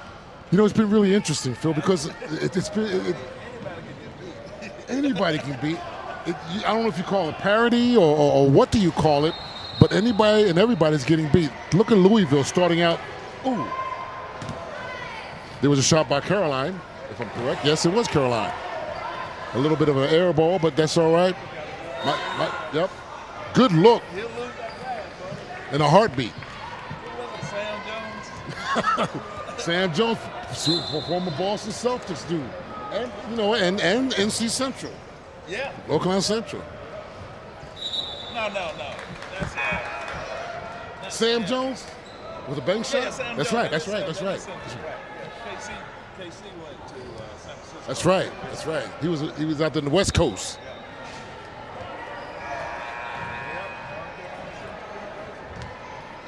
Ball comes, Xavier passes to Micah. Micah passes back to Xavier. Xavier hits over to Caroline. They really have a nice offensive strategy here. They make you move. And she's pulling up, and it's nice. An offensive rebound. And they had someone on the weak side. They had someone on the weak side. They got this thing down. They're shooting percentage. The ball's just not going in, but they're getting great shots. Yes. And here we go. Good defense, getting back. I think this is one of the reasons why the Komets are ahead like they are. Their defense is amazing. The Falcons are trying to form it. Oh! That was all the way down. And they're going out on a fast break. Norrie's got the ball. Look who's right there in front of him, though. Yep. Amazing how when he makes his move, he has 2 or 3 players coming there to trap him. It's like you're trying to triple team Seth Curry. Well, he's not going to beat him. That's what they're saying, Coach. That's true. Somebody else will beat us, but not Nuri. Nuri's not going to do him. Falcons have the ball taken out of bounds. Still 18-11, no change in the score. As we say, Nuri is taking the ball out. Matter of fact, I just spoke to Nuri's father at halftime a little bit. He's here. Yeah, and it was so great. The family participation, the parent participation is amazing. It certainly is. I love it. I love seeing this. Oh, that's a good one. He finally got the shot off. Do they count it? Yeah. It's good. And one. Basketball Nuri, as you know, his nickname is Agent 00. Yep. Second year playing, and it's varsity in 6 years, total years with the Falcons program. He gets one. Oh. Doesn't get the and one, but it was a great shot just to save.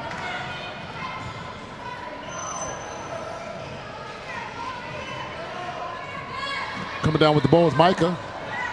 Micah passes to Xavier.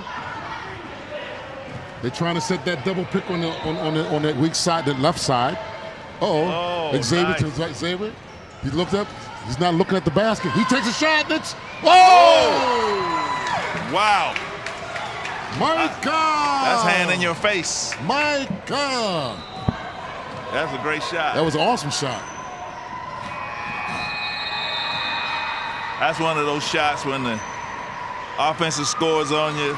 Good defense like that, you just have to say congratulations to the offense.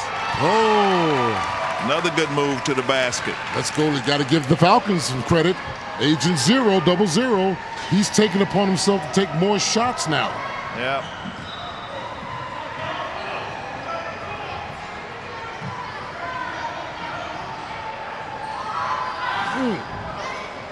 That looks like Micah's spot. He always likes to set up in that middle position. Yeah, I think he's the swing man. Look at that defense with that nice stop by Caroline.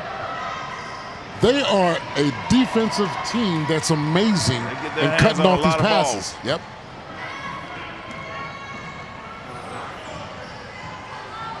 Very patient, very smart.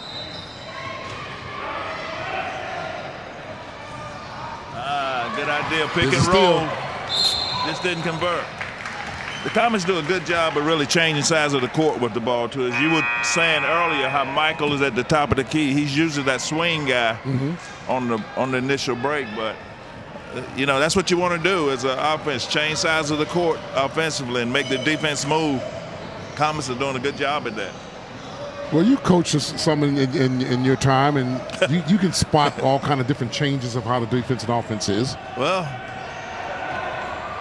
what you say, I understand it, I don't speak it. I got a question for you, Phil. Would you ever coach again?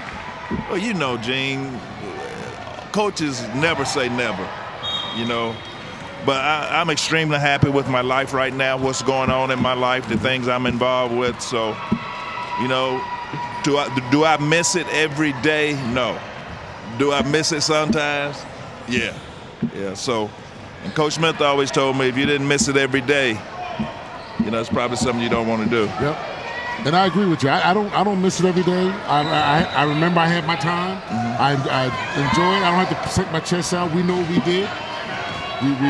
We're receptive to the people of saying hello and goodbye, but it's not something I live on that I have to be. Right. Yeah. Me too. My head's all up in the head. Right. No. Right.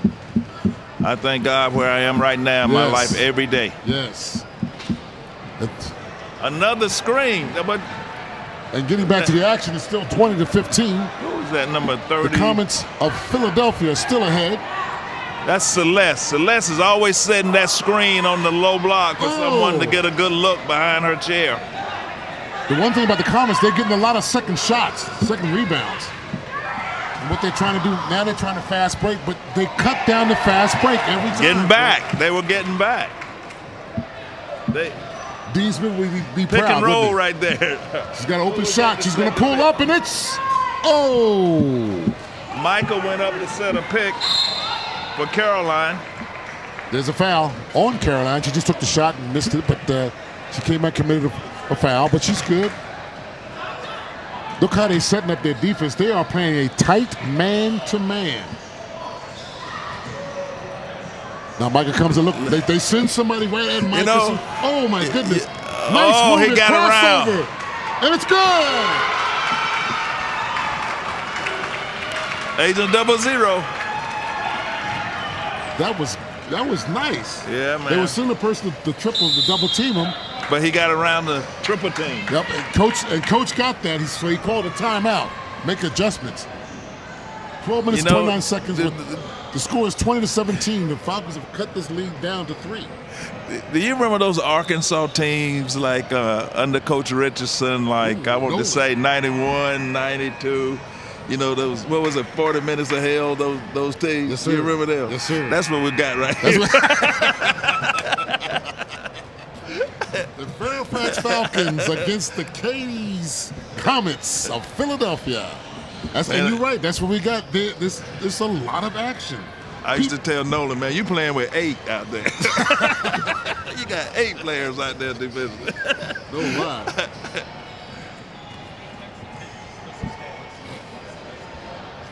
We want to give condolences out to our brother Ralph Sampson. His father passed a couple weeks ago. Yeah, man. Much love to him, and he sounds guy. Good. Awesome love guy. Love some Stick now. Stick is the best. Yeah. A great, wonderful human being. Certainly awesome. Is. So we want to send our love out to you, Stick. You know we with you all the time. And for all you people that are looking and listening, that's Ralph Sampson, the great Ralph Sampson, played at University of Virginia, also in the NBA, Houston Rockets, one of the greatest players ever in NBA, ACC basketball history. Great guy.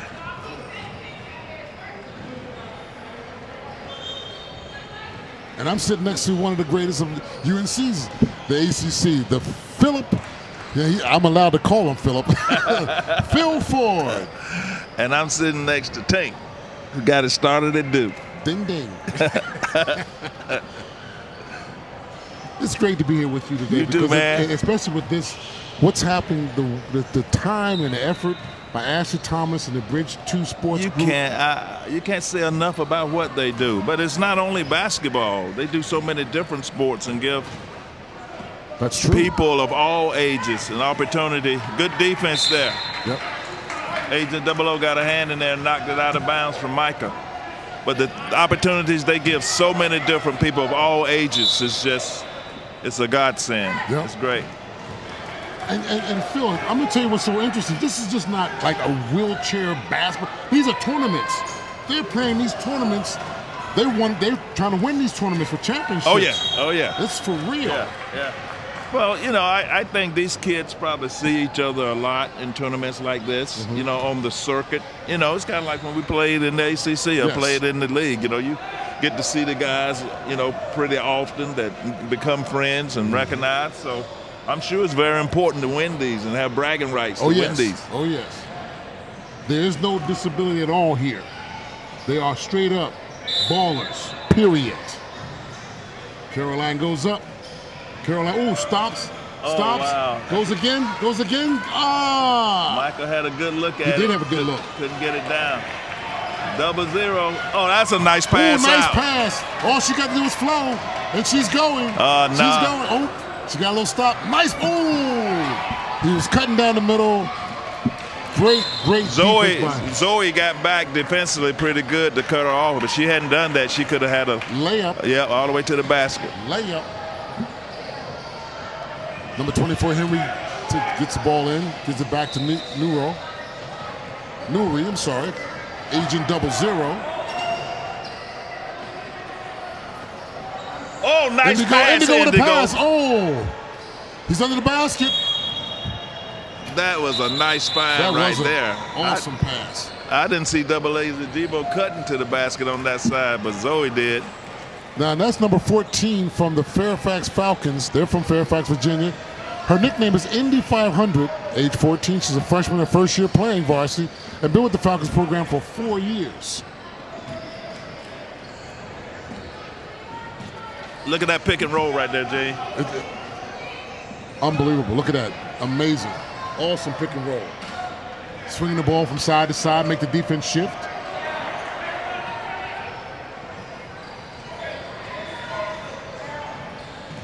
Oh, good pass.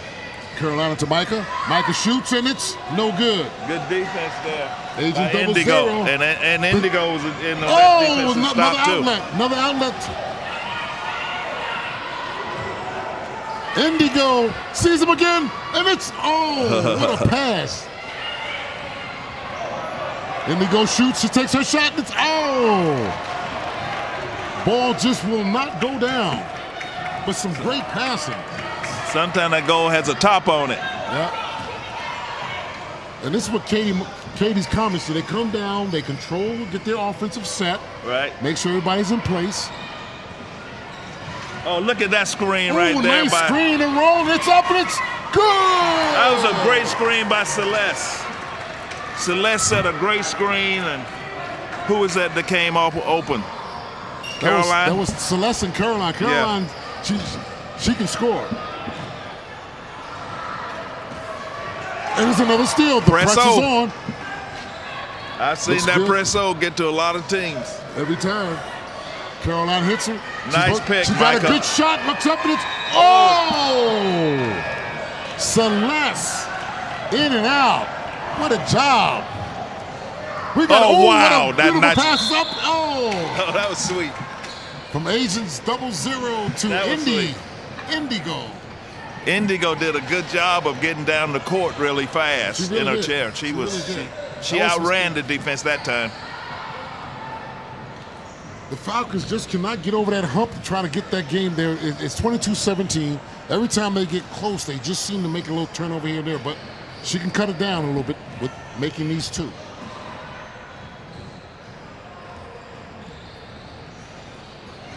She misses the first, she gets another.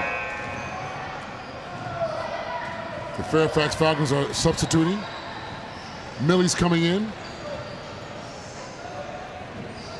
for Elijah. Get some fresh breath in there. Yeah. Up in the... And you never know. These players may be a little better offensively, a little better defensively or something. I think they're trying to win this thing. Oh, they're for real. They are for real. The coaches are coaching their hearts out. The players are playing their hearts out. They got 9 minutes and 22 seconds in this half, the second half of the game. Phil, I just like the way they set up their offense. Double Agent 0 did a good job. He gave him a little body to him. Did you see that play, Phil? Yeah. He went into him with the body and came off of him. Yeah. That was an amazing play. He shot the gap defensively, stole the ball, and was able to get down the other end of the court in front of everybody with a little contact and lay it in. Agent 00 Nuri has taken this game to 3 points. Another defensive play by the Falcons. Oh, but they got it back. The Comets got it back. It looks like the Comets are getting out of their offense. Geraldo was really harassing. Awesome defense. Awesome defense. I think the momentum shifted a little bit. The momentum is shifting a little bit. We'll see if the Falcons can handle this press offense. Oh, what a steal by Caroline. Press got him again. Micah getting everybody set, getting them all placed in. Now that's good right there. That was a steal. And what Michael did, instead of forcing something, he waited for his team to get settled down and get a good look at this because they really need a good one. Yep. And that was a good shot he got, just missed it. They just missed it, that's all. But they showed a lot of, like you said earlier, they showed a lot of patience in not forcing that. They really did. There it is, number 14, Indigo for the Falcons. And sees Agent Zero getting his up. Oh! They seem to have that play down now. They hit Indigo on the side, and he sprints right to the middle. Yeah. Almost like a layup. Yeah. They're catching the Komets sleeping. Yeah. The Komets were doing a great job of getting back defensively, but as of late, Double Agent Zero has been able to find some gaps and get in the defense with some really good looks. And his teammates are doing a good job of getting in the ball, too. It's not all him. Mm-hmm. You know, they'll get him the basketball in places where he's getting good looks at the basket.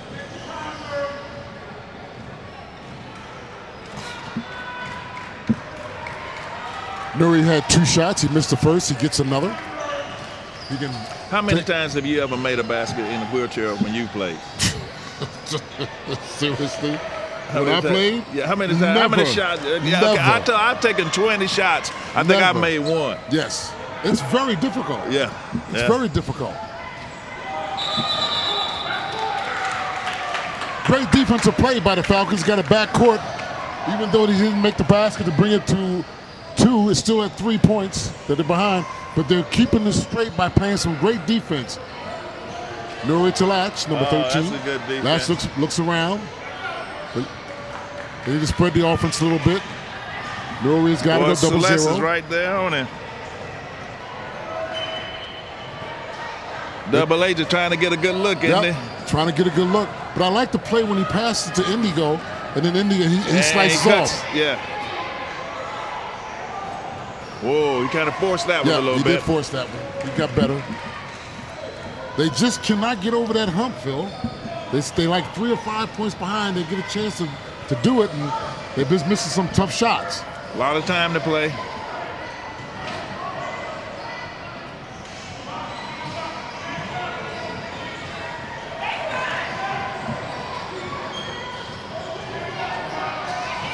Caroline's trying to find. She and Michael are running the pick and roll together. Look at that defense on Henry. Look at that. Oh! It looked like he just fought through the defense today, but I don't know the rules. Well, I don't know the rules either, but it looked good to me. Yeah, that's how we would talk. Get through there. He got through there. He sure did. Oh, there goes double. There he goes. He's got a fast break. He goes up. Oh! He's going to get 2 shots. Now, the problem they're having, they're not getting any points on these free throws. Yeah. That'll bite you in every level. They got to make one of these 2. Yeah, you gotta make most of your free throws for sure to win, and the good teams do. But like you say, we're sitting here on the side, and we are not playing out there. So there's a little easy bit more for us to say. It's very easy for us to say. We got a timeout with 6 minutes and 42 seconds left in the game. The Katy Komets from Philadelphia are up 22 against the Fairfax Falcons 19. You know, if you have a disability and would really like to get involved in sports, I think this is an organization that you probably should really look into very seriously, man, because I mean, I don't think people understand how big this thing is right now. You've got maybe 4 or 5 games going on. You've got people from Virginia, from Philadelphia, from all over the country, and it's just a great experience and a great opportunity, you know, I mean, for people to get involved with athletics if it's something that they would like to do. You know, my hat's off to Bridge 2 Sports. I can't even begin to tell you how just coming in and being a part of it a couple years ago, when I sat in the chair to play. Yeah, I remember. It was amazing, and to see that, and now every situation you see something different. that's even more intriguing and heartfelt. Right. But today, the competition I've seen has been unbelievable. I mean, this game is really good, and don't get me wrong, I admire what these kids are doing, but you get up in some of those adult leagues, those guys that we played with, man, those guys with those. They take you on. Now I'm back to action with 6 minutes and 42 seconds left. Agent 00 gets a shot, and it's good. Yeah, needed that. Ball game. Brought it to within 2 now. Okay, yeah. They brought it within 2 now. Still a lot of time with 6 minutes and 37 seconds to go. Comets needs to be very patient here. No time to panic.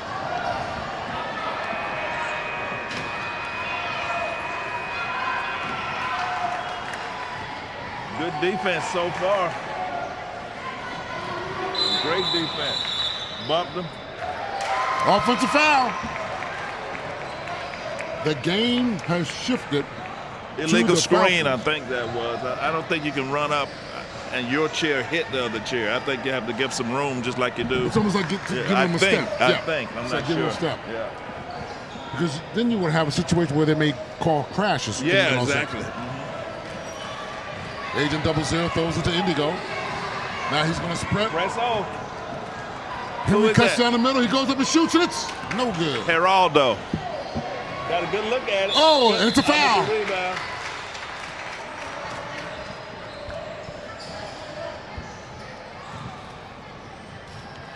The change of the game, Phil, is that now Fairfax is getting to the line. Yeah, but they are converting at a rate that they probably should convert at. But, you know, I'm sure that's something that the coach will talk about, you know, next practice. Oop. Latch, number 13, shoots the first, misses. She gets another. See, we need a stat man here that could put the stats in front of us. What they're shooting from the three. That's a good comment. We got to get a stat man here. We got to get a stat man. That's a good basket. They have brought the game to 1 point. Oh, and they got a steal. Oh, don't panic. Awesome action. Double Agent 0. Yep, he goes up and shoots, and he got fouled. What a game we have here. Those kids are playing so hard. You have 3 chairs stuck together. You tell me they aren't playing hard. Yes, sir. Yes, sir. I love it. That's amazing. I love it. I mean, they are getting after it out there. It's almost like a Duke Carolina rivalry, isn't it? Oh my goodness. This is really a good game, Phil. It is. This is really a good game. He's getting 2 shots. He can tie this game up with this shot, and it's no good. But he'll get another. Nickname Agent 00. Interesting name. Nuri. And it's good. New day. What do you call it, Phil? New day. And the fans are getting excited. Philadelphia fans are hyped. That's surprising. Pass is moving around. Carolina has it. She's looking around. She comes back. Changes back again. Great defense by Latch. And it's boom! Oh. No good. Nice they flip are pass. Getting back on defense. Oh, going for the layup. Looked like he's trying to get a layup. Micah got back on defense. Great job. And cut Geraldo. Cut it right off. Cut Geraldo off, man. Great defense by Micah to get back the way he did. Ball goes out. Noro, number 00, brings the ball in, gives it to Henry. Now he's up at the top, setting up the offense, making sure they get guys going side to side. Looks like he's trying to get India up. He takes a shot, and it's no good. But it's a good look. I would like to see the little Indigo with the offensive rebound, gives it back to him. The momentum has definitely shifted in this game. You can feel it. Ooh, nice bump by Celeste. Nice pass. Ooh, nice pass. Pass goes to number 20. Oh! Ben had a good look at it, but that's all you can say. You know, as a coach, as a player, just want to get good shots. Right. And they got a couple of good looks at Phil, it. Ben's going to be all right. He's got the right number on. Yeah. If it was that easy. If only it was that easy. Back to action with a tie ball game with 4 minutes and 36 nice seconds pass, left. Nuri. Nuri with a shot. Back to Ben again. Oh, 3 seconds. But we have a tie ball game. 4:32. Yes, and it's been exciting ever since. Yes. Philadelphia Katie Komets are up. Bringing the ball up is Caroline. Caroline goes left side. They're trying to set up their offense again. Moving it from side to side. Trying to get the defense to shift. Oh, nice fake there. She went back, almost went back door. She's looking. Oh, trying for the pick and roll. Didn't work. Moving the ball from side to side to Micah. Micah gets a shot. He looks up and shoots, and it's good! That was as patient offensively as you would want. That was pretty good basketball right there. Awesome job. Awesome job. Changed sides of the court twice. Had a nice little pick for Micah. And he's such a good shooter from that angle using that glass. He really is. Like you say, Sam Jones. The Falcons going to try to come back and respond and answer back, being down by 2 after tying the ball game. Agent 00, Nuri gets a shot and looks up at it. Oh, but it was a good look. It was a good look. Yeah.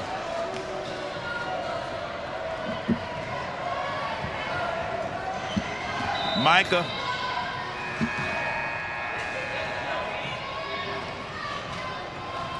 They're very patient on their offense. Oh, nice. Give it go. I tell you, Xavier did a great job then of setting 2 screens and rolled to the basket and was wide open. He just happened to miss it. That's good there, how the Comets got back defensively again. They're really exceptional getting back on defense, I tell you. Oh, with the crossover around the bend. What a move by Agent 0. Unbelievable. It's a tie ball game again with 2 minutes and 30 seconds left. We have a game here. The Comets are moving the ball again, setting up their offense, side to side. Caroline has it. Pass over to Micah. You know, you don't see that very often, a live ball passing turnover kind of. These kids are really good passers. But the game has changed. The momentum is tight right now. Oh, yeah. Every possession is critical. Just like just now. The Falcons had the ball and got it stolen again. Got it steal.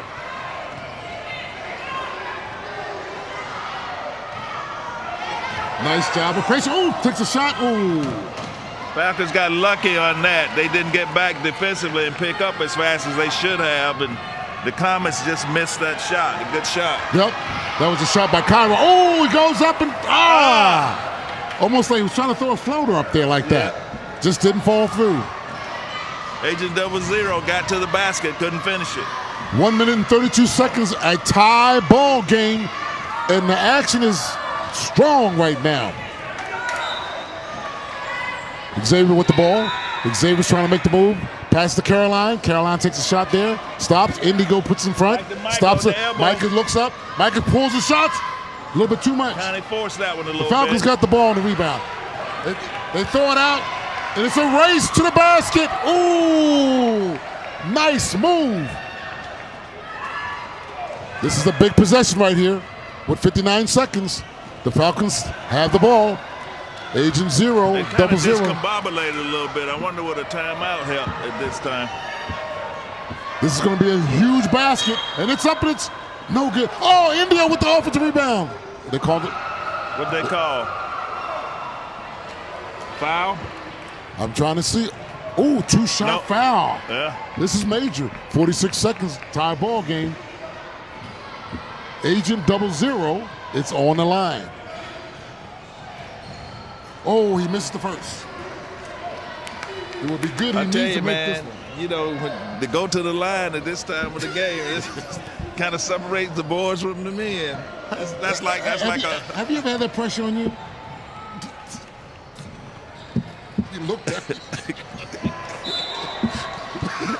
Many times. It's funny. Our buddy Earl.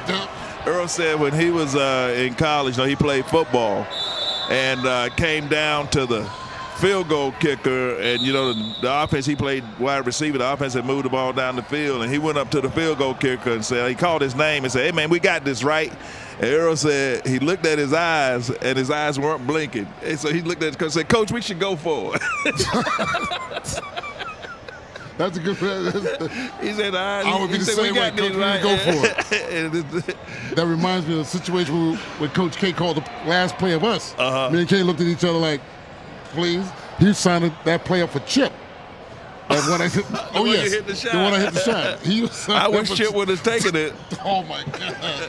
But you guys played great defense on that to stop it up, and it was just instinct, right? And Kenny didn't even look at me one time. But that was a tough shot you made. Who was that over? Sam? Yeah, that's what I thought. Yeah. God was there for me. I'm gonna tell you, He was there with me that game. He really was. You guys were sensational that game. Talk about spirituality. God gave me a game to leave the school with, and it was all Him. Yeah. Back to action. 45 seconds left. He sure did. 45 seconds left. It's a tie ball game, and I think he gets another shot. Look at the Philadelphia, the Katy Komets. I tell you, man, if the Falcons lose this game, they can look no further than the free throw line to the points that they left out there tonight. A lot of them.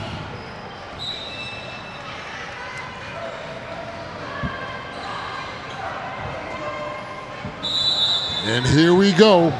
It is on. The Comets throws up. Micah throws to Carolina. Oh, nice play. That was, wasn't it?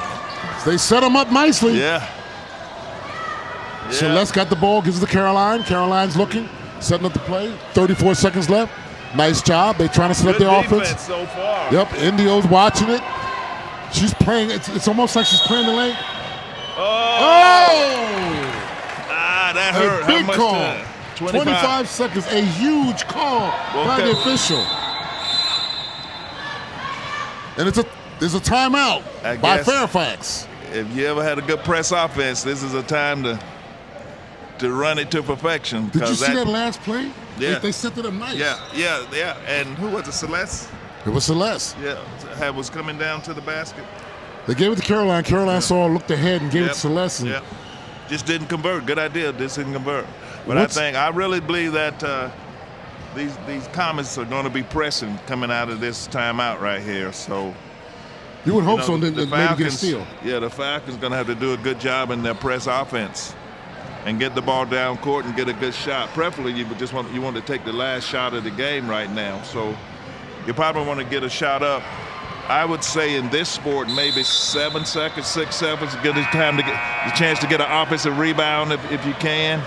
Probably shoot it a little faster than you would in a regular basketball game. But can't make no mistakes though. Can't have no turnovers right now. Oh no, that's what I'm saying. Their press offense has to be perfect.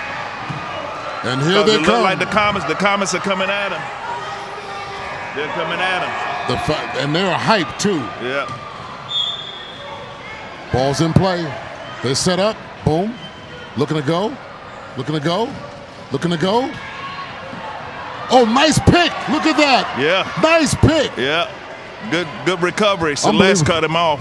Michael is right there. Oh, good pass. It's up. What a play. What a fantastic play. Unbelievable. It's not over. 9 seconds. Not over. It's 9 seconds left. Great, parents are jumping around, cheering, and it's still not over. Nura's dad just came over and gave me 5. Yeah, he did. He almost gave you 10. That was a great pass. That was an unbelievable play. Unbelievable play. Now, they got 9 seconds left. It's a lot of time left. It's only down 2. I wonder, is the rule, do they get to move the ball up, or they probably don't play like the NBA. They probably have to take it down there, don't they? Well, I'm going to tell you right now, they playing, looking like they playing like they play in the NBA now. Well, I mean, the competitiveness, of course, they playing that hard, but I don't think they can move the ball up. I don't think so either, but we'll find out. Yeah. Phil, this has been a good game. This has been a great game. Very entertaining. Oh, my goodness.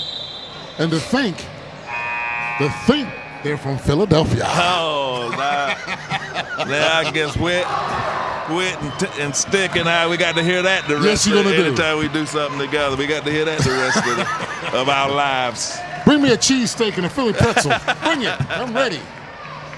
Bookbinders. Oh, you remember that? Well, here, this is what we got now. You know, Bookbinders in Richmond now. Yeah, they close them up in Philadelphia. But here's the action. 9 seconds. 26-24. They have to go the distance. They got to go the distance. Ball's out of bounds. Mike is going to bring it in. Got to get it in. This is the Celeste. Oh, went over Celeste's head. Oh, that bounce. Yeah. A major turnover at a crucial time of the game, but that's okay. Tried to make a long cross-court pass to It's not Celeste. over, though, Phil. Well, they have to foul now. 7.3 seconds. The only way they can win it now is they can foul, and the Falcons miss free throws, and they can get in quick and get it up for a good shot, but that's going to be kind of hard. But I've seen stranger things happen. Actually. Look here. Oh, they get the ball back under the basket. Yeah, they just got to get it in. They got to foul. They got to foul. There you go. And the smart thing. Coach Phil called it. Coach Phil Ford called it. Now we're going to see if they capitalize off of it.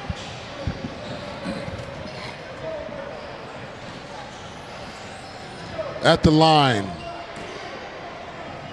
Agent 00 shooting 1. Oh, I think it's 2. I wonder, do the Comets have a timeout? They shoot 2 shots. Oh! That was huge. That Major was huge. Because now they have to hit a 3-pointer. Yeah, that was huge. If he hits this one, it's going to be game over. I mean, they were pretty. He shot those with ease. They missed about 8 in a row. And then he hits and now he's the main 2. And it's still. Oh, 4 seconds left. Oh, what a game. I'll tell you one thing, boy. You have to give Katie's Comets a lot of credit. They played hard. They played great defensively. They're a great team. I'll tell you, Falcons, there were times in that game right there where you kind of thought that they were going to give it away, but they hung in there, man, and made the plays at the end where they had to make them. And Nuri was just sensational. Don't get me wrong. He didn't do it by himself, but he was great today. We have to give them credit where credit is due. And then also number 14, Indigo, did a great job she's a coming great in. player. Yeah. So they had some Geraldo helped out. Yeah. They all did. And then the Katie Komets from Philadelphia. Number 34, Caroline did well. And Michael number 21, is a great Michael. player. Yep, you saw that. Yeah. Celeste, number 31. Yeah. Amazing job. Amazing job. I commend them. What a good, entertaining, good game. And I'm not just saying it, I really enjoyed that. I do. Thank you, Bridge 2 Sports. Thank you. Thank you.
You're watching Bridge to Sports versus Blaze Sports. Our announcers will be right back. Enjoy the game.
And here we are for Bridge 2 Sports basketball.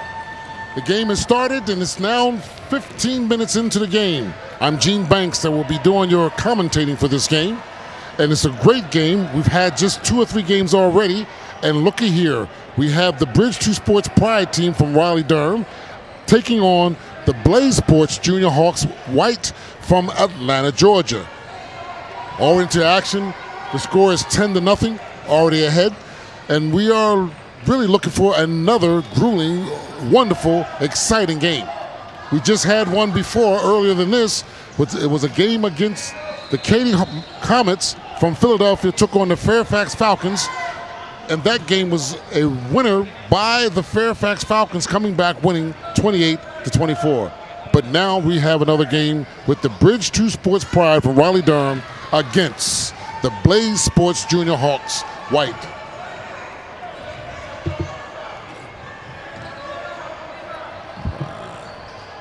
Thank you.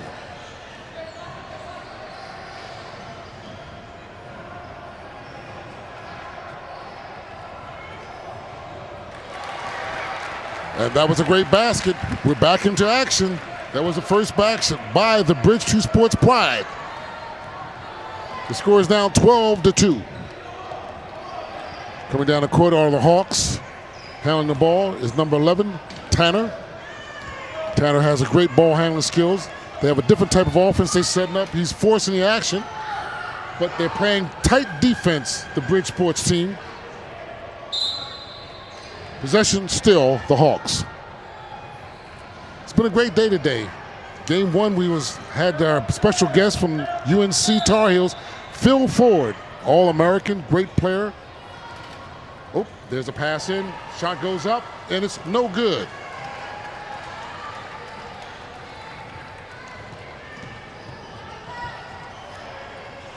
We got to give. Oh, there's a steal. There's a steal there by Tanner. Tanner goes up, pulls up, and it's no good. Rebound by the Pride. The Pride are behind 12-2. But they'll get ready to come back and make a motion coming back. Number 35, Julian, handles the ball. Julian is the team captain. He's a fierce lead on the court, and there was a shot right there. Awesome shot. As his coach kept telling him from the bench, keep shooting that thing. Keep shooting that thing. The score is 12-4 with 12 minutes and 10 seconds, 37 seconds to go. And it's up by Tanner from the Hawks. Gets his offensive rebound. He takes another shot, and it's off again. Rebound to Pride. Raleigh Durham is proud of this basketball team. They've been doing a great job, doing the great things. And the ball handler there is, I thought it was Gracie, but it's not. Great defense stop. Oh, there's a steal by the Hawks. Giving the ball to Tanner. Tanner is their MVP type player. Crossover, slides up, and he goes up and shoots again, and it's no good.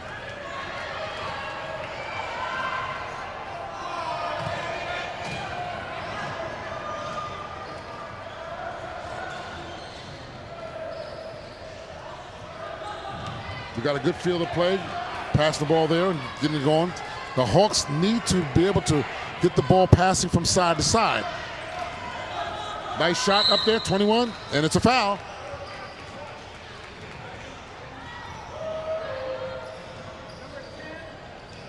Foul is on number 10. Tim. It says here, Tim, the foul was on Tim. Tim is one of the hardest workers on the court. He is a lockdown defender through and through. The moment Tim hits the court, his game face is on. He is ready to clamp down the opposing team's offense. But right there, Tim gets his first foul of the game.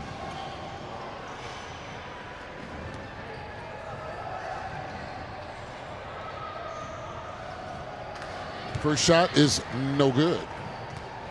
The shot has been taken by Daniel for the BlazeSports Junior Hawks team from Atlanta, Georgia. He gets another shot. Getting everybody placed in.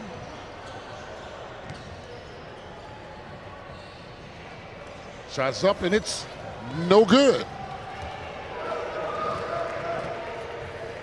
Rebound is by Julian. Julian going ahead and passes it to, not Gracie. 22. Nice. Good shot. Take the shot. She's open. That's why they say, coaches always say, take the shot, then making the pass. It's a steal by Tanner. And Tanner's going coast to coast like Allen Iverson, and it's good. Basket by Tanner. Puts the score up 14-4 with 10 minutes and 59 seconds left in the first half.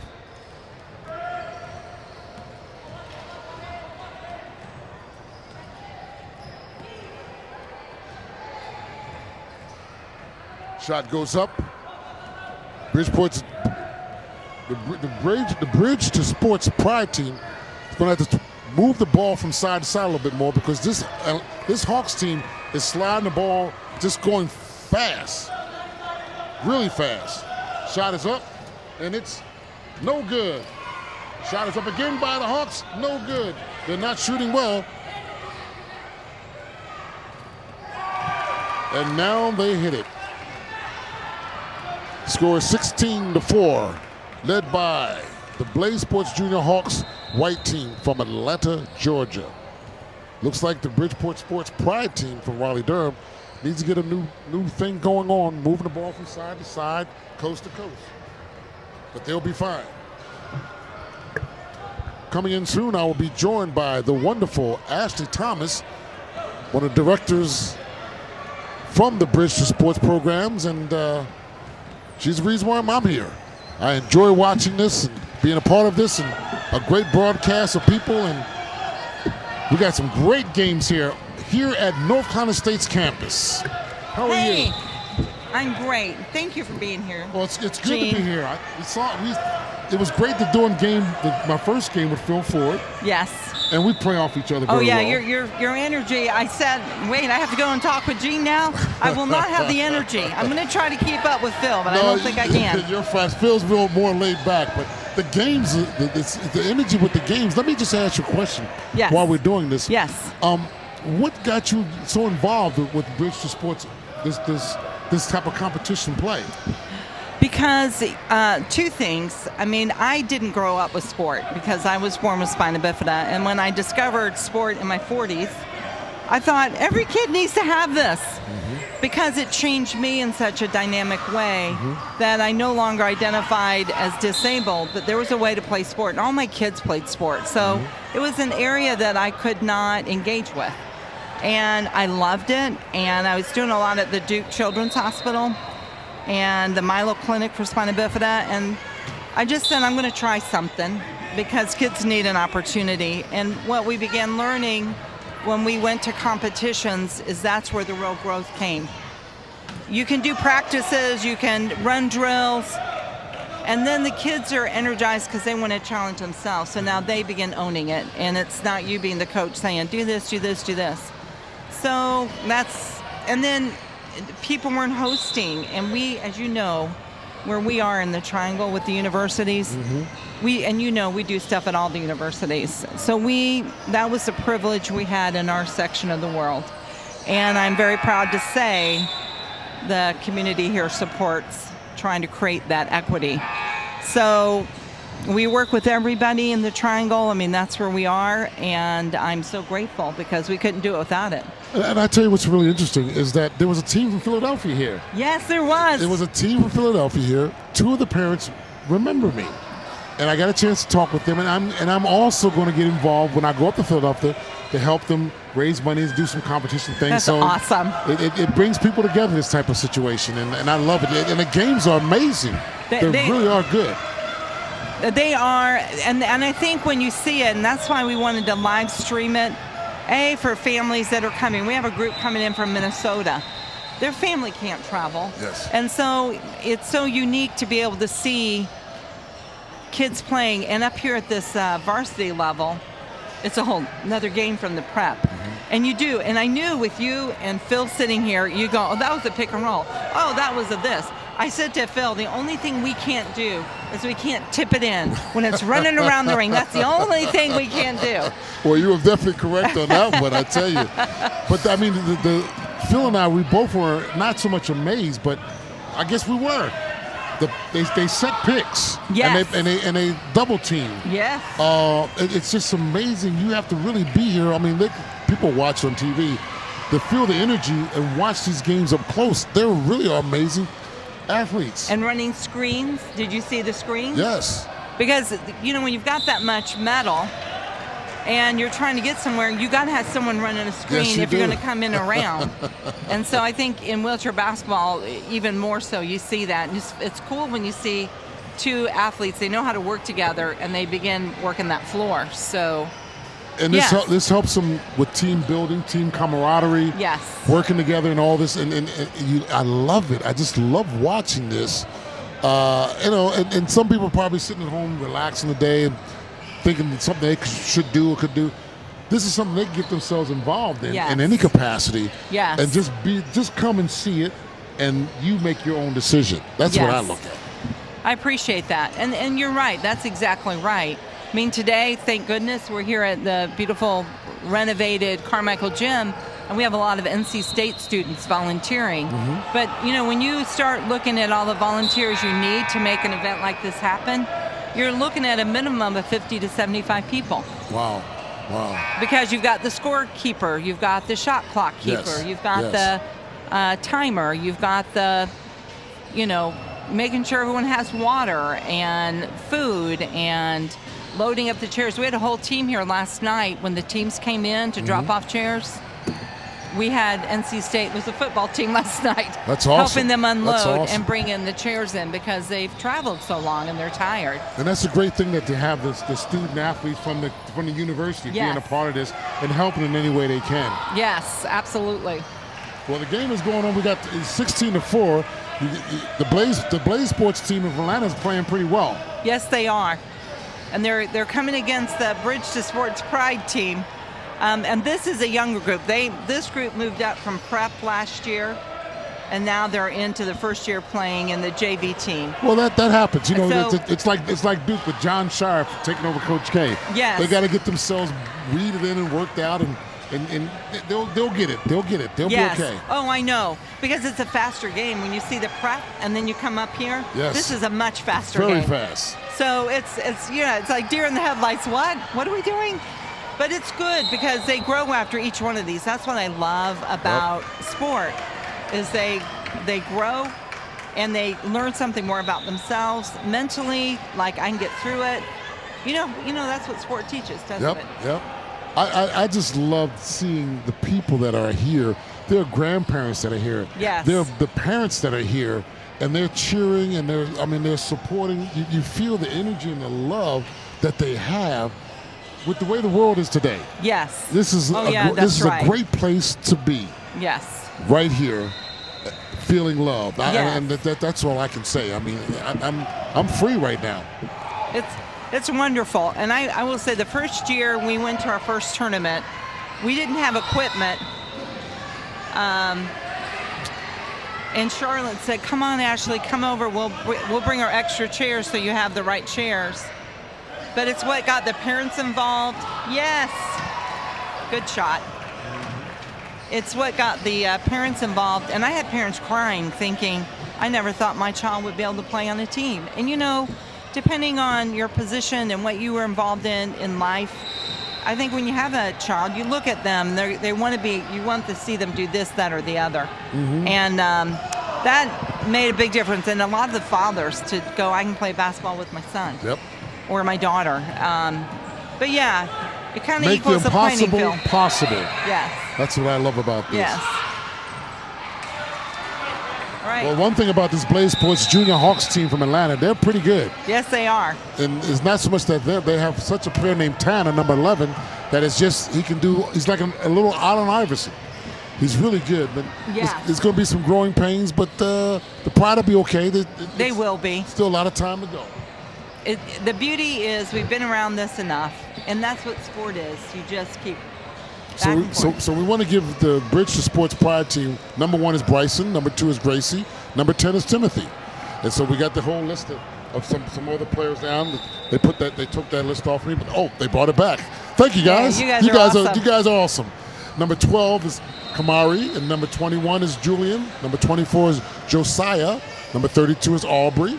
Number 35 is Julian. 43 is Ashlyn. Number 44 is Dalen. And then Eric, he has a number that they got to put on soon before he gets to play in the second half. So, but let's give credit to the coaches, Akeem Hassel and Coach Tyler Rowe, Coach Leslie Woodley, and Coach Erica Wilson.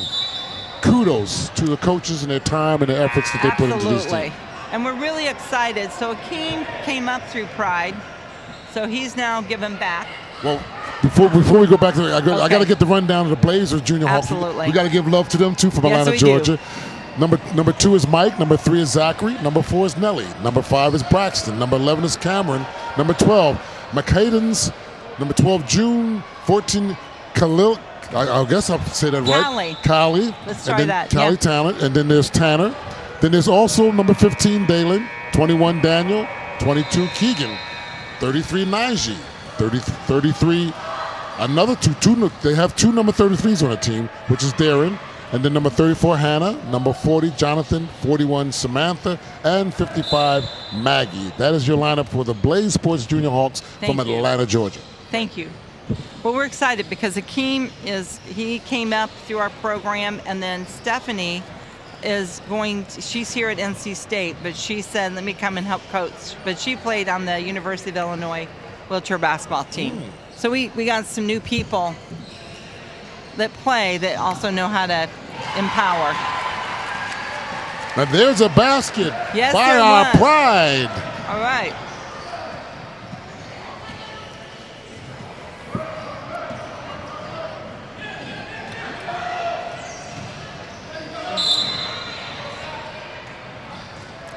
There's a situation where they had a stop in action, making sure that Tanner didn't come down the middle, and one of those floaters, he's like what you call a wheelchair Allen Iverson. Unstoppable. I love it. Number 11. Number 11. Yeah, he Ball's is. taken out by the Hawks. Shot goes up and good. That was a basket by Daniel from the Hawks. Score now 4 minutes into the game. It's 22-6, but we're not even worrying about the score. As you know, this team, the Pride team from here, just came up from the second level. Yes, they did. And they're young. They're trying to put pieces together, and they're going against a veteran type of team Yes, from Atlanta. they are. And that's the exciting part, is you see the growth throughout the whole league. Because I was talking with the refs, and they said, oh, I remember when they were down in the prep, and they see the growth year over year when they... And the Hawks seem to have these two players, Daniel and Tanner, that really feed off each other pretty well. Ooh, Jillian stole but the ball. But the Pride got a good steal. Nice job. Yeah. Awesome. They're going to look like they're going to try to change the momentum of this game.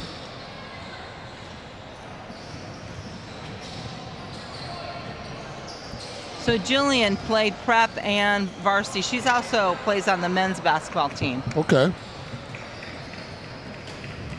She also does track and field in high school, so she's one of the few. She's just a busy little beaver. Yes.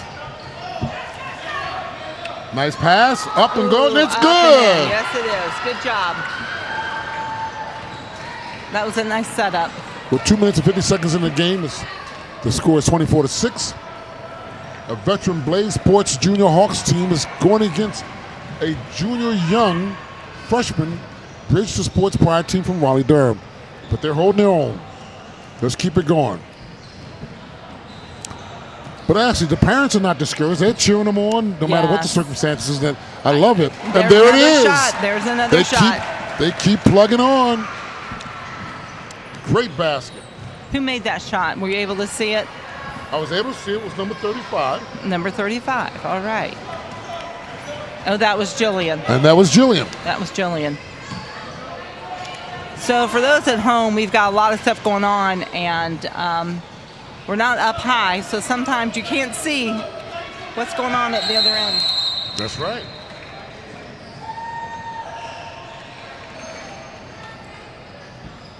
The ball was passed to Maggie on the left-hand side. She got it blocked, got it back, blocked again, and then it went out of bounds. Bridge to Sports Pride's team is their ball. And there they go. We got a nice little smile from number 35.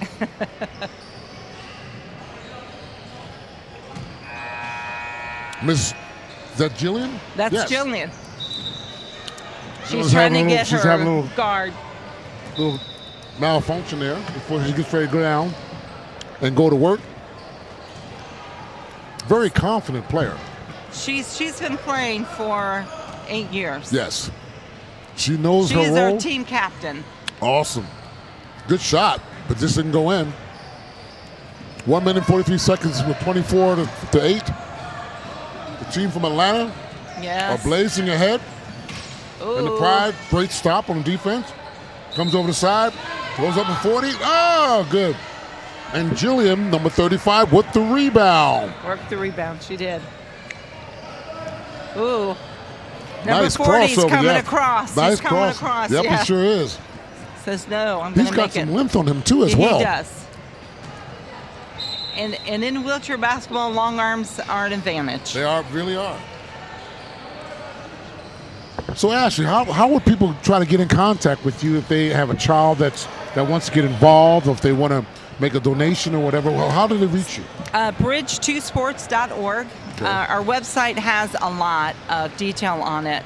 But we do one-on-one, so if someone's new and they want to try a sport out, we try to get them fitted appropriately for their physical need for whatever the equipment is. And help guide you. Maybe you haven't thought about kayaking, but that may fit your body type, or bocce. Really? Or all sorts. So we really do. And we have parents come in, we'll give them 2 hours showing the different options. But if you want to be involved, we need volunteers. If you want to make a donation, bridge2sports.org. There's a big donation spot. Awesome. Awesome. So while you're watching this, and I would advise anybody to come down and see some of the games, to be a part of watching it in face value, right in the front, Yes. instead of just streaming it. It's totally different. If you scan through watching this on live stream, you see the audience. The parents are here. The families are here. They support their teams here. And that's amazing. We got 7 seconds before the first half. The score is 26 to 8. The Pride are still making a comeback, and they're still playing hard and competitive. They haven't given up. No, not at all. And they won't. No. That was a nice shot. It went What in. a shot It by went in. number 11, It counts. Tanner from the Hawks. Nice shot. Well, that's That was exciting. That was exciting. So, in the first half, the BlazeSports Junior Hawks from Atlanta, Georgia, are ahead in this game, and the Bridge 2 Sports Pride will make their comeback. But we'll have a break at halftime.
Hey everybody, we're back here at the beautiful Cameron Indoor Stadium with my friend Gene Branks.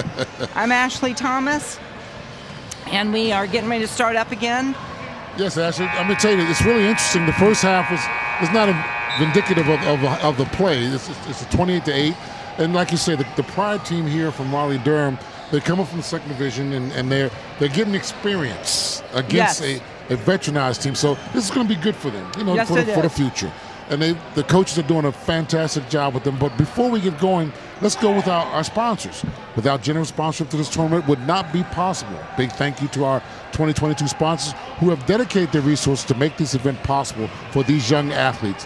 Definitely experience that changes lives and will last a lifetime with these players.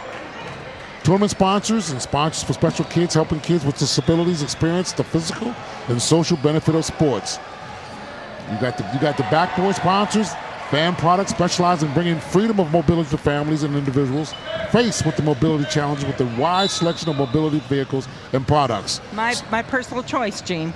I'm sure it is. Lunch sponsors, Julian's Jitterbug Foundation, committed to increasing mobility independence for children with disabilities. And our general sponsor, Greater Raleigh Sports Alliance, supporting and growing sports events in Raleigh, including adapted sports, advancing the right and opportunity for all to play. Let's take a break because we're back in the action. I like the action right now. All right, we'll come back. We'll give some more sponsorship notoriety. We will. We're back in the action. It's 28-10. Back is 19 minutes and 27 seconds. Game just started and the action is going. So how do you feel about the game so far now, Ed? Well, I love seeing the way the teams work together, and you always see the leaders, and you see how they work together. So it's no different than a stand-up game. You know who you're working with to set the person up to make the shots, we're definitely seeing that. And so the energy is high, it moves fast, and to see how they can all keep together and not be in a big, crashing accident. You don't see the accidents. They're moving and grooving in between, so I love it. I absolutely love it. It makes me, like, where's their futures going to be, because they have the option of playing adapted sport, and they're going to be different for the rest of their lives, and that's a great thing. Well, this is just the prep level, but they have the men's and women's top levels. Yes, they do. Oh, there's a nice basket there. There's another shot by number 34, Hannah. That is Hannah. And again, one of the things that I do like to point out in wheelchair sports, they represent a diverse group of disabilities. So on this floor, we've got a double amputee, we've got some with spina bifida, some with CP. It's all different, and I love because everyone's working to their strengths. And there they go. There was a good shot by number 51. From the Pride. I think it was Christian. But now we're going up to the shot, and we had to make a correction from the first set. It wasn't Tanner, number 11. Right. His name is Cameron. And we have multiple teams here playing in different levels, and we do have a Tanner, but he's not on this team. Yeah, he's playing on the other. He's on the other Hawks team. So we apologize for that problem there, but we fixed it. Yes. And Cameron is still playing. He's still the AI, Allen Iverson, on wheels. Oh, yes. There goes Ashlyn. Put it up. Yep. Didn't quite get the height, but it was a good start. So Cameron is taking – he's like you say, he's like the point guard. He's trying to make sure everything's worked around, spread the offense a little bit. And again, like I said, number 21, his name is Daniel for the Hawks, plays with them. Cameron does take the shot, and our Pride gets the basket, gets the rebound.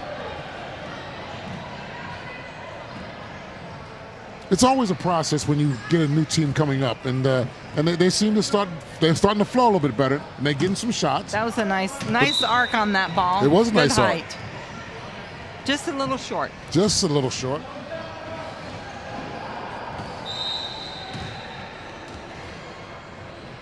And they're all getting the rhythm. And I will say, most of the teams have already played 3 games today. So I think as we go through, because usually we guarantee 4 games because you travel so far. Yep. So by the end of those last games, the energy has gone down a bit because they're all tired. Yeah, it's like people don't realize that if they're watching this game now, it's being streamed. These teams have probably maybe played 2 games before this one. Yes. So they're going pretty strong, and you got to give it to the parents. They're still here, hanging cheering out. them on. That's right. We love our parents. Great parental support. Oh, good basket by Daniel for the Hawks.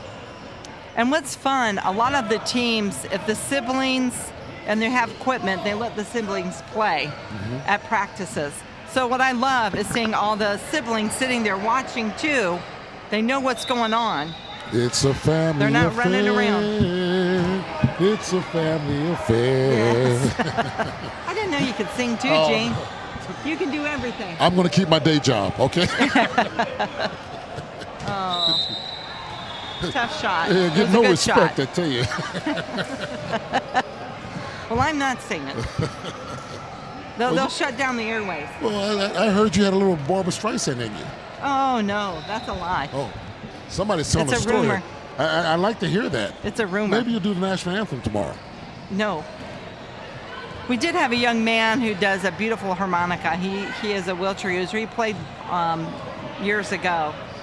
And there's a basket. So there's a basket by, we made the correction, Yes. Cameron, number 11 Go for the Hawks. Cameron. Absolutely. Thank Continue, you. continue to Thank finish. you. No, that's, I just want to No, let you but know. he's a beautiful, because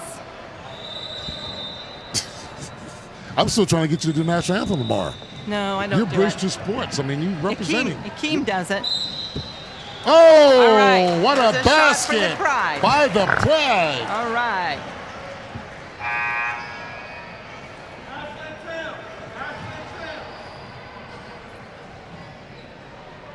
That's 51. I don't have his name. 51.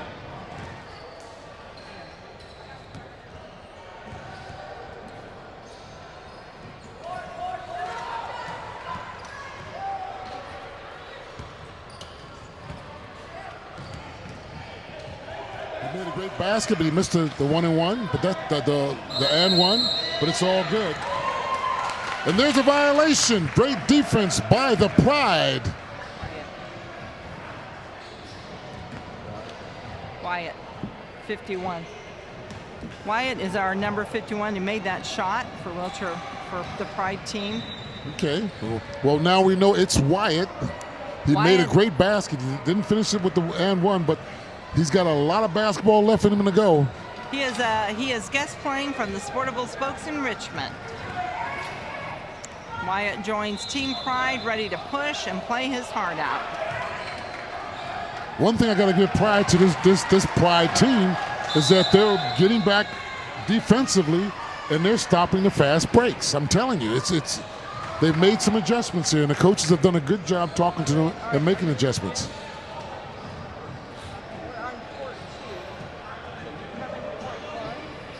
And here I'm on the play of the Pride from Raleigh, Bennett, doing a great job in their attack. Every chance they Here in the backcourt. get. Number 11, Cameron. He's going down the middle, takes a shake, bake, takes a shot and misses. Rebound the Pride.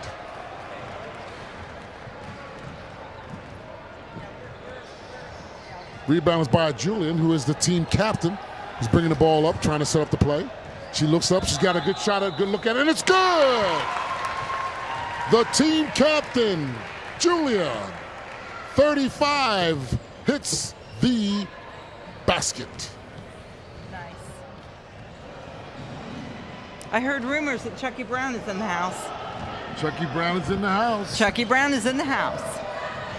NC State's own Chucky Brown, All-American, played in the NBA, is here presenting himself to be a part of this, who he always is. He's very supportive of programs like this, and I can't wait to hope to get a chance to talk to him. Well, you're going to be sharing this mic with them. I'm looking forward to it. Yeah. You know what, I'm impressed. You guys are all very good people. And you do lend your hand. And when you have a pro that will come into our sport and validate it, it changes how people feel about themselves. Well, the sport speaks for itself. The action, the commitment, the work that everybody's doing, and not just the players, but the people that are around it and set all this stuff up. People don't realize it takes a lot of people to put these things together. Besides just seeing the players out there, the finished product. There's a lot of behind-the-scenes things, and we know that by being players like we are, people that help us, trainers and managers and stuff like that, we know what it takes from them. Well, and we appreciate you guys. Well, I appreciate you too. Thank you. Another basket by this kid here, Cameron, is really a talented player. He is. And this Pride team will get a lot of experience and learning from this game, from playing against a player of that competition. And 20. Oh, he passed it off. Nice shot. Number 51. Everything's good. We're going to keep rolling along. 12 minutes and 30 seconds into the game. It's 38-14, led by the BlazeSports Junior Hawks from Atlanta, Georgia, taking on the Bridge 2 Sports Pride. Pass goes over number 34. Open, it's good. Well, nope, it came out. That was a shot by Hannah. Rebound is by the Pride. They're coming back on court. And like you say, you got to remember, these young people have been playing 2 or 3 games before this one. Yes, they have.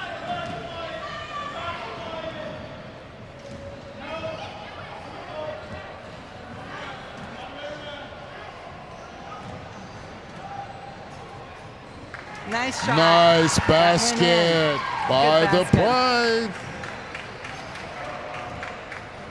I like how he gave his teammate a high five and a big smile from the play. And that's what it's all about. Absolutely.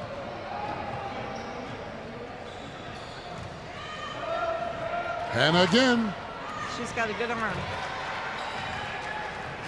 They keep setting, that team keeps setting Hannah up on that side, and she's made up probably 1 out of 2 of them.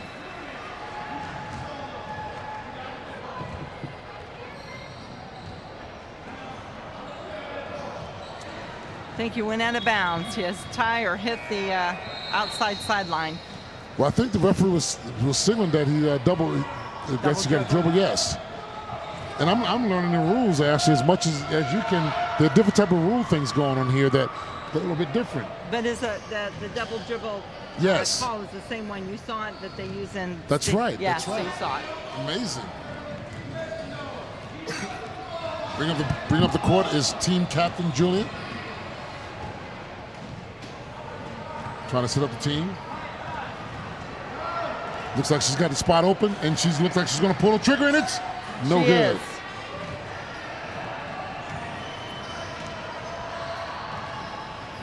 Rebound was by number 40, Jonathan, from the Hawks.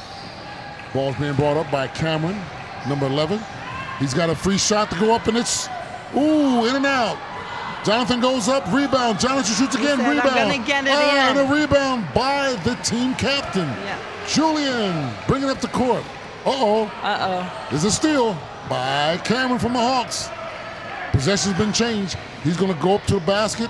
He shoots it, and it's good. Nice. That lets you know you can't be making turnovers that early down there. There's one thing about this game, you can't make no turnovers. No. No, you can't. Because they will capitalize on turnovers better than anybody.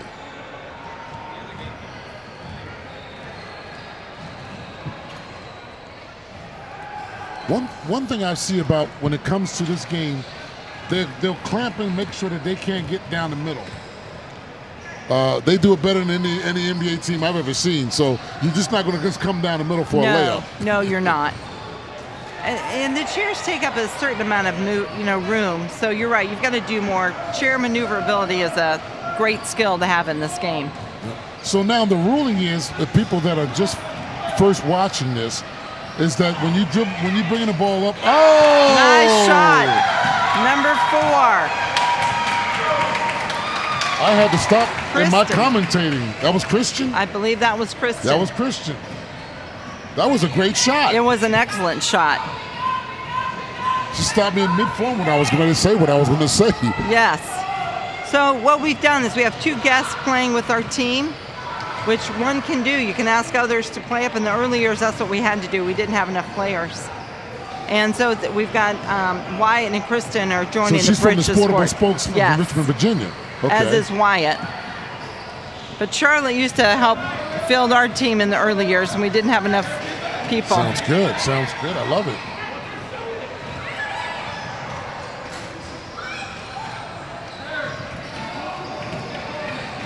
Number 51's got a good shot. He's got some distance in that shot.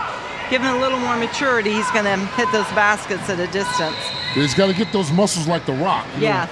Rock Johnson. Yeah, he does. Do you smell what The Rock is cooking?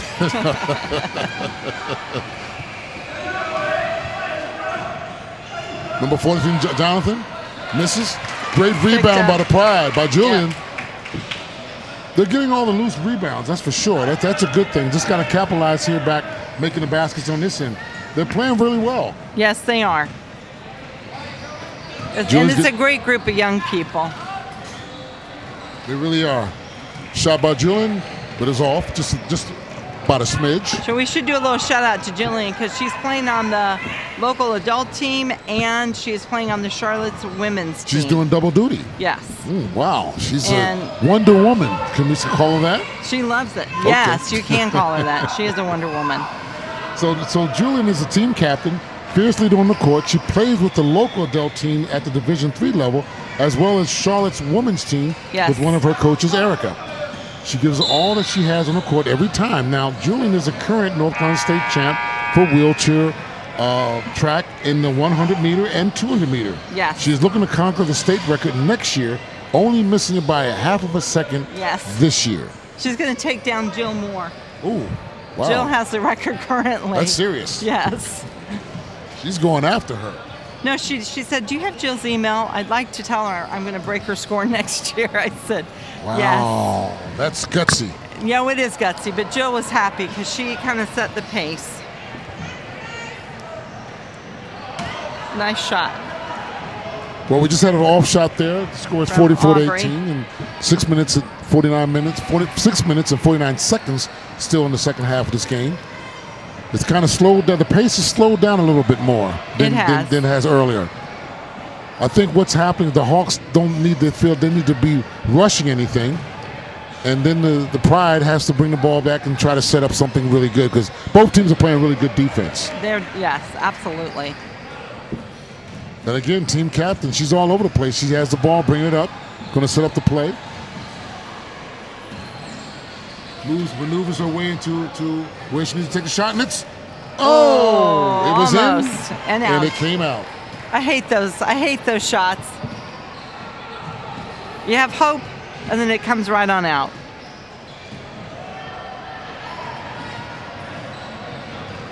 Daniel with the pass to Jonathan. Jonathan trying to get the pass, and a bad pass. The Pride has the ball now. Raleigh-Durham Pride. They're on the fast break.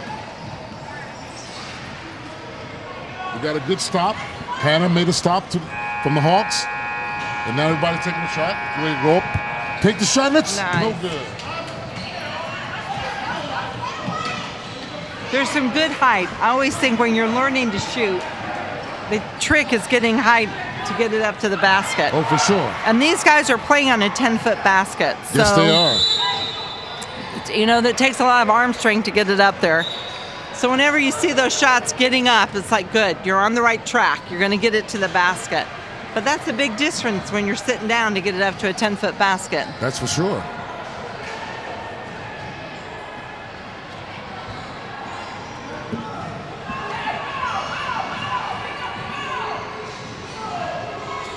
Ooh, number 11, Cameron from way out from three-point range. Right, Chucky Brown is lost.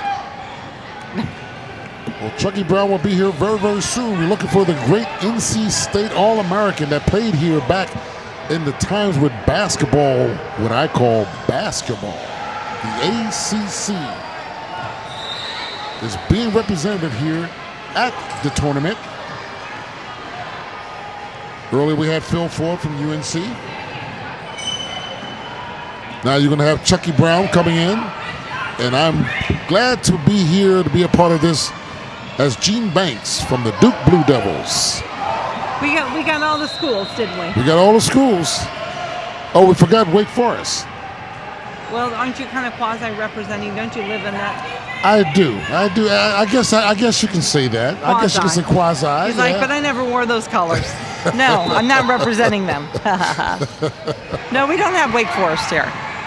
I guess you'll have to recruit someone from Wake Forest. Yeah, we got there's several great players that I know of. Rusty LaRue played at Wake Forest. You remember the great Muggsy Bogues? Yes. Yeah, Muggsy Bogues. I had spoken with him last week. Then you also had Delaney Rudd, who played there. He's a native of the Greensboro High Point area. So we'll do some more recruiting, get them involved. Some more great folks in here. For sure. We got 3 minutes left in the game. It's 47-18. 3 minutes and 36 seconds left in the game. And the Hawks are still doing what they're doing, and they're giving some teaching lessons, more or less. The Pride will take this and mature and be ready for some more games. Just have some fun. Yes, they will. Just keep playing and enjoy yourself. That's what the coach is saying. I love that. Keep playing, have fun.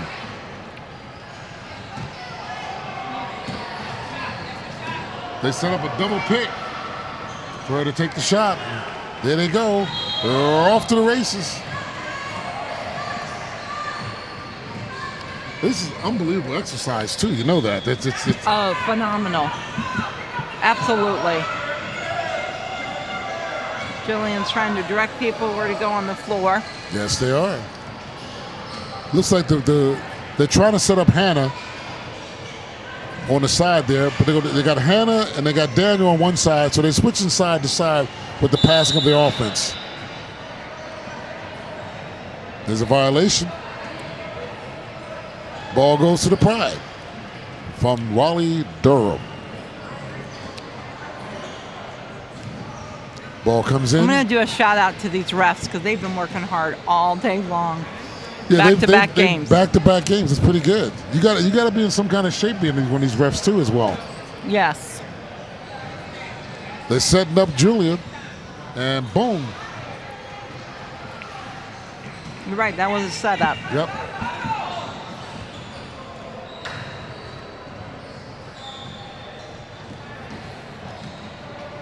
You can see, yes, they are slowing down the game. I think what it is, because of the score, they have that big lead. They're not really trying to do a lot of attacking. No, and you don't have to at this point. But they're trying to get Hannah to get her shots up, and Hannah's not bad. She's a pretty good shooter. Yes. And sometimes it's just getting that mental part of the game where we're going to keep doing it till you hit the shot, because we know you can do it. Ooh, Julian with the cut through, and ooh, nice stop. Great stop in there, and the boom, up.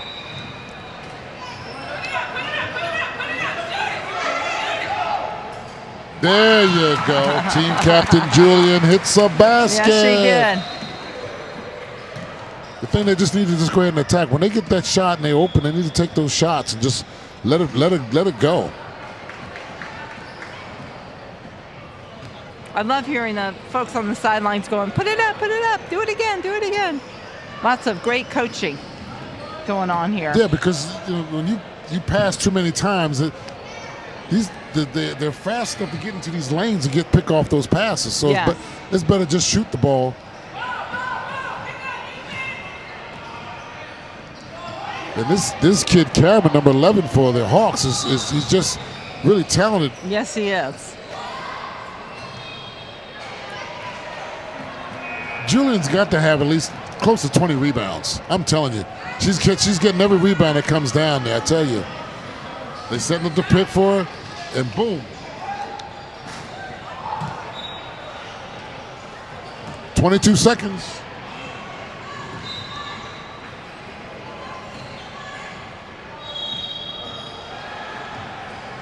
It's been an interesting game because they jumped out early, and now all of a sudden they just probably kind of slowed the pace down to make sure that the Pride would not make a comeback in this game. Right. And when you got a player like Cameron, you can control the ball a little bit better. But the final results is 49-20, won by the Hawks. And it was a great showing by the Pride team, coming up to the next level. Oh yes, there's no doubt about it. They're gonna be well. Games like this will make them stronger. Absolutely. And get them the experience and know what to expect. And their coaches have been doing a great job with them. So you got to give them credit. Yes, absolutely. And I love going through the sportsmanship. She did a great post game. Oh yes, thank you. Whoever guy has been.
Hi, I'm Gene Banks here with Bridge 2 Sports Basketball. We have a game here against the Charlotte Rolling Hornets, that's in Teal, against the Brooks Bull Sharks from Jacksonville, Florida. We're going to have a great game here today, and we've had some great games. And also my guest, my co-host that's going to be here, who is the creative coordinator for the Gene Banks League Foundation, Miss Melinda Mimi. Hello there, Melinda. Hello, Gene. Glad to join you today. Well, it's great that you're here because you are a basketball enthusiast. You know the game. Absolutely. It's really special that you be a part of this because you see things when you've gone to Duke games, state games, Carolina games, and you've pointed out things that I didn't even see. That's what I'm here for. You got to give the people what they want. You can be very critical, which is good. But you also can be very passionate. Absolutely. It's a nice balance. And the great thing about it is that you've watched some good games here that's being played tonight, this afternoon, as well as prep and higher level as well. And you've told me some good things that you've seen so far. Yes, so these kids are phenomenal. At this point, basketball is basketball. They know the game. The basketball IQ here is a lot higher than in some other recreation type sports. The kids are aggressive. They are assertive. There's not a lot of whining. I am loving this experience. Well, one of the things we're seeing here, we got the team from, they call the Charlotte Rolling Hornets. They got the Charlotte, they look like the Hornets out there with their uniforms and so forth, and they're represented in Charlotte against the Bull Sharks, which is from Jacksonville. They came all the way from Jacksonville, Florida, here in Raleigh, North Carolina. And you see the score, it's already started out nip and tuck. It's 2-2 with just a few minutes into the game. Yeah, the coaches are pretty intense. The kids are focused. I plan on seeing a pretty good game. I understand that the team from Jacksonville, our Brooks Bull Sharks, were started in 2018, whereas the team in Charlotte has been rolling for a while. Looks like they started in 2005. So you are a historian as well, I see. I'm efficient. Well, it's a pleasure to have you here and being a part of this. And they had to call a quick timeout because they're changing their strategy because this looks going to be one of these good games that we saw earlier. There's several games that we had all day. Yeah, so I anticipate a pretty good level of intensity. I'm seeing the teams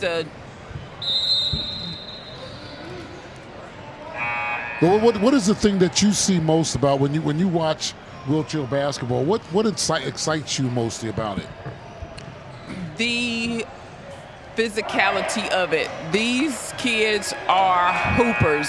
I appreciate that it's co-ed, and just taking a look at the modifications on some of the chairs, they are serious about the sport. Oh, they bump and grind a little bit here. They don't play around. This is not the modern age NBA where they just can't touch anybody.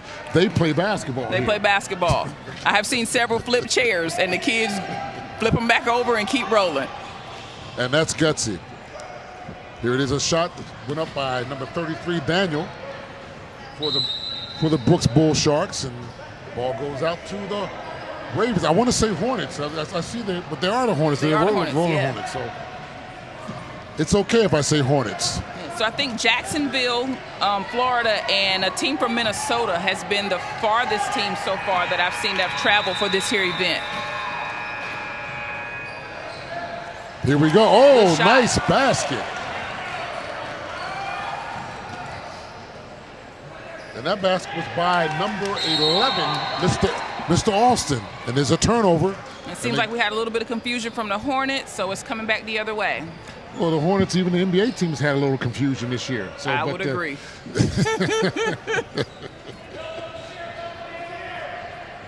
Nice pass inside basket, then it's good. Basket made by Griffin. It looks like the Bull Sharks are really jumping out early. They got a lead of 6-2, and they're pressing full court. Full court press, and I'm wondering if that's another steal by Austin. They are really going at it real quick. Nice play by another number 11 from the Hornets, Noah, blocking out of bounds. Ball to the Bull Sharks, taking it out. Gives it to number 11, Austin. Austin setting up the play. Makes a turnaround. Oh, makes another turnaround. This is the 33 Daniel. Alston gets it back. Whoop. Takes it to the. They give it to the big. They're playing a big man's game. They got the big guys in there. Number 13 Griffin. And it looks like they're going to do a full court press whether they score or not. So on every basket. Yes. 10-second violation. Causing some early frustrations. It's really going to be interesting that they keep this press on because right now they're 6-2 and they're ahead by putting on the press. The Bull Sharks. It's working. It is working. It is working. Open shot. Number 11 Alston. Oh, shoots a 33 shots and misses. Look at the hustle, Gene. Getting back on defense. Yes. Ooh, another turnover. That's one of the things about in this type of game. You got to watch the turnovers because they can be critical.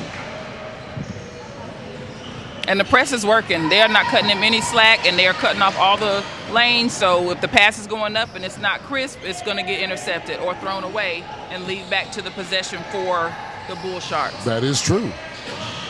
The Bull Sharks seem to have a setup offense where the bigger of the players, number 11 Alston and number 13 Griffin, they seem to get on that lower post.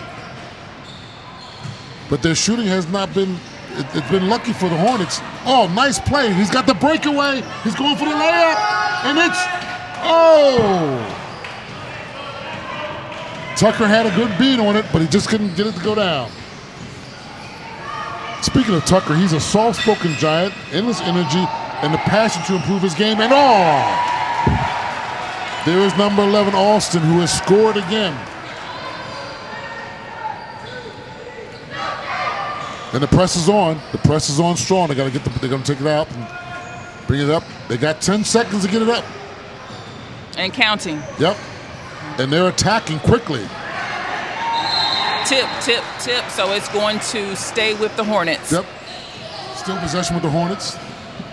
And they are just really putting the pressure on this. The Bull Sharks are putting the pressure on the Hornets. And I'm wondering, will they be able to keep up this level of defensive intensity for the duration of the game? The conditioning they go through has to be the Bull Sharks scored another. And it's the big top tower players, 11-13. Timeout by the Hornets. The score is 10-2 with a timeout with 15 minutes to go and 37 seconds. Let me ask you a question. When you watch the parents that are here at the games, yes. you see it's a great. A lot of people are here supporting each one of these kids. And they are tuned in, Gene. They are locked in. They are giving these referees grief when they feel like their call isn't made. But more than anything, they are supporting these kids and having the ball while doing it. They don't play around, I tell you. That's the great thing. Now, let me just give you some little background on some of the team. The Brooks Bull Sharks from Jacksonville, Florida. The head coach is Matt. Can we put that back up? Oh, you know what we're going to do? We'll talk about the Charlotte Rolling Hornets real quick. Number 4, Jason. Number 11, Noah. Oh, they took it away from me again. Oh, that's okay. I'll do better than that. I'll do it So my with our way. Brooks Bull Sharks out of Jacksonville, Florida, they are coached by head coach Matt Seacrest, excuse me if I'm butchering your name, along with assistant coach Zach Katzer. The Bull Sharks have a team of number 24, Matthew, number 12, Liam, number 10, Jacob, number 33, Daniel, number 11, Alston, number 15, Christian, number 20, Hunter, number 13, Griffin. And a quick correction, number 11 is Ashton. Sorry about that. Our Charlotte Rolling Hornets are being coached by Mike Palyuk. And, of course, they are out of Columbia, South Carolina. He's out of Columbia, South Carolina, so he makes the trek in for those practices. Appreciate your dedication, Coach. Well, thank you for that, Miss Melinda Meany. And in the lineup for the Rolling Hornets, number 11, Noah, number 22, Cameron, 15, Tucker, number 25, Ray, 33, Rhett, 55, Alex, 21, Julia, and number 4, Jason. And thank you for that. And the Bull Sharks have continued with their strong press against the Hornets and got another steal. And the Hornets are going to have to figure something out. So this game is going to get out of hand very quickly. They've had one bucket up to this point, and we are about 5 minutes into the first half. That's true. And what's really interesting is that they're getting shots, but it could be worse because they're not making baskets all the way. But the Hornets they're persevering. They're trying to hold on. They just have to take care of the ball better. Absolutely. Number 11 on the ball is Austin. I noticed both teams have a roster of 8. I'm not sure if that's a league standard or just a coincidence. So it's just a coincidence. I've got the confirmation on that. So we'll see how their depth play comes into impact the game overall. Yeah, because, they play about 2 or 3 games. Both of these teams here have already played 2 games already. And this is like their 3rd and maybe their 4th game. So right. I'm telling you, you have to have the conditioning. Yes, you do. Good shot. So shot and a miss from number 11, Ashton. Going the other way, we have number 11, Noah. Ball's being bounced around, recovered by the Hornets. We have a shot and a miss by number 55, Alex, and it's going the other way with the Bull Sharks. And if you watch it, they made a nice little back pick and boom. It's interesting that the Bull Sharks are just not hitting their baskets. They're getting underly in the low post, but Charlotte's very lucky that they're not making their shots. Okay, trap in the corner. We got a trap in the corner. Good outlet. Somebody's going to be open. And out of bounds. Forced them out. Way to use the sideline as your 6th player. The coach is going to have to really make some adjustments of when they're sitting 2 or 3 players at one player. Somebody's got to be open. All right, so we have number 22 coming in. Cameron Ruiz, looks like, for the Hornets. And Miss Julia, number 21. Yes. Is getting a breather. A well-needed one. All right, so we'll see if we can get some impact here from Cameron Roberts. Looks like he started playing as a 4-year-old and has been a baller ever since. So hopefully he can come in and make a good impact to help get this game back under control. I'm telling you, it's really interesting that this team has not been hitting their baskets. If they were hitting their baskets, it's 12-2. It would be worse than what it is, just going to pass it. But the Hornets are trying to make a comeback. Oh, nice move. Spin move. Jump ball. He crossed him over there. I mean, how do you do that? It happens. All right, so we got possession going with the Bull Sharks heading the other way. The Hornets is just the biggest problem with the Hornets is they're just not being able to get the ball across the court to get shot attempts where the Bulldogs are getting a lot of shot attempts. If they start making them, I'm telling you, they could run away with this thing very quickly. So it's still in reach, and hopefully the Hornets will get their sting on pretty soon. Well, they're having a tough time getting the ball. The defense is really difficult, and they're throwing a lot of loose passes. They got to be focused on their passing, and but this okay. defense is, they are being Bull Sharks. They are doing what they do. So you said the Bull Sharks. Huh? They are doing what Bull Sharks do. Another basket by number 11, Alston. Alston is an athlete at Ed White High School track and field team. He races a 200-meter and 800-meter and will be adding discus for the 2023 season. Awesome. Those were 2 of my events when I ran track. Oh, you had that skills like that. Also looks forward to playing wheelchair basketball at the college level with Olympic golds as well. Nice. We had a tangle up with number 20 and 33. Looks like they've got themselves separated and back across half court. Foul called for blocking. I tell you, the Charlotte Hornets coaching staff should be here watching the NBA team, watching how they play defense here. They could. This team can really teach them a little something. And I'm not just joking. The fundamentals are fundamentals, regardless of the league. Totally.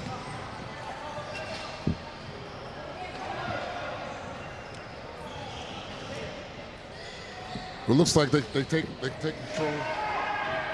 They're taking control of the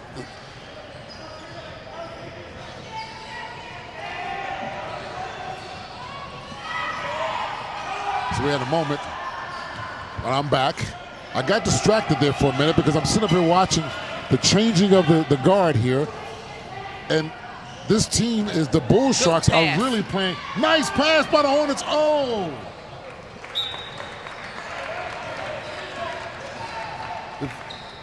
For all you basketball aficionados that are watching, you notice that the Bull Sharks are attacking man and ball. So what's going to have to happen? The Hornets going to have to make adjustments in their game to get that ball out quick and get it to the other side. And I'm surprised the coach hasn't called a timeout already and come up with a game plan to help try to stop this press, because the press is what's really keeping the score at the gap that it has right now. I agree. And again, we're at the 10-minute, 47-second mark in the game, and unfortunately our Rollin Hornets have one single field goal. And another turnover.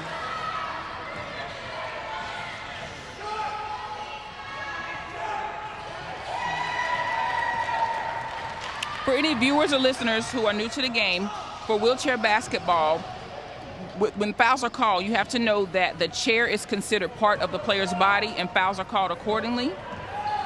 And for every 2 touches or pushes of the sports chair, the players have to dribble the ball. So you will occasionally see a travel violation being called.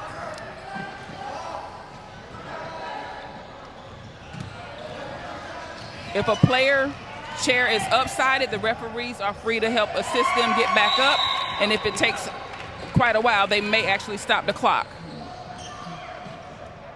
Okay. All right, so we got number 11, Noah, back up and rolling.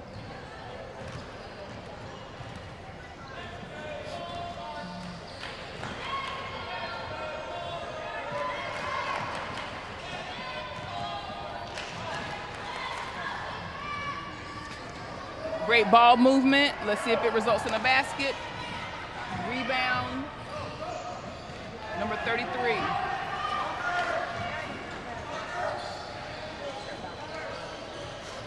Tucker with the ball. Passes over. Austin from the Bulldogs tries to take the ball away. Nice pass to number 11. Noah. Noah has a shot up and oh, no good. Good rebound, number 13 of the Bull Sharks. Griffin, and they are pushing down. Fast break is stopped. The Hornets did get back. They get back on defense and got a 3-second charge call. Good job defensively. They just got to be able to get a chance to put the ball in the basket. They just having a difficult time. Matter of fact, getting the pick through this press.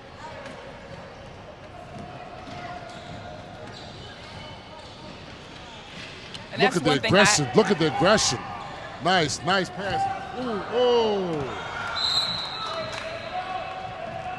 Good hustle on Still both a teams. Hornets ball. With 9 minutes still to go, the score is 18-4.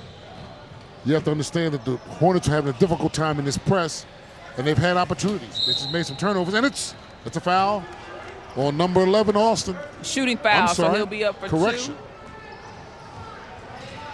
The foul was on Griffin from the Bull Sharks. It'll be 2 shots. So now we have an opportunity for the Hornets to increase their score and try to reel this in striking distance before the end of the period. In and out. And that's point guard Noah. He has seemingly an endless amount of energy, plays for our D3, plays for the D3 adult team, and recently committed a doubleheader where he was the leading scorer in both games.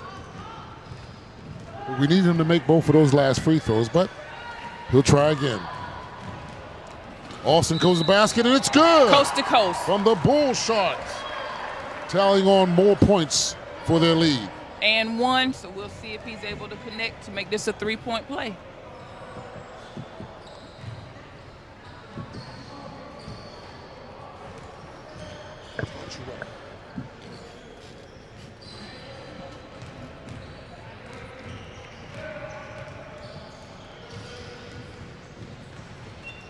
And it's good.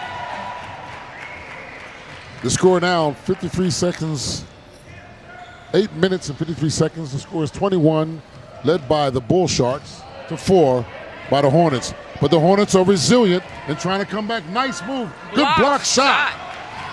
Number 33. By Daniel. Austin takes it, passes it. Gives it to Griffin. Griffin to Austin. Oh. Nice ball movement. He wasn't able to finish the play. Now we're coming the other way. But no cigar. Ooh, there we go. They have broken the press. It looks like they are Noah going with to... the pass to number 15. And it's good. Noah with the assist. So it looks like if they can get past this watch out now. half-court mark, Tuck is on fire. Going to be able to make some noise on this end. But that full court press has been very effective. But once they break the press, looks like they can put up some numbers. Bull Sharks getting back in their offense. They seem to be playing perimeter and then trying to get the ball into the lower post. That's where they're most effective. Offensive rebound, put back. Good defense. Good defense by the Hornets.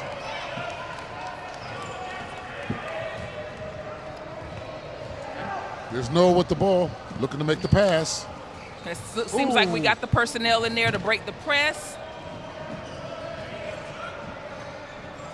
They got to start taking their time on offense to get a better shot selection. Oh, there's no doubt about it.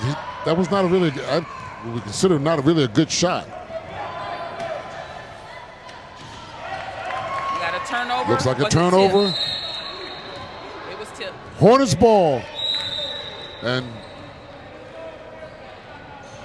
timeout by the Hornets. We'll take that time to talk about the Hornets. The Rolling Hornets Teal team is a core of athletes that have been playing together since their inaugural season as a prep Teal team back in 2016 and 17 season. 4 of those players were on last season's prep team that played in the national championship game. Coach Mike Palyok, he makes a 90-minute drive from Columbia, South Carolina for their weekly practices. Now, more about the Charlotte Rolling Hornets wheelchair basketball program is supported by Abilities Unlimited of the Carolinas, a 100% volunteer-run 501c3 nonprofit started in 2005. A long history of wheelchair basketball continues to thrive as one of the nation's largest and most successful programs on and off the court. The Bull Sharks are also notable national recognition based on the fact that they were the first nationally registered junior wheelchair basketball team in the state of Florida. So I think that bears mentioning.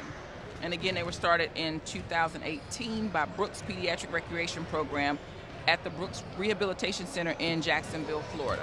So both programs have history behind them, and they've done some great things with their program, and they're building on them constantly.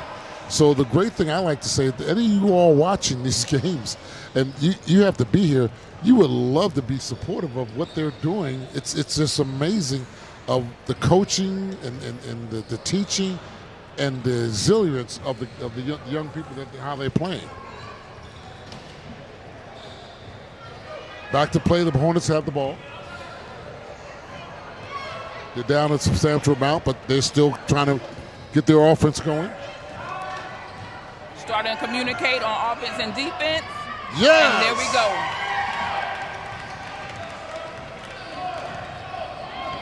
Two more points. Hornets are trying to get back in this game. We have 6 minutes and 48 seconds left in the first period. That was a big basket right there. They need to get that basket like that. And there they go. Get some momentum. Here we go.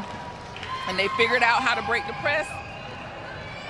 Most of the players are already across half court and getting set up in the offense.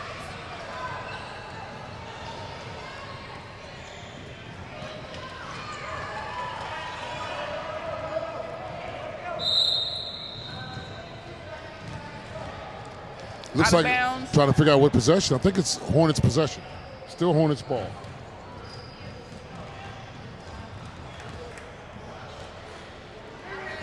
I think it's an awesome level of awareness to be able to play in a chair, like to just not to be tangled up all the time. That's the most impressive part of it to me. These kids have some moves. Can you imagine? Do you look at the movement of how they stop and go and turn? I mean, it's incredible, Fluid. the abilities. Fluid. Yes. It's like a graceful dance. Da, da, da, da, da, da, like the Nutcracker Suite. Since it's Christmas holidays, I figured I'd give that in there. Throw that in there. Oh, Yeah, we'll take it. I prefer Donnie Hathaway. Number 11, Austin gets the pass to the top, and it's a shot. No good. And it's by coming Daniel. the other way. Good rebound. Doing a good job now of not allowing them to set up in their full court press. And there's a shot by, ooh. They got to start Noah. taking their time to rest on offense because they're really working hard on defense. They really are.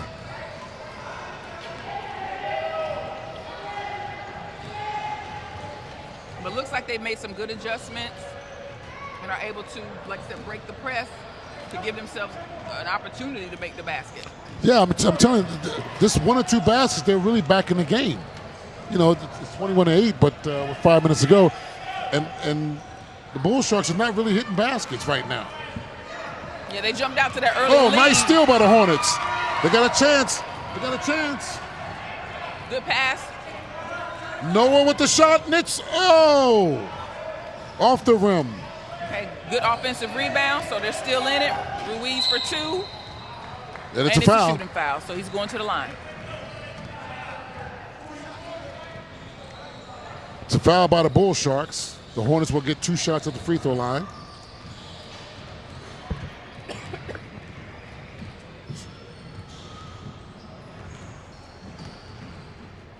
Two shots for Cameron. Goes for the first, and it's no good. Number 22, Cameron, for the Rolling Hornets, started playing as a 4-year-old and has been a baller ever since. Soft shooting touch and a spider-like rebounding. He's the leading scorer and rebounder for this year's team. Also plays on the adult Division III team. National Academic Achiever, the 5th and 9th grade version of an all-academic team. That was Cameron, who just missed the basket. Number 22.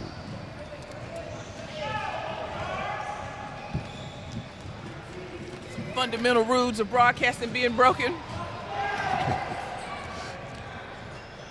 Oh, the Bull Sharks come back with a score. They seem that the post, inside post, is just dominated by the Bull Sharks. And the Sharks need to make an adjustment to cut that off because they're not getting good shots from the perimeter. The press is still continuing on by the Bull Sharks. Noah with the nice pass, the flip. And the one thing about the Bull Sharks, they have their hands going as well. They keep their hands in the shooting lanes, and Noah with the shot. They are very active on defense. Very active. Breaking up those passing lanes, getting in the zones, hands in the face when they're shooting. Austin comes to the top. Then also goes to Griffin. Griffin, big power player, goes up, and it's no basket, no good. No shot. Foul on number 55 on the floor. Ball's out of bounds. Goes to Bull Sharks, goes to Griffin. Griffin shoots, and it's no good. It's a brick. Oh, the Charlotte Hornets. The Rolling Hornets are out of bounds. Still their ball. 33 seconds, 3 minutes and 33 seconds into the first half. Pass to Noah, gets across half court. Looks, the stings over. Under the basket, looks up, and it's good! Looks like we're having a bit of a situation on the other end, but the chairs are separate at this point, so we're still good to go. A couple of players didn't able to make that trip. The Hornets are trying to change the momentum here. They made 2 quick baskets. But the Bull Sharks are trying to use the inside. Oh, what a steal by Noah. It's going for the layup, and it's go! We got some trash talking going on. These guys are getting intense. And by guys, I mean guys and girls, because this is a co-ed game. Ball goes to the Bull Shark.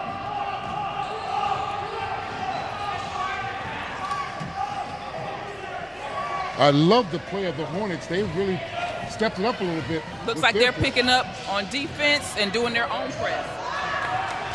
Expensive hands. Oh.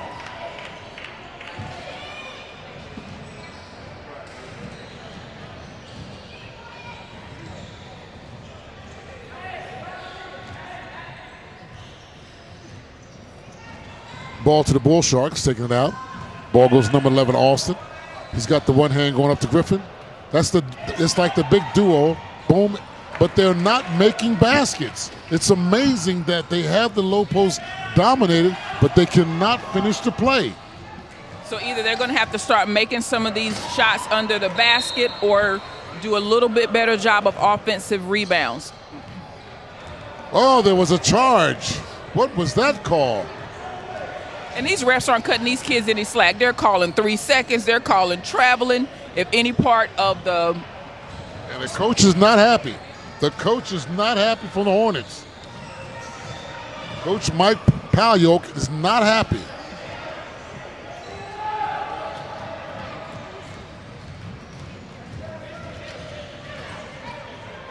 So the ball's on the wing. Let's see what he come up with here. Good screen, and it opens him up. He doesn't take the shot. There's a pass. So close.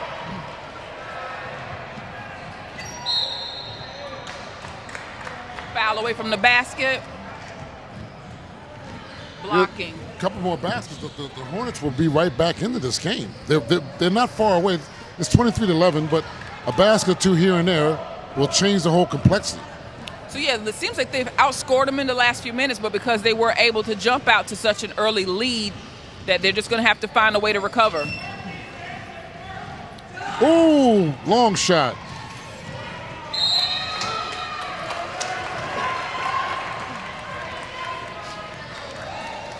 That was an interesting call. Looked like it was out on the other team, but good hustle. A nice pick. Shot goes up, and it's no good. Offensive rebound, no good. Another rebound. The Hornets are pounding the offensive glass, but they're coming away with no rewards. Bull Sharks are going to spread the offense. Try to go back to their patented inside-outside game. And a steal by Noah. He's going up for the layup, and look up, it goes up, and it's, oh! A squeezer. Great play by the Hornets. And they're starting to pick up earlier instead of setting up their defense after half court. And what's the call? What's the call? I don't know. Looks like a timeout. Maybe time to get some subs in. The call is the full timeout. They've had chances to cut this lead into like small digits, but they missed like 4 or 5 big easy shots. That happens. And the shooting percentage from the Bull Sharks has not been great. They've hovered around that 20-point mark for quite a while now. Oh, you noticed that?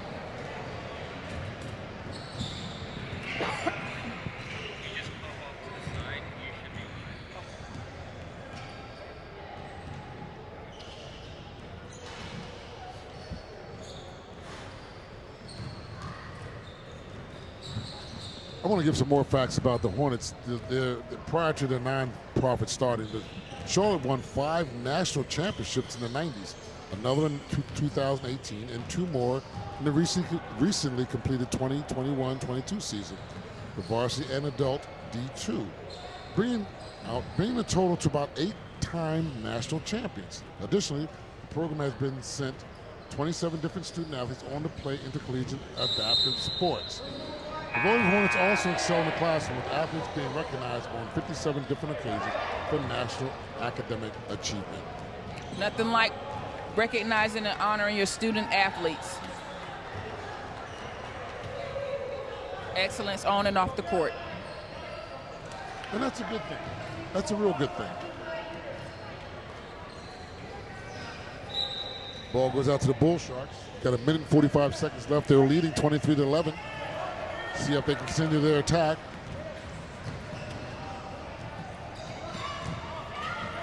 Number 33 takes a shot. Rebound Hornets, outlet pass is going the other way. Nice pass in the front. He's got 3 guys around him. Ooh, nice pass to Noah. Oh, but Broken up by number 20 from the Bull Sharks, Hunter. pass wasn't too good. Going the other way. They got so many missed opportunities. Nice little tangle up there a little bit. Not too bad.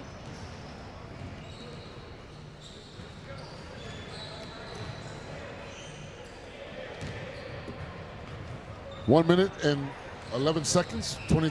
The score has not changed in the last 3 or 4 minutes. Setting it up right now. Number 33 Rhett. I'm sorry. 33 Daniel from the Bull Sharks. Austin has the ball from the top, looks for Daniels to shoot, and it's no good. Daniel shoots again, and it's no good. They are shooting a low percentage, and the Hornets, Noah has the ball, sprinting down to the right side. He needs to swing the ball. There you go. There's a good pass up at the top. Spreading the floor out. I'm noticing. The Hornets really need a basket here. They really need a basket here. 30 seconds left before we close out the half. Layup coming, and a miss. And a foul. At least they are attacking. They are attacking the basket. Absolutely. And getting to the line. And I'm not sure if it's a question of fatigue or personnel, but I am noticing that the active hands that we saw on the part of the Bull Sharks has not been as active in the last few minutes. Yeah, they came out in the tip-off. They were jumping all over. Hands were active. They jumped out in the big league, and now all of a sudden, like you say, you don't know if it's fatigue or whatever, they're not as aggressive as they were before. So they're leaving the window open.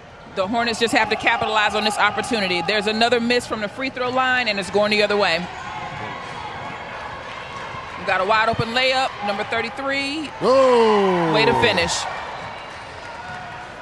Basket by Daniel of the Brooks Bull Sharks.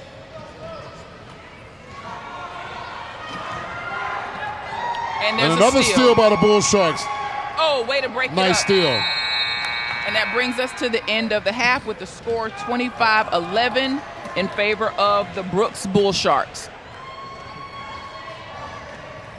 Well, Melinda, Mimi, what do you think about the first half of this game?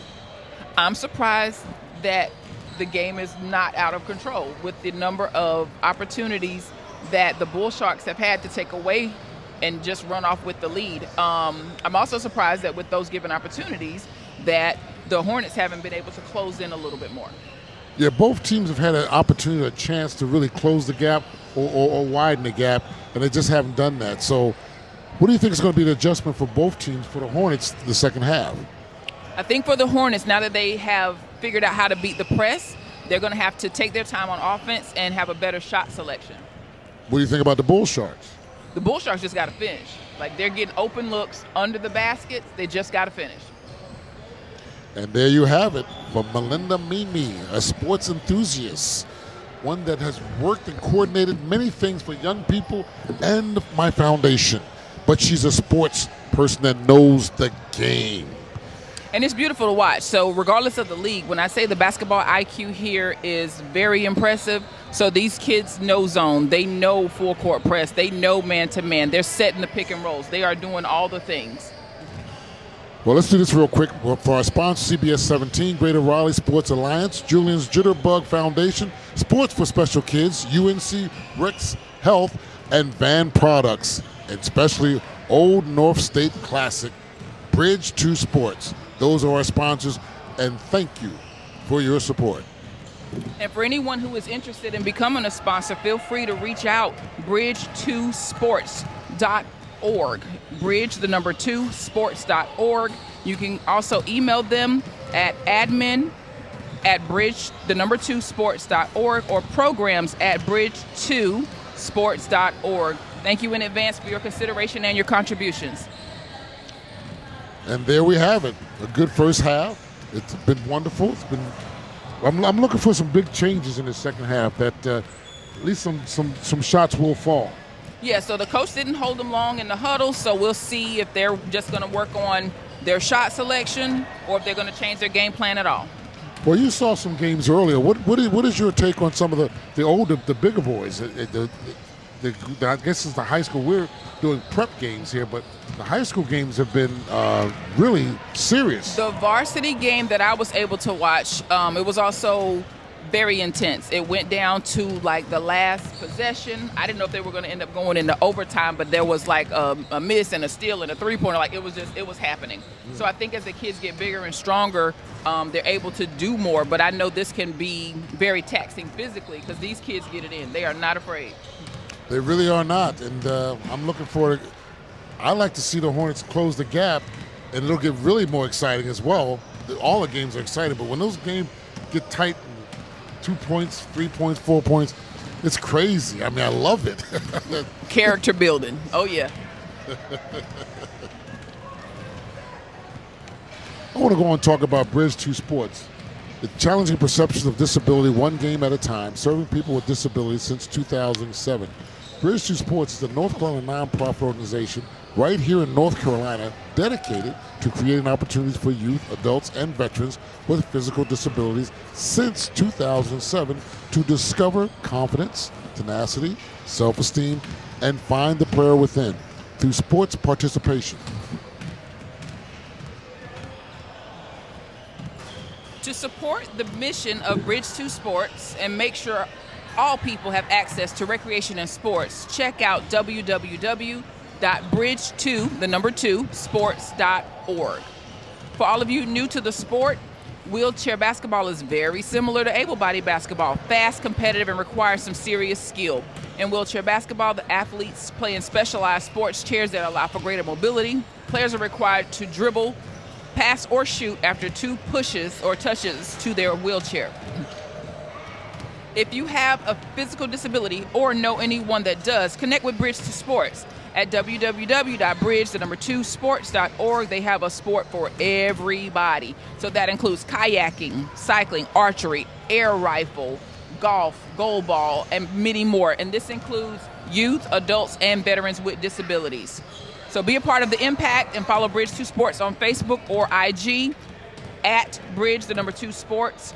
And this is the largest adaptive sports equipment in the state. Set up an appointment with our expert program team to find your fit.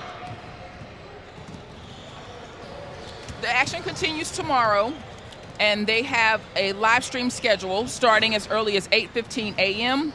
And if you want to come out in person, the gym will be wide open. So there are 4 games back-to-back, and the awards ceremony presentation will start at 2:45.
get things going right away to get this game close so they can go ahead and win.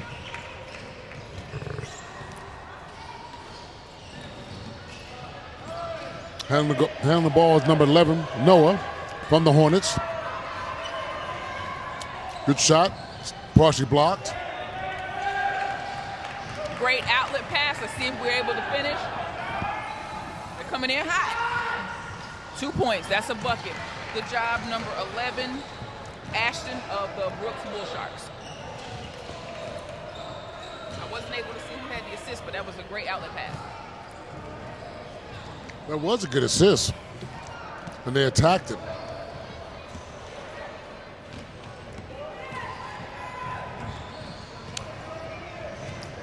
On the point is number 11, Noah, for the Hornets. He seems to be the setup man to get everybody in position.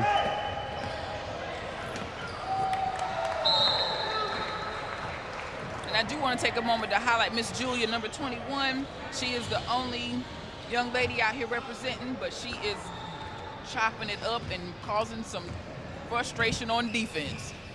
Woman power out here with these guys. And she's wearing my number, so I'm a little partial. Ooh, okay. Got a shot going up. Foul is called by the referee. 2 shots.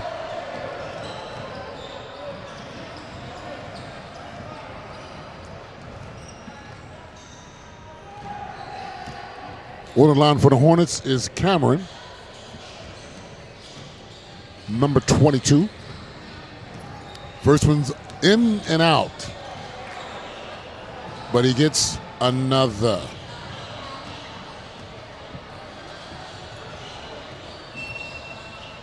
Oh, he most both of them.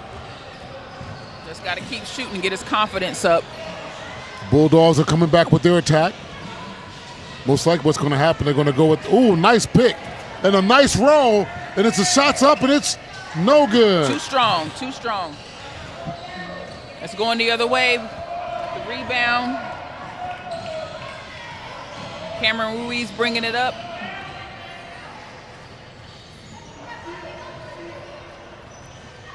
Looks like he's going to try to take it all the way.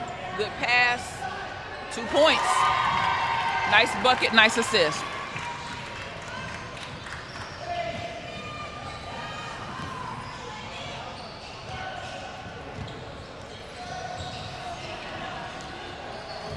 Oh, nice play by Austin and Daniel, number 11 to number 13 for the Bull Sharks. Quick give and go, and it's going the other way. Hornets are going to have to make a move just to go ahead and get some momentum and try to get back in this game.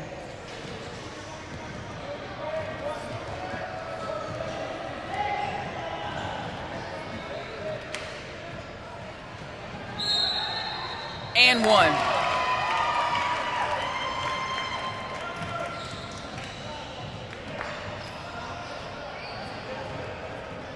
We got Tucker with 2 and going to the line. Try to make this a 3-point play.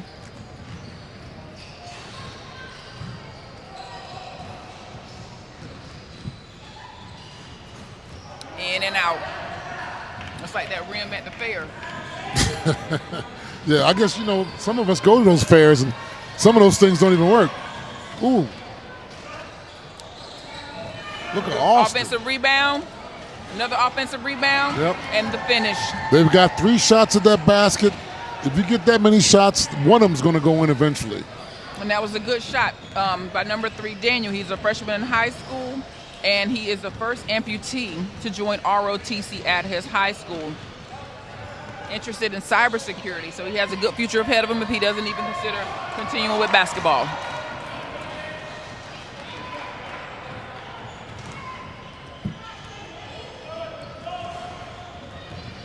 Score is 31-17 with 6 minutes, 30 seconds left in the second half.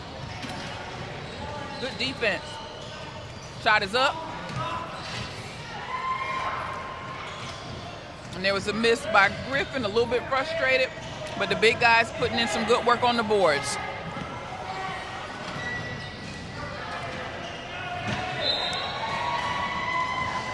Foul away from the ball. Number 15,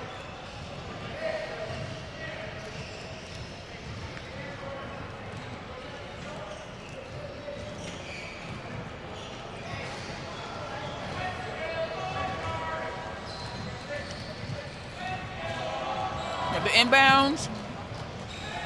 Just inside. Back to the top of the key. Feeding the big man. And this one is short. So he's going to find a sweet spot between being too hard and too soft with his shots, and he's going to start sinking some of those. I tell you, it's really interesting that the Bull Sharks have gotten some great looks at baskets. They're just not falling in. Got to finish. They're not finishing those shots. But the Hornets are not capitalizing off of that at all because of the fact that they're making a few baskets here and there, but they got to make a run here somewhere along the line. Cut that lead down. 15 minutes, 48 seconds, so plenty of time to get it done. You just got to get it in motion. There's number 11, Lenoir with the ball. Looking, pulls up and shoots, and it's no good. Looks like the Bull Sharks have gone to a zone defense.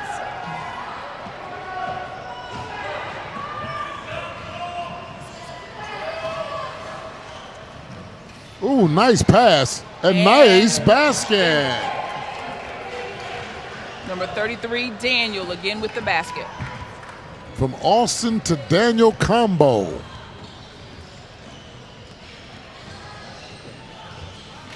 Ashton, make my correction. Thank you. I appreciate that. I can't be calling these people by their wrong names.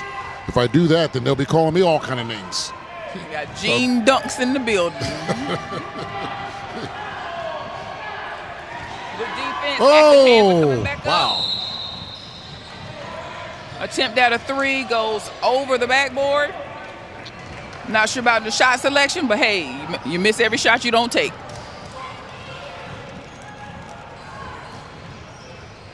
They have some nice uniforms. I have seen some of the coldest uniforms in this building today that I have seen in a long time. Yeah, they do. Most of the teams have, ooh, nice basket.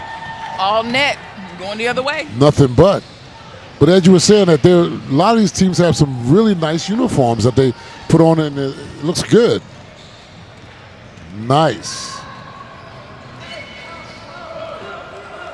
Captain Joshua goes to them. Ooh, and he's no good.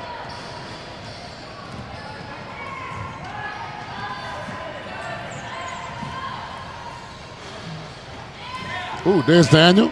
He gets stopped. Pass over to Ashton, and it's good. They have got to work on their transition defense and start communicating on defense. Got to watch the middle. You can hear one of the players yelling out now. Got to watch the middle.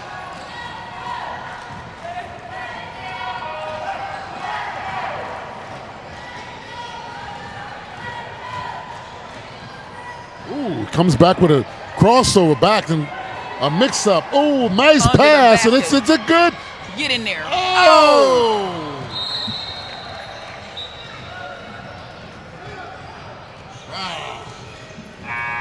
Beautiful setup.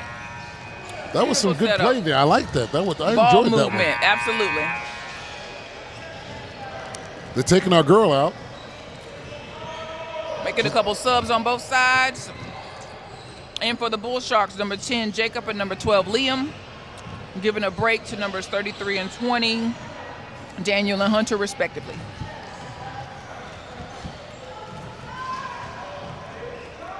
Got a steal coming the other way. Ashton on the break. Oh, nice, Matthew. a nice break. A nice break. Oh, doesn't follow with through. A miss on the layup. Rebound. Hornets going the other way. Forster looking for help. Sends it back. And a miss.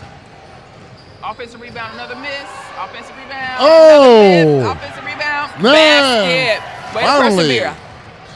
It's about time. Nice basket.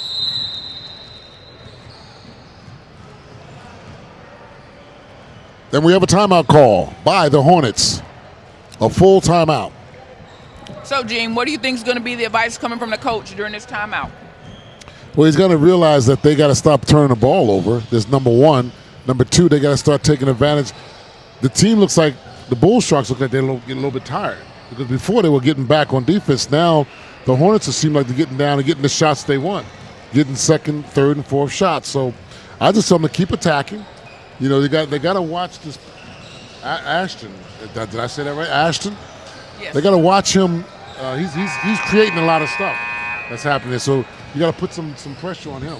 But right now, if the Hornets keep playing like they're playing, they're going to be okay. But they got to make a run now. It's 12 minutes to go. It's a lot of time, but they got to make a run. Close the game. And on that, I'm going to step back and watch basketball. Some good basketball today, I tell you.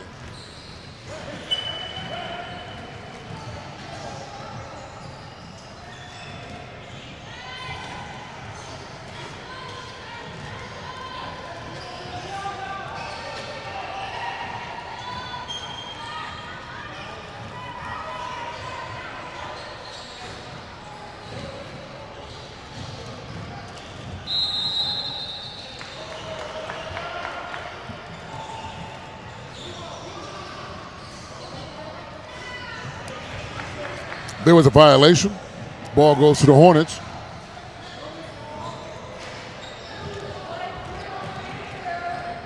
What was the call? That was a good question because I was confused what was in violation. He said 10 seconds, but they didn't have any. Well, it seemed like they were just across half court. They were just stagnant. No, they were just stagnant there. And apparently, it's almost like a double dribble call kind of situation. I think it was an error because. Yeah, they should have been coming this way. I think they were mixed up after the timeout.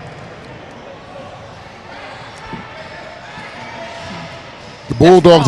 The Bulldogs.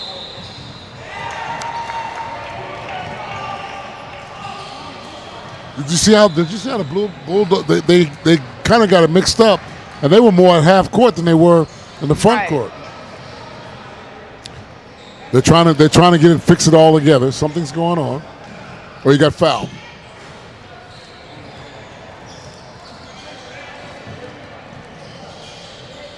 There's a little bit of confusion on which way the team was supposed to go and taking the ball out of bounds, but I guess they're going to fix it up with making this free throw. Yeah, it looks like the Bull Sharks just didn't get it across half court, but it seems as though they were under the impression that they were shooting at the other basket.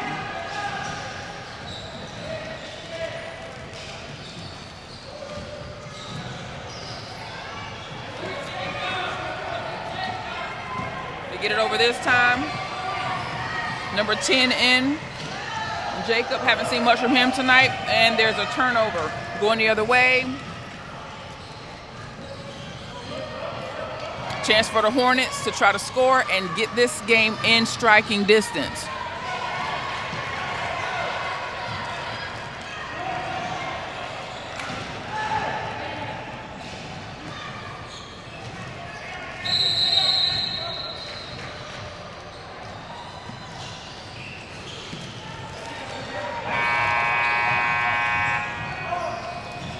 Number 33, Daniel, in for the Bull Sharks. Number 12 coming out.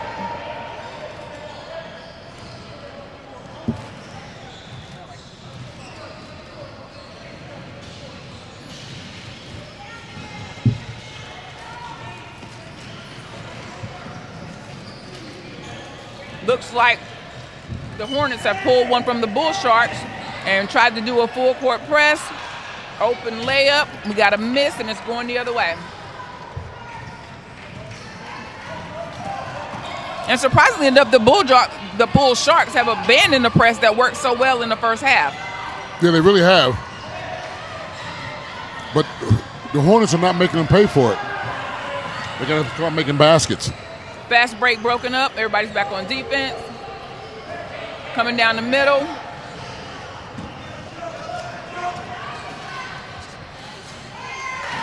The big guy found his rhythm. 2 points for number 13, Mr. Griffin of the Bull Sharks. The Griffin and Aston combination is really strong for this team. And they're like the big power players on the inside. That's where the coach got to adjust to stop them from penetrating and then looking for him in the inside. But they're so big and tall. Oh! Noah! Good basket.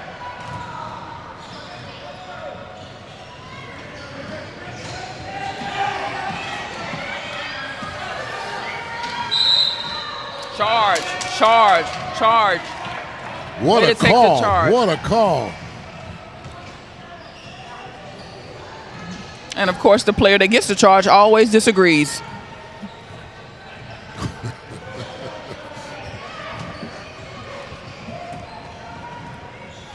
I can't disagree with that comment.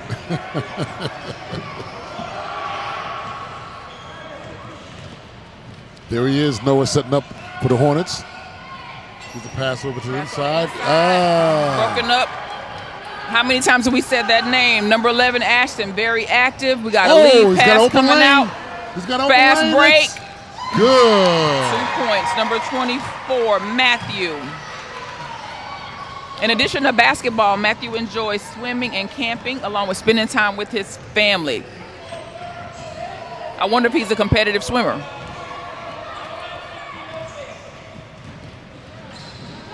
And there's Noah. Again, misses the mark. And here come the Blue Sharks. Way to get back Florida. on defense. There's a turnover. Defense is going to have to win this game. They're going to have to get some stops in order to make this work. We are more than halfway through the second half, and the score is 41-23 in favor of the Bull Sharks out of Jacksonville, Florida. Ooh, nice with a step back. Uh-oh, almost another turnover. Got to protect the ball. Can't score without it. And another turnover. It's going back the other way. Yep.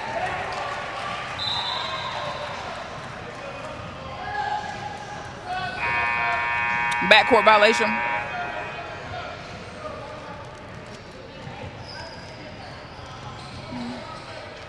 Number 10, Jacob with a good job. He's taking a breather. And number 15, Christian, is in for the Bull Sharks with the last substitution.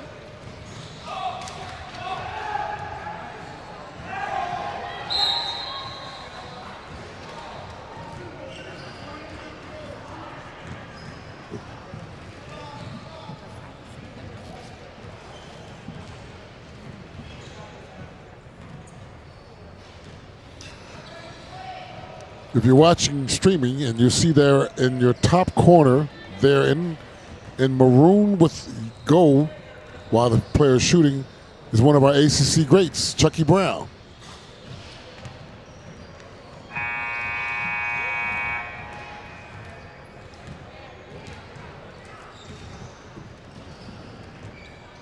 And number 22, Cameron Ruiz with a good minutes. There he is, ladies and gentlemen. NC State All-American, playing in the NBA, Chucky Brown.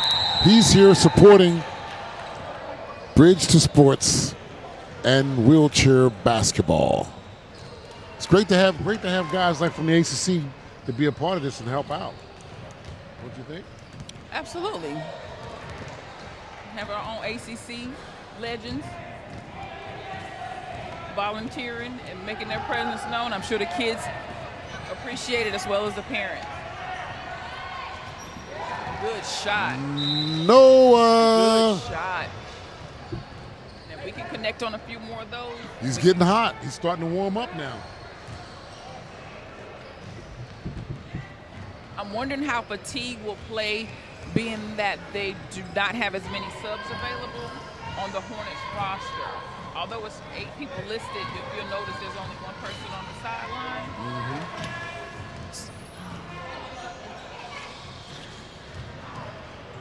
We got a shot and a miss from number 33, Daniel, and it's going the other way. Noah Lewis, point guard, bringing it up. Let's see if he can make some magic. Nice stop and go. Stop and go.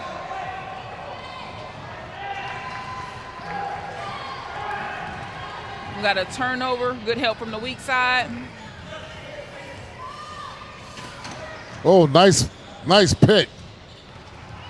But it doesn't go. That's what, I mean, the Bull Sharks are getting great shots. At times they're just not dropping them. You got to connect. But at this point, we got 16-point deficit, and I'm not sure that 7.5 minutes is going to be enough for the Hornets to overcome that. Another basket, back-to-back trips. I don't think we've seen that all game. But they're not giving up. Tucker for 2. The soft-spoken giant. They got to stay in front of Austin. Got to stay in front of him because he sets up the offense every single time. And he just has a height advantage at this point. And there's the dynamic duo. Give it to the big duo. guy on the inside and let him do work. That's what it's for. Yep. He is abusing the paint whenever give him an opportunity. He has found his sweet spot. Good job, number 13, Griffin with the Brooks Bull Sharks. It's Austin Griffin. It's like Batman and Robin type of thing, you know? I was thinking Stockton and Malone, but we'll take that.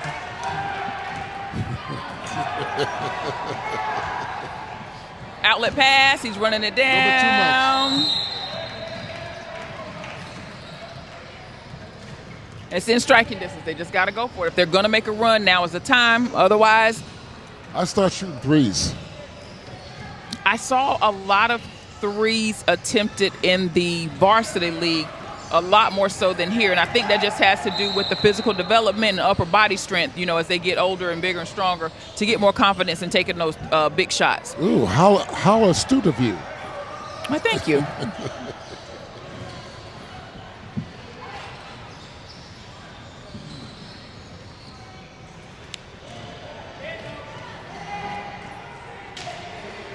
Oh, nice pass.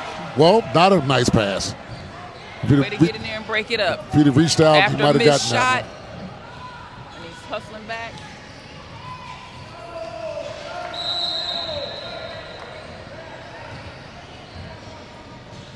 I think that's one of the biggest things that I think is different between this league and a standard league, because the range of motion is going to be more limited. The passes have to be more exact and precise. Mm-hmm. I agree.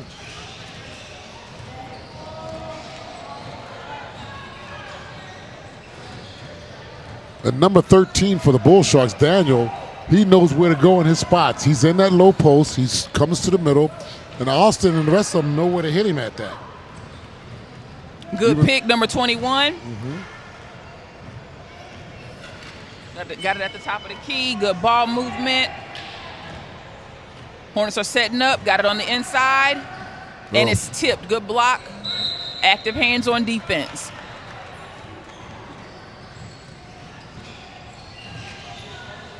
Bull Sharks ball.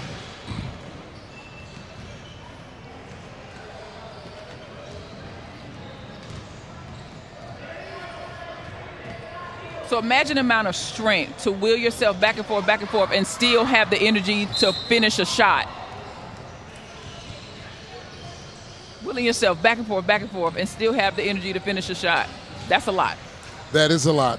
Let me tell you, like I said, these young men and young ladies have been going for 3 games today. And to still be out here to play with this kind of intensity is incredible. It And really the is. defense has not let up at all on either end. You see some. Here's a substitution. In for the Hornets is number 22, Cameron Ruiz, and going out for a breather is number 15, Tucker Anderson.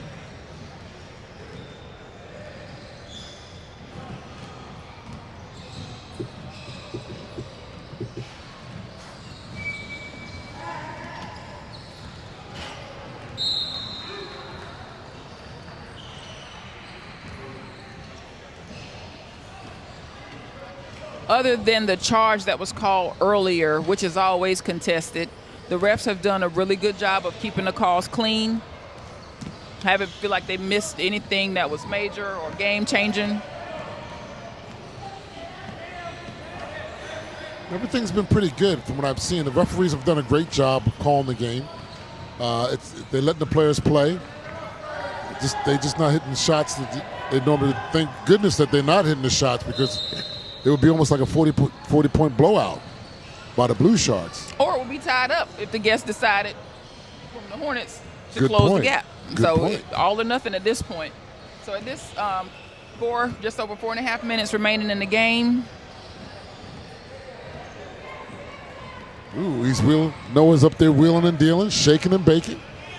They're loading up the left side of the court. Let's see what's going to come out of this. Is this play design or are we just scrambling? Let's see. That's a tough pass. Jump ball. That should be possession of the Bull Sharks, shouldn't it? I don't know if they changed the arrow last time because when it was the first jump ball, it stayed with.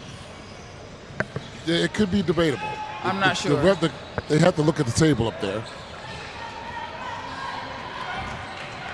He's got a breakaway. Break. He's got a breakaway. Oh! So close.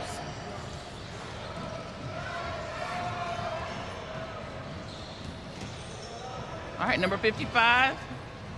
Alex is pass intercepted by the Bull Sharks. Number 33, and it's coming the other way.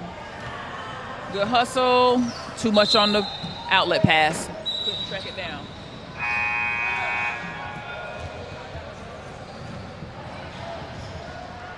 These kids are tough.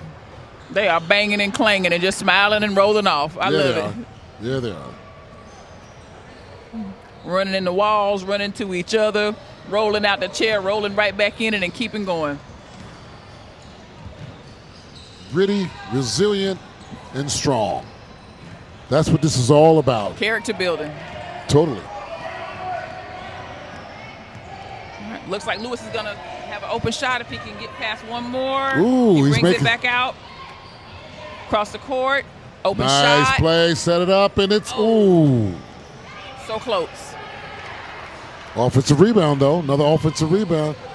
And I know I'm on duty. It's taking everything in me not to yell into this microphone right now. So many close baskets. They got another breakaway. There it is.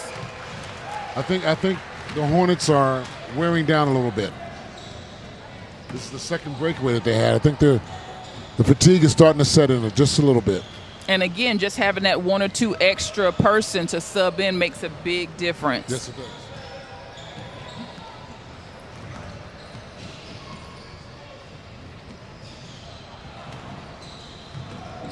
Got an air ball. Not sure if that's a sign of fatigue or just poor shot selection. Offensive rebound. Good shot. Just over 2 minutes left. Score is 45-29 in favor of the Bull Sharks out of Jacksonville, Florida.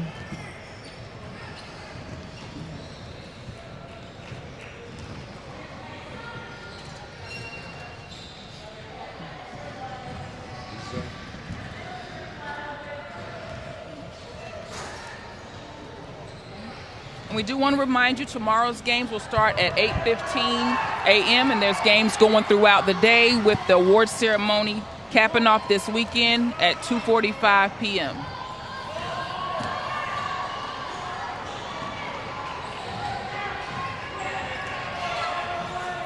Oh!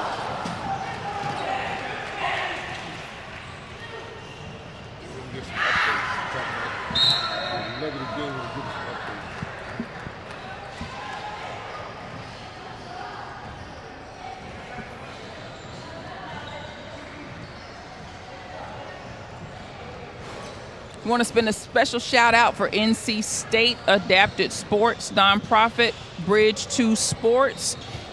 This event is a 2-day event, and we are located at NC State University at the Carmichael Gym. If you weren't able to join us today, feel free to come out tomorrow. There's no entry fee, and the kids will love your support. There are over 200 youth athletes with physical disabilities representing 16 teams from 8 states as far away as Minnesota and Florida. There are 3 divisions of competition, and these are co-ed teams. Thank you again to our wonderful sponsors. Without your support, this would not be possible.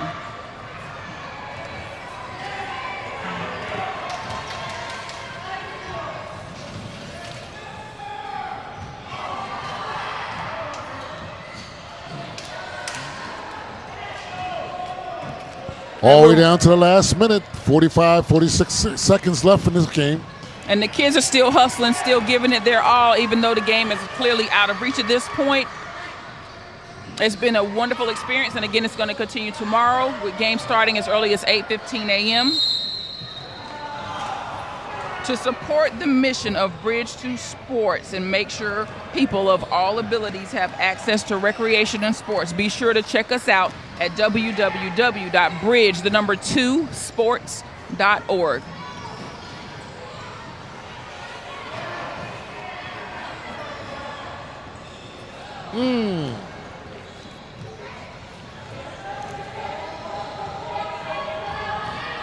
We're setting up what looks like could be the last possession of the game.